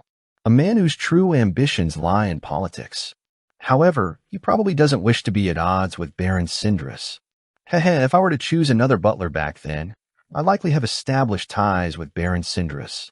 He's so rich, so if he really wants to raise the price, I wouldn't be able to beat him. Will a trope of him using money to crush me appear?" Klein didn't ask further as he said, "I will wait for the investigation report." Realizing that Dwayne Dantes wasn't directly backing out, Mary said with slight gratitude, "In this age, chivalrous people are already few and far between. You are one of them." Klein smiled without promising anything. After the buffet was over, he began returning to Northborough on his high-end four-wheeled carriage. As he daydreamed while looking out the window, Klein suddenly said to Richardson, "Turn towards St. Samuel Cathedral." He had failed to figure out the exact answer to the reason for the anomaly in the cathedral, which was later quelled. This made him wonder if he should find a chance to make contact with the keepers. He also remembered that every afternoon, there would at least be a keeper who prayed to the goddess in the prayer hall. How should I make contact? In that environment, even a conversation will appear noisy, and this will easily incur the suspicion of others. Klein frowned slightly as he decided to observe before coming up with a solution. The carriage didn't change direction as it continued driving towards Buckland Street, but it didn't stop and instead continued past it. Inside the carriage, Klein closed his eyes to calm his slightly anxious feelings. Lord of the Mysteries. Chapter 799, Spying. Northborough, St. Samuel Cathedral. Just as Klein entered the main prayer hall, he used the points of light that shone from the back of the altar to survey his surroundings, taking in all the believers inside. In one glance, Klein rapidly locked onto a target. He followed the aisle and walked forward without showing any abnormal signs. In the first row was an elder wearing a black clergyman's robe, but he exuded a cold aura. His face was pale, and his hair was withered and yellow. He had his eyes closed tightly as he prayed with great focus. He was one of the keepers that Klein had previously sensed.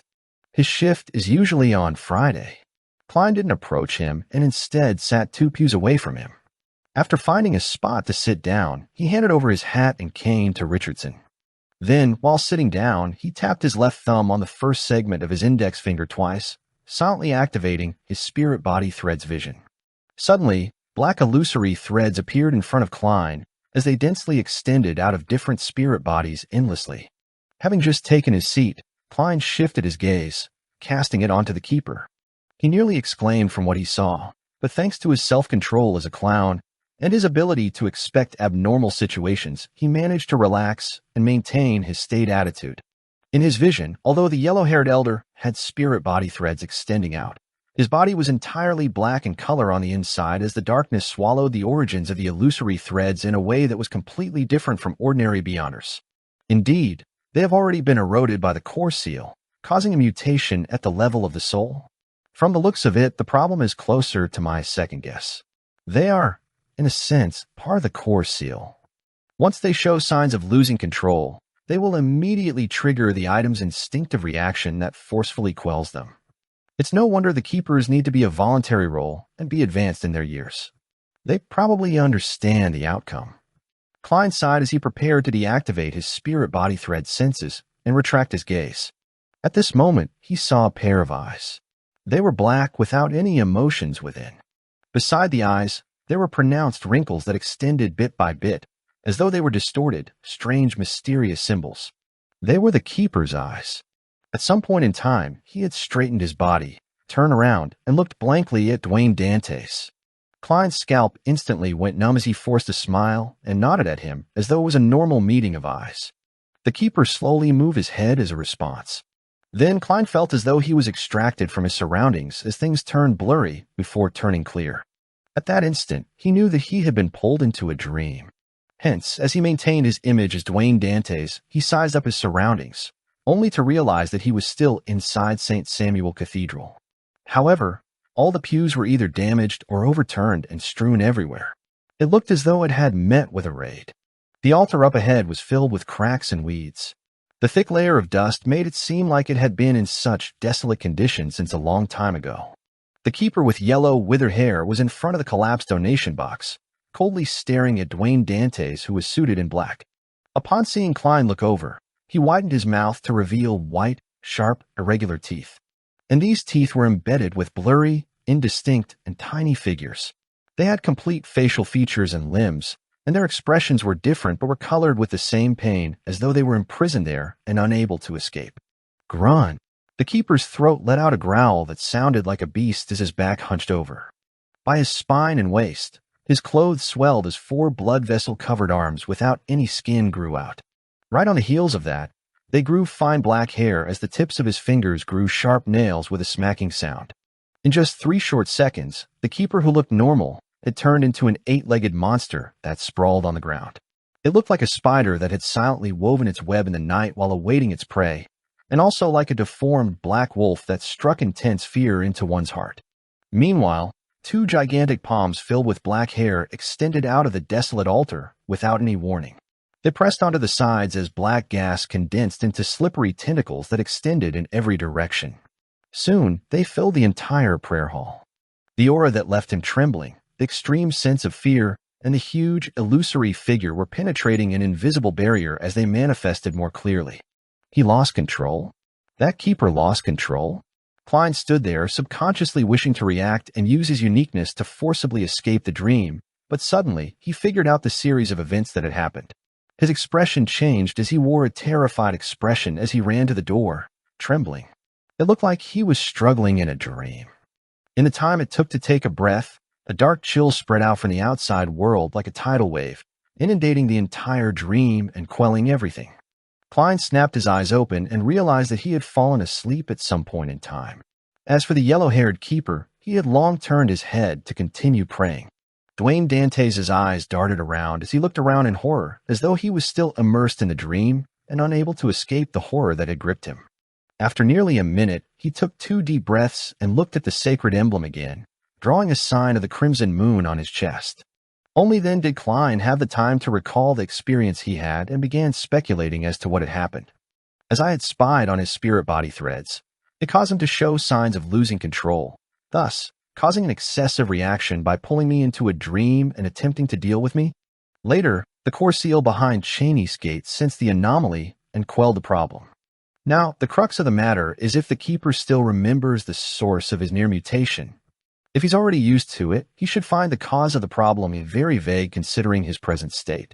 Of course, it might not be my problem. Perhaps he was already on the brink of losing control. Klein looked at the elder once again to observe what he would do next to determine how he should react. If all else fails, I'll directly use creeping hunger and escape with traveling. Klein rapidly made up his mind as he patiently waited for the possible repercussions. A few minutes later, he saw Bishop Electra walk in from the side door towards him. Klein's heart tightened as he spread open his left fingers in preparation to activate creeping hunger. At that moment, he suddenly had an idea and stopped his actions. If the Keeper has already informed the bishops about my problematic situation via dream, I would be the victim of a collective assault by the church's beyonders. After all, pulling me into a dream can avoid harming the other believers. Therefore, they have no need to find a bishop I'm familiar with to come over. It's likely more to extend their regards and to placate me. Klein retracted his gaze and continued a praying pose. In less than a minute, he finally sensed someone approach as he looked up and saw Bishop Electra softly say, "You don't look too well." I fell asleep without realizing it and had a nightmare. "I still feel a little afraid," Klein said with a self-deprecating smile. Bishop Electra sat beside him and said in a staid manner, "Dreams are sometimes the manifestation of the fear within you. You will feel better as long as you sincerely pray to the goddess and consume holy water. Of course, the most important thing is to not suppress yourself usually. Learn to confess to the goddess. At times, wailing in secret can reduce a lot of your stress." Klein secretly observed the bishop's attitude and read his tone before heaving a sigh of relief. "I understand." He cast his gaze forward again, bowed his head, and clasped his hands to begin praying silently. While doing so, he saw the keeper in front of him stand up and walk to the side door where a bishop was waiting. Phew. Klein silently exhaled as he truly became one with a serene environment. Suddenly, he heard a voice that was his, but it wasn't something that he could control. "Did you think what you did was well hidden?" "No, not at all. Had you forgotten that you've touched the Evernight Goddess's holy artifact? Lord of the Mysteries. Chapter 800, Psychologically Becoming Better. Who is it? Who is the one speaking?" Klein's muscles tensed up as he nearly opened his eyes. At that moment, his back oozed with sweat that soaked his shirt. What he was most alarmed of wasn't the word said, but that it directly sounded in his heart and had modulated the voice to sound exactly like his. Although I maintained my lucidity in that dream, I still had my spirit body tainted by a psyche that was on the verge of losing control. Or is someone using that keeper to pass me a message? Countless guesses ran through Klein's mind. Finally, combining the contents of what was said and his own situation, he came up with a preliminary judgment. The number of people who knows about my identity as Klein Moretti is few to begin with. Likewise for those who know that Klein Moretti had once sworn an oath while touching a holy artifact. Furthermore, there's almost no intersection between the two. Mr. Azik had heard me mention the former matter before, but if he wants to give me any reminders, he can directly do it through a messenger. There's no need to use such a frightening method. Well, Septon might know. After all, he's a snake of Mercury who represents fate. But by the same logic, he can directly contact me. Of course, I can't eliminate the possibility that he suddenly had the thought of frightening me. I just thought in the afternoon about having a chance of becoming his godfather. The Antigonus family's notebook had corrupted the keeper, just like how it used the misfortune cloth puppet to deliver the symbol. But if it really is the Antigonus family's notebook, why didn't it just give me the potion formula directly? Or try negotiating with me to help in a notebook jailbreak? St. Samuel Cathedral is the headquarters of the Backlund Diocese, making it at a higher level than St. Selena Cathedral. That notebook shouldn't have the ability to do anything further. It should be securely sealed.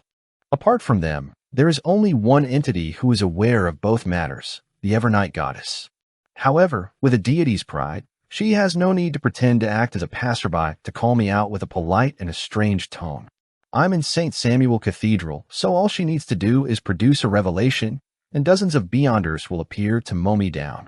And as a diocese headquarters, with sufficient preparation, they can probably disrupt traveling. Therefore, there's no need to go through so much trouble.